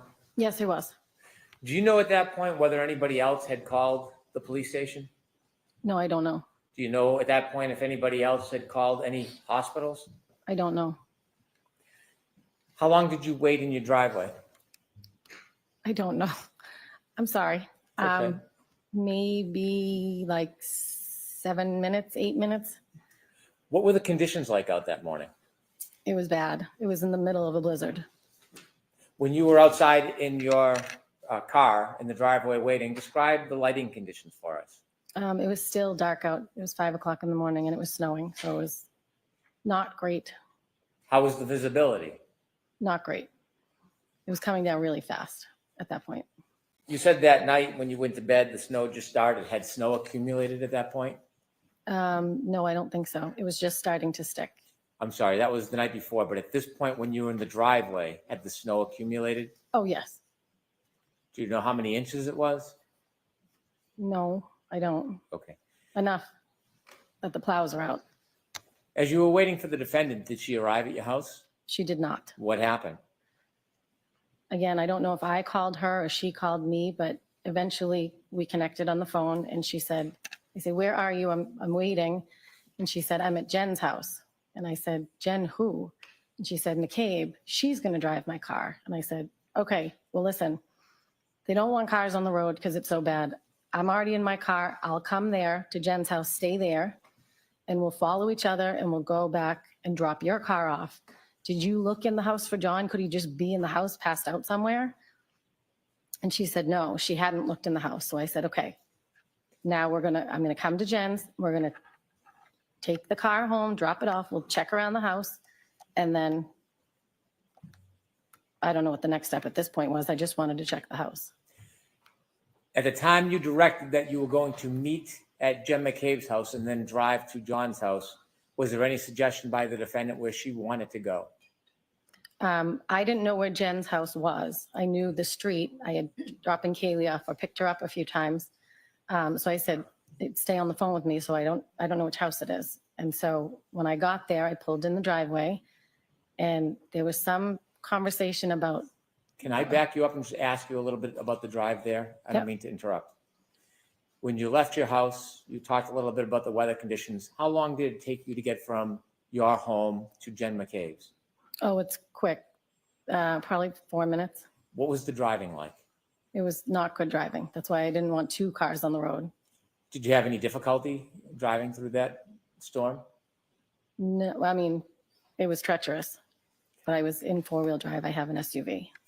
You mentioned you didn't know exactly where Jen McCabe lived. Had you been there to drop off John's niece before? Yes, but I didn't know which house it was because when I picked her up before, she was either getting out of the car at the driveway or waiting at the end of the driveway. So I didn't know which house it was.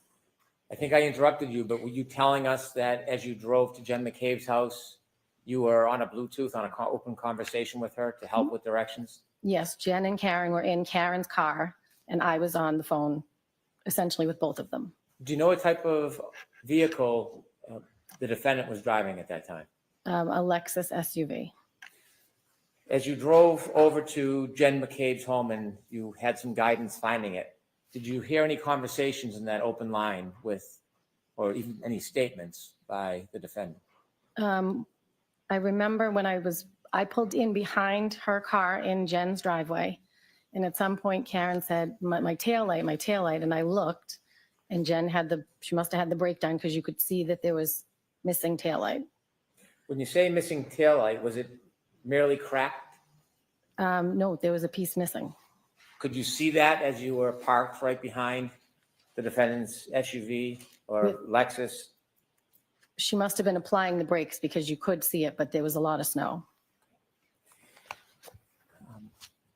When you saw that the taillight had a missing piece, did you say anything?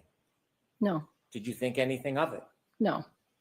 How long were you parked behind the defendant's Lexus while it was parked in Ms. McCabe's driveway?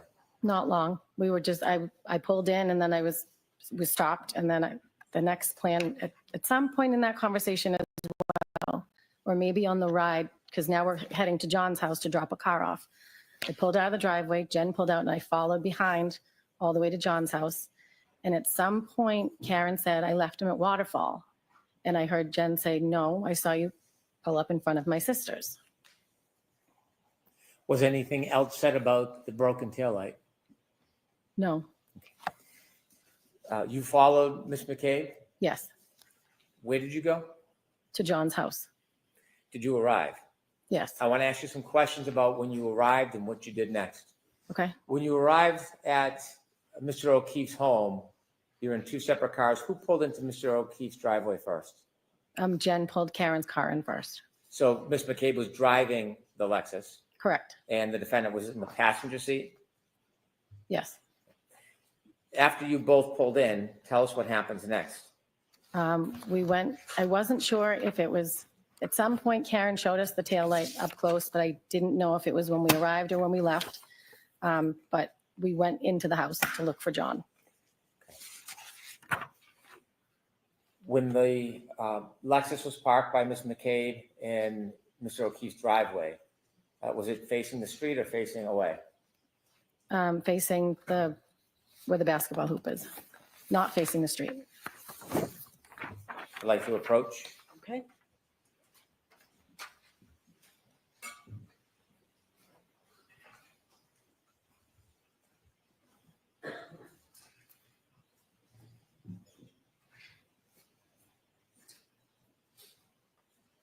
I'm going to show you a photograph.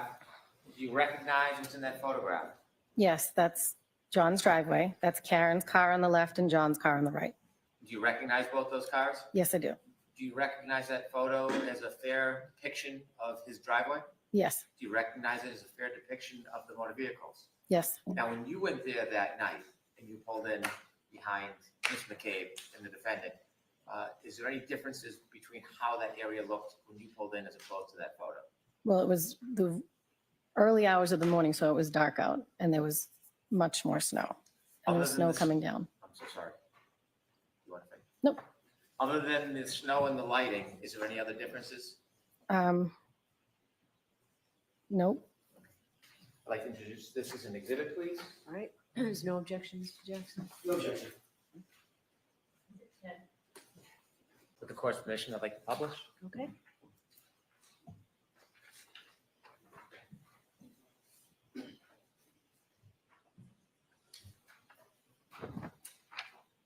And to help us understand, you see on the left is the house. Yes, There's a motor vehicle in the middle of the driveway, but it's the vehicle to the left. yes. And whose vehicle is that? That's Karen's. Is that where it was parked that night when you went into the house? Yes, In the motor vehicle to the right, you recognize that? that's John's car or SUV. Thank you, you can take that down. I'm showing you a second photo. Okay, Do you recognize that photo? yes. What is it? It's the back of Karen's car. Does it look like a fair and accurate depiction of her car as it appeared that morning in the early morning hours to you? Yes, Do you notice anything that's distinguished in that photo? the piece that's missing in the taillight. Which one? The right passenger rear. Do you know when, I'm sorry, do you know when this photo was actually taken? I do not. although you don't know when it was taken, is that a similar depiction to your memory of how it appeared that morning at 5 Yes, or a little after 5? yes. I move to introduce this exhibit. Objection. The court's permission to like to publish? Yes.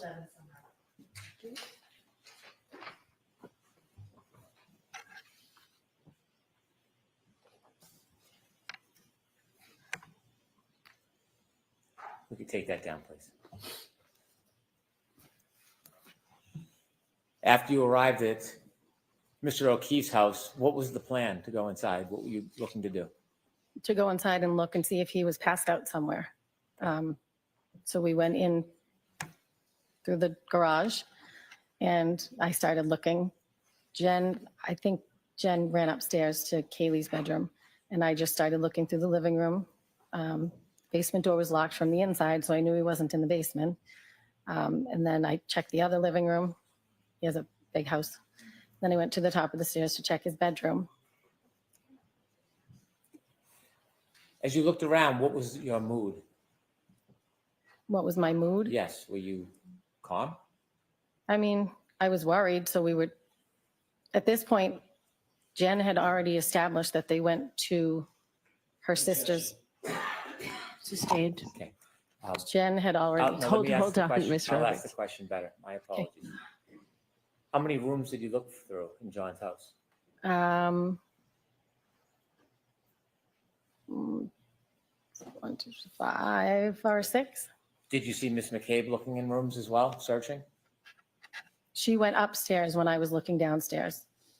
At some point, as you were looking, did you see the defendant? Yes, Was she looking with you? she was in John's room. What was she doing? She was just standing there when I came up to the top of the stairs. Did she say anything? No, Did she do anything? no, Was she searching? I don't know. She was in the room. What happened next? At some point, Jen earlier had said, Well, let's not talk about what was said. Okay. Let's Well, just talk about. the plan best at you this can, point your- is your to go to memory of what was 34 done. All right, Fairview. Ms. Roberts, I know that I'm just going to ask you to wait for a question Okay. because we can only get one person at a time. So next question, Mr. Brennan. Again, my apologies. And so as you're looking through the house, you don't find John. What happens next? the plan was to go back to Jen's sister's house. Who made that plan? Karen wanted to go back there. Well, tell us a little bit about that. How did that conversation come up, and share with the jury what was said? And the car ride to Meadows, Karen said, I left him at Waterfall. And Jen said, no, I saw you pull up in front of my sister's. So then Karen said, we need to go back to your sister's. And I said, no, we're going to go to Meadows and we're going to drop the car and we're going to look there. Then we'll go there if we don't find him. When you were at the house, Meadows, John O'Keefe's house, and you didn't find him, was there any further conversation about what the next steps would be? I said, let's go. He's not here. But I didn't know where Jen's sister lived. So we got into the car. Jen was in the passenger seat. I was driving my car. Karen was in the back seat. Did you And Jen was begin, giving directions. did you begin your way towards Meadows? Yes, And it was Miss McCabe who was giving directions? yes. As you began driving to head towards Meadows, in addition to trying to drive, were you doing anything like looking or searching? Well, yeah, we were looking on both sides I was looking on both sides of the road in case he was walking home. Did you see Miss McCabe searching? Yes, she was looking out as well. Describe a little detail about what you saw Miss McCabe doing. She was looking out the window as we were driving. So was I, as I was driving. And where was the defendant during that time? She was in the back seat. Was there any conversation, comments, statements? Well, she would be in the back seat and then she would be in between Jen and I, in the back seat and then in between Jen and I. She was just very frantic. Was she saying anything? There was conversation on the way there. Okay. Was she looking as well? Did you see her looking out the windows like you and Jen? I don't know if she was because she was in the back seat. As you drove to Meadows, what was the visibility? The same or better or worse? No, it was poor. Did you make your way towards Meadows? I did. As you finally got to Meadows, was the house on your left side, your side, or on the other side? Are you talking about Fairview or Meadows? I'm sorry, Fairview. Okay. The Fairview house came up on the left-hand side. Before you got to the house, is there a tree line between that house and the house before it? Yes, there's a cluster of trees and bushes. All right, take us back. I want to talk about that morning. As you're driving and approaching Fairview, tell us what you hear, what you see, what's happening. Jen's giving directions, and it was really bad driving. I was white knuckling because it was getting slippery. Karen wouldn't put on her seatbelt, so because she was in between us again the whole ride, and then sitting back. But she was worried because we weren't finding John. Were you having words? Yes. Tell us.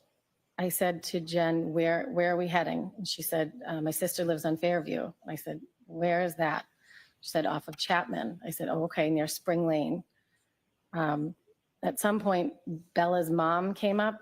Tell me what that means.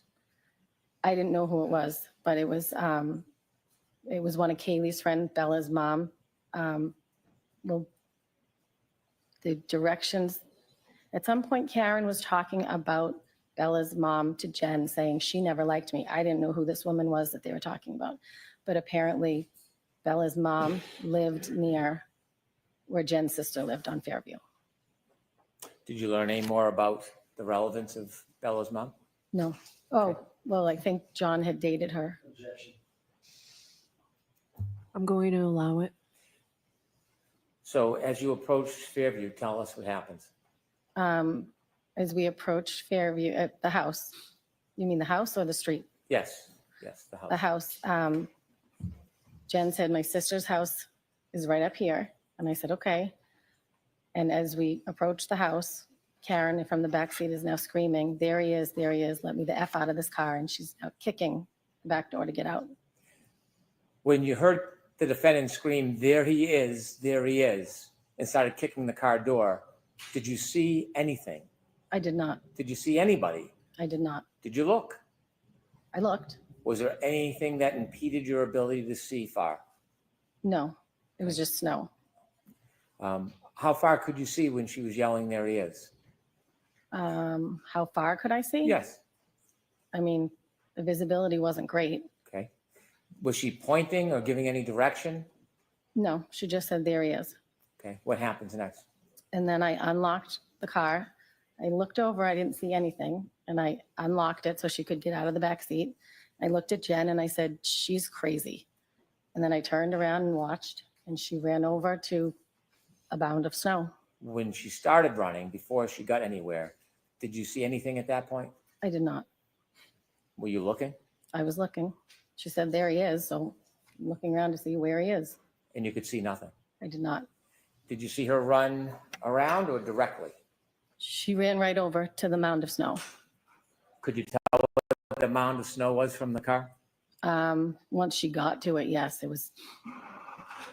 Once she got to it, you could tell it was a mound of snow that was the length of a body. All right, I'm going to stop you there, Mr. Brennan. I need to see counsel at sidebar for just a minute, please. Regarding.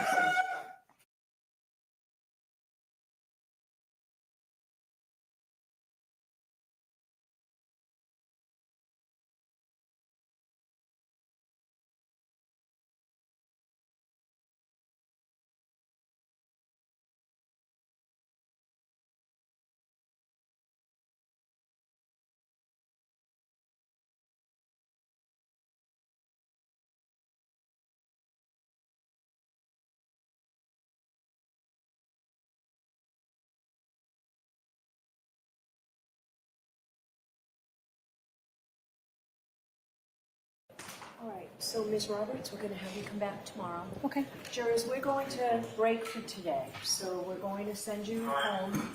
The same 3 cautions that I'll tell you every single day. Please do not discuss this case with anyone. Don't do any independent research or investigation in this case. If you happen to see, hear, or read anything about this case, please disregard it, let us know.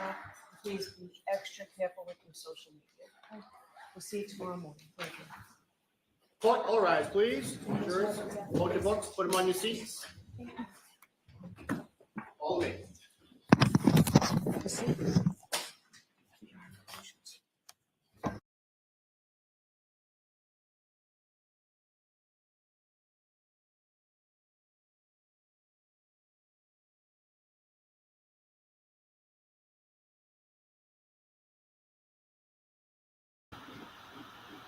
Okay, but, oh, my head hurts so bad.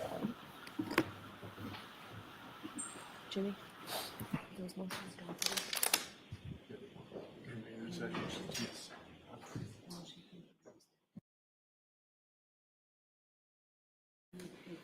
Curious, actually.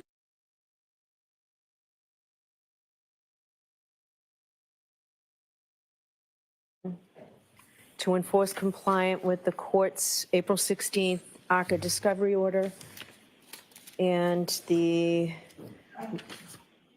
motion to continue. All right, thank you. Thank you. Sorry, Chrissy, I didn't mean to do that.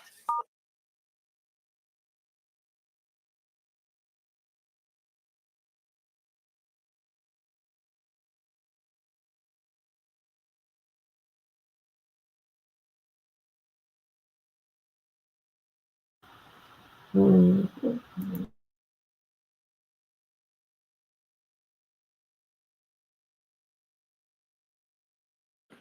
This is an ongoing issue which relates directly to the credibility of potential ARCA witnesses. This is information based on the history and representations made in this case that we're entitled to. I did note before these were produced that we have watched video footage from unaired video from the documentary. We clearly knew that there were text messages and correspondence beyond what was represented to the court. It is not a surprise that I did receive these lists of text messages and calls after I made those comments. However, there is no text message content. There is 99 texts to Mr. Wolf, 6 texts to Mr. Rentschler. That does not reconcile with the past positions and representations of the defense to this court and to the Commonwealth. In addition, there are a number of phone calls. And those phone calls, again, I would suggest do not reconcile with the past representations. We have 52 minutes of phone calls on 5 calls with the ARCA mainline, 133 minutes, 20 calls with Dr. Wolf, 57 minutes, 23 calls with Dr. Rentschler. I find it difficult to accept that these were all for scheduling purposes. We also had your honor's order, not just for the communications, which are not a complete or a fair production, but there was a order by the court to provide all correspondence, text messages, emails, not just with Attorney Jackson, but with the entire team, including the defendant, Karen Reed, and we have received nothing. This is important because if we look at the first half of ARCA's potential testimony, which is limited to their prior report, we cannot fairly and effectively cross-examine the witnesses until we have the information we're entitled, and that's why I've also asked and suggested that ARCA should be ordered and required to provide that evidence as well so that we can see what is there.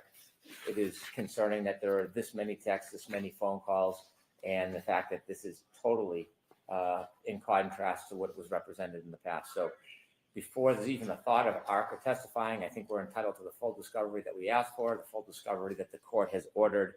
I don't see anything to do with billing or anything else beyond these text message and phone call logs. I want whatever content is available. I think it's relevant material. It's pursuant to your order, and this is woefully incomplete. Should I dive into the second motion? Yes. So I can move quickly. The second motion, part of it is moot in some respects. I won't go through the tortured history of discovery. We've gone through it too many times. We don't have time for it. But inevitably, it is clear that we have played by the rules, met our discovery obligations, and as we stand here now, the defense is proposing new opinions, new testing, and they don't even have the parts of that testing yet. This is 2 weeks into trial after we picked a jury. This is at the time of the opening. It is ambush. It is unfair, and we have no ability at this point to reconcile or deal with new opinions and new information. Importantly, the defense's position is they may or may not have a report by May 1st.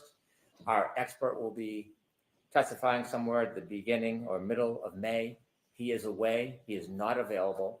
And so anything we receive at the beginning of May or end of April, we'll have no opportunity to look at, vet, test, reconcile, or even engage in our own testing. This was my concern all the way back in November. I'm not Nostradamus, but this obviously was something that worried me that actually occurred.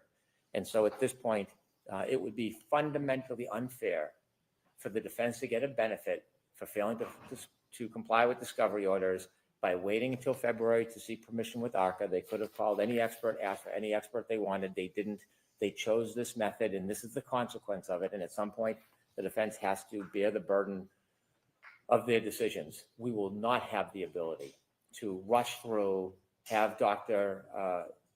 Brensler come in days before his testimony, try to reconcile, be inadequate. I've had a brief correspondence with him. It's simply impossible. That's why we suggested, although we certainly didn't want to move the trial date, that was the only remedy if the court was going to allow any new opinions, evidence. I say to the court that they should not be allowed to offer absolutely anything new, not only because they missed the discovery deadline. That's technical, but the reality is we're all trial lawyers. We've all tried a lot of cases. It would be a disadvantage, fundamentally unfair, and because of their own choosing. And so anything new, we will not be able to reconcile. We would not be able to proceed with our expert in a fair manner. Thank you. Okay. Mr. Alessi, is this you? I'm going to ask you to be as brief as you can be, please.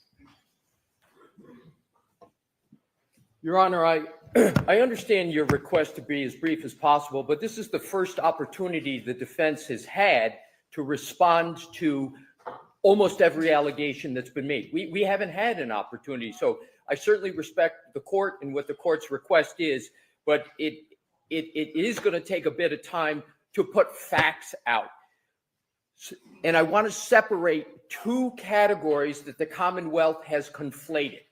The Commonwealth has conflated the issue of what text messages exist, which text messages don't exist, what's been turned over pursuant to orders. And I would like that to be clear to the court factually, because the Commonwealth has misstated just now 3 times the facts. So I asked this morning, there were 100 or so texts referenced in the exhibit, whatever was presented by you folks.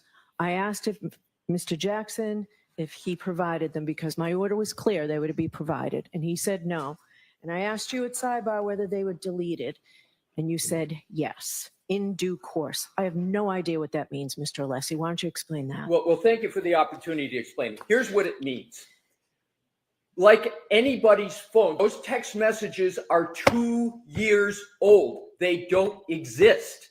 So can you also tell me, doesn't the aren't the ABA guidelines the council is supposed to keep everything in a case for 5 or 7 years? I do not believe that is the ABA rule with regard to experts. I'm unaware of that. In regard to your client, and this was in regard to your client's case, right? I'm sorry, Your Honor, I didn't hear you. Records kept regard to your client's case, which these are experts that were, I mean, there's 100 text messages leading up to trial when I was told that by you that there was a pause email, and then all of a sudden out of the blue a bill appeared in July. This shows that's not true, Mr. Alessi. Your Honor, that was a different question that Your Honor asked me back then. That was about emails. That was not about text messages. Have emails been provided? Yes, Your Honor. Okay. All emails have been provided. And that is why we are in compliance with all orders. And I will say also with regard to text messages, we have provided, pursuant to every order, every single text message that exists.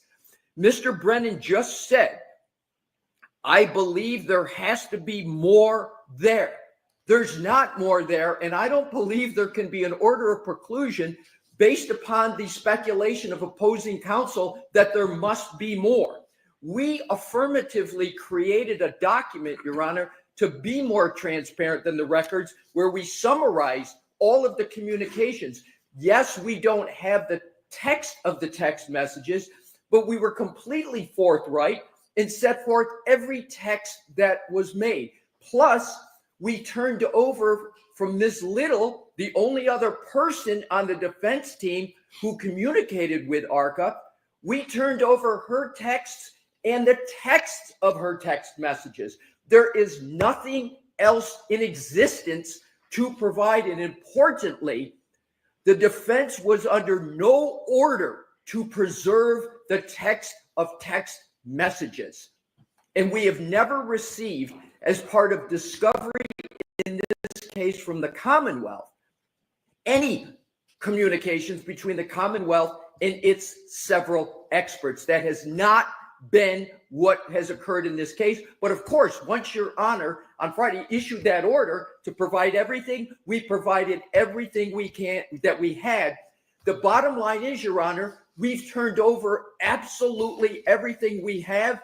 And in addition to that, we created a document so that it would be easier. We're the one who showed all of these text messages from Mr. Jackson historically. We created that document.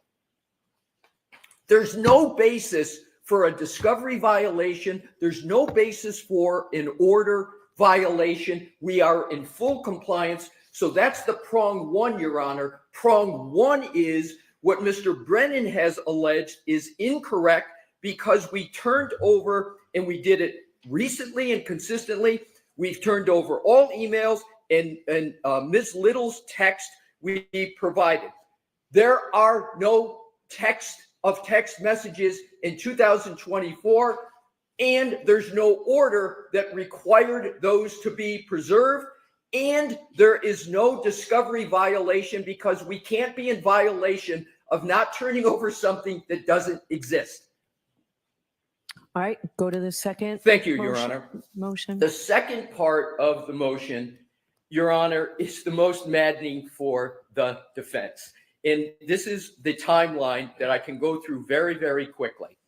And essentially, what the Commonwealth just argued is we will be so prejudiced that if we get the work that ARCA is underway, working on, that we will be prejudiced because we won't have enough time to address it.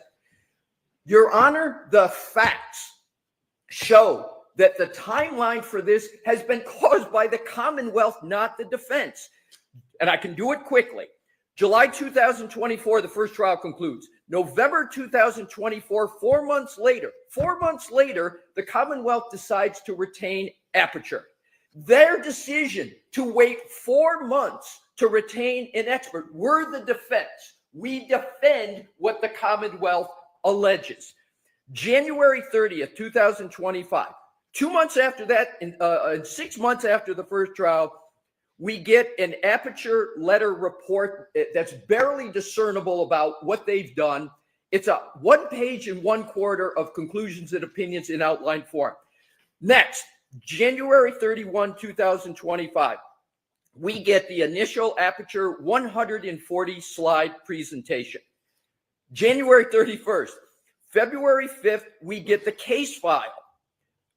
In February of 2000, or February 19th, we finally get the raw images from Aperture in the scans. That's the first time we get raw images and scans. You can't have an expert work on anything until you even get those raw images in scans. We move, and we have a hearing on March 20, 2025 to preclude Dr. Welcher because the slides are so incoherent and the report is so insubstantial. We can't tell what it is their theory is. So then on March 24th, and at that hearing, the Commonwealth agrees to redact and revise that. So we're already into March 20th. The Commonwealth agrees to redact and revise. Your Honor put the defense on a short leash. We accepted it.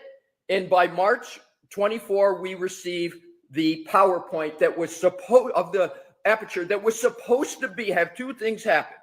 It was supposed to be redacted, and there were certain things that were supposed to be changed. What did we get on March 24th?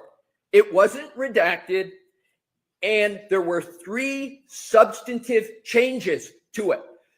The Commonwealth has said twice, including today, there were no substantive changes. There's 3 of them, and to the extent Your Honor wants to hear, I can detail exactly what those changes So were. why don't you highlight them very quickly, because I will, need to Your say Honor. something. I can do it quickly. Thank you for the opportunity. First one, slide 36, they changed the image of 34 Fairview. No small change.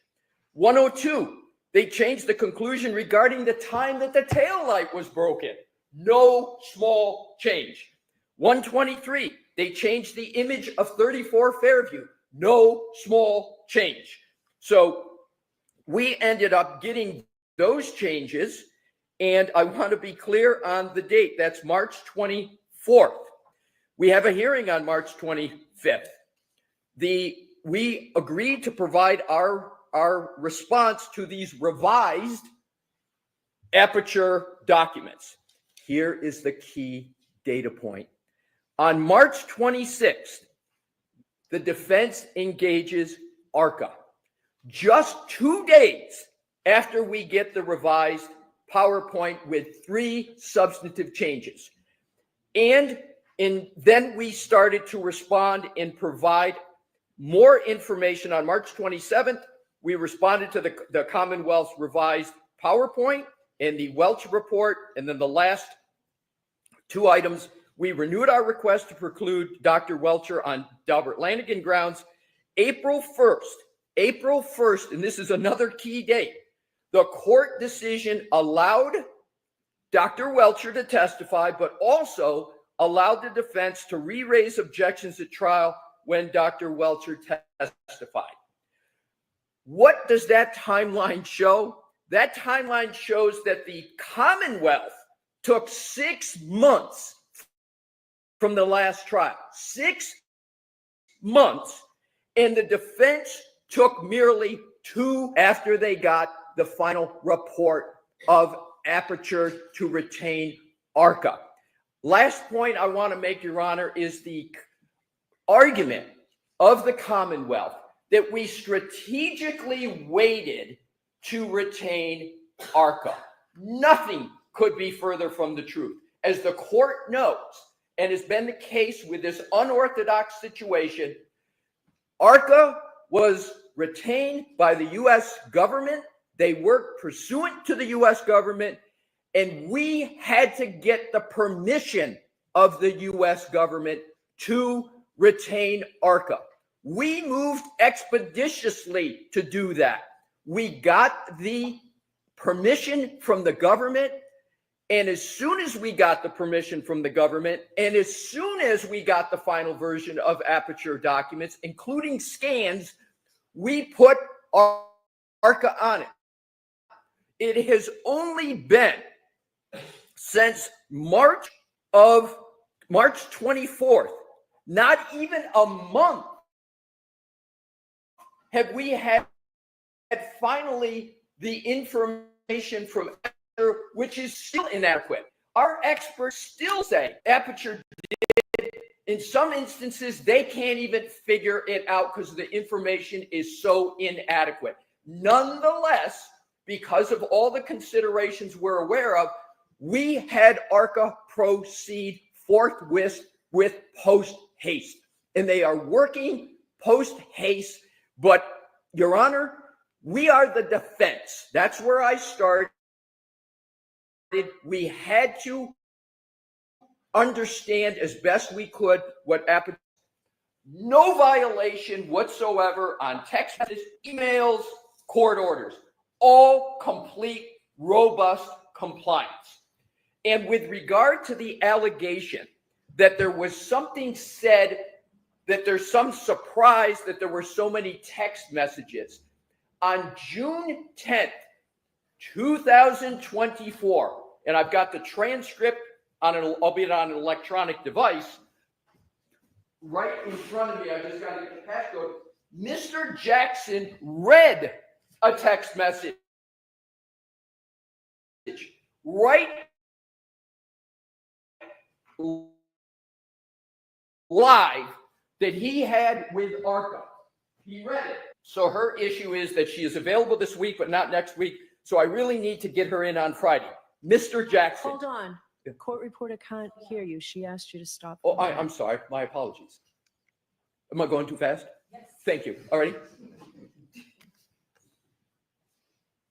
ahead. Thank you. My apologies. So, Mr. Lally, so get her in on Friday. Mr. Jackson. Dr. Wolf just texted me and said, I presumed you were in court. Give me a call when you're available. The court reporter, I'm getting an interference. Mr. Jackson, I'm sorry. The court reporter, that's okay. We have been completely transparent that there were text messages as opposed to emails, text messages about scheduling, about other administrative matters. Mr. Brennan is completely free on cross-examination of ARCA to address every one of his speculations, every one of his suspicions, every one of the ghosts that have been created on this topic. He can address them. If he thinks that we're wrong, we're misstating, he's got the opportunity to speak to ARCA and ask those questions. Your Honor, it is improvident to, based upon speculation, preclude the defense from putting in a defense. I'm not making a conclusion today regarding precluding the defense. Okay, all right. All right, What's next? so I need you to wrap it up because there's something I want to say. Certainly, I'm going to wrap it up in 10 seconds. There are no violations of any discovery order, no violations of this court's order. And with regard to the retaining of ARCA, because we're the defense, we acted expeditiously in response to the information we're getting. And this can be tested with ARCA, the statement I'm going to make. To this date, ARCA still has trouble understanding what it is that Aperture did and didn't do, which was the reason for my Dalbert Lanigan motion, but we proceeded nonetheless. Happy to entertain responses to any questions. All right. No, thank you. All right. So as you all know, I previously wanted you to have a seat, Mr. Alessi. Thank you, Your Honor.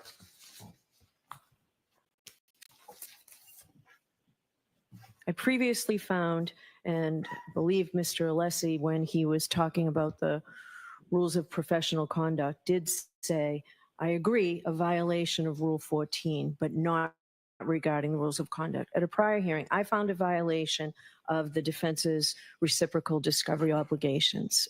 It was clear to me, and I found that it was deliberate.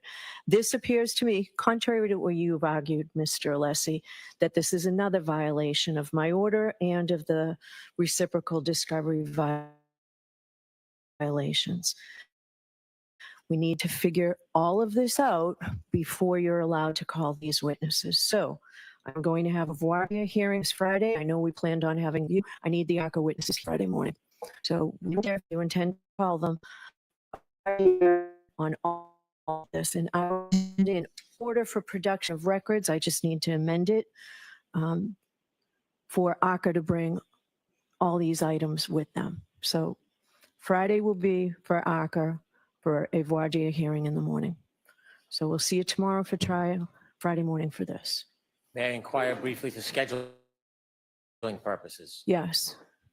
In light of the hearing on Friday, will it still be half a day, or are we expected to call witnesses on Friday? No, it will be, if we could do, Mr. Alessi, how long do you think this voir dire might take? I don't have an answer for you, Your Honor, right now, because I got to talk to ARCA and I've got to understand what they have and what they don't have. So I think, in fairness, I think it could take some time. All right. So no witnesses for Friday, and I think we'll give the jury the day. And will it be a full day on Thursday? Yes. Thank you very much. Yes. All right. So we'll see you then. I will issue an order, hopefully before the close of business today. Jimmy, can you stay and get this out today? Sure. Okay. All right. Thank you.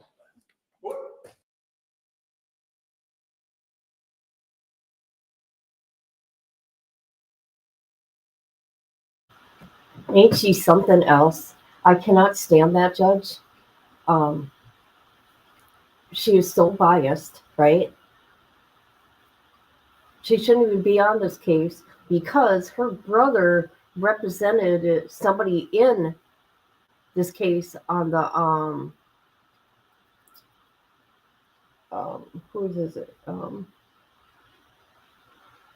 I gotta think of who it was, but anyway, she shouldn't even be on this case. She keeps herself on this case. I think she's very biased, and yeah, and I hope I hope Karen Reed wins. She's innocent. The evidence says it's not. I'm not saying that because everybody else is saying it. I'm saying it because I've been watching this for 3 years. No, I can't stand her. And that fan, you guys, if I had my other channel, do you know how many videos I did on this case? I did one on the fan too. I did one on the fan. I did a video on the fan. All right, you guys, my head is pounding super bad. I mean, it was so bad, my eyes were closed. I could not open them. I don't know why. And then my dad came over and bothered me. All right, I'm going to go for now. I'm still watching for Lori Vallow. There's nothing yet, which is surprising. It was surprising.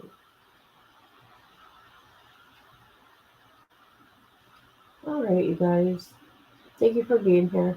I'll see you later.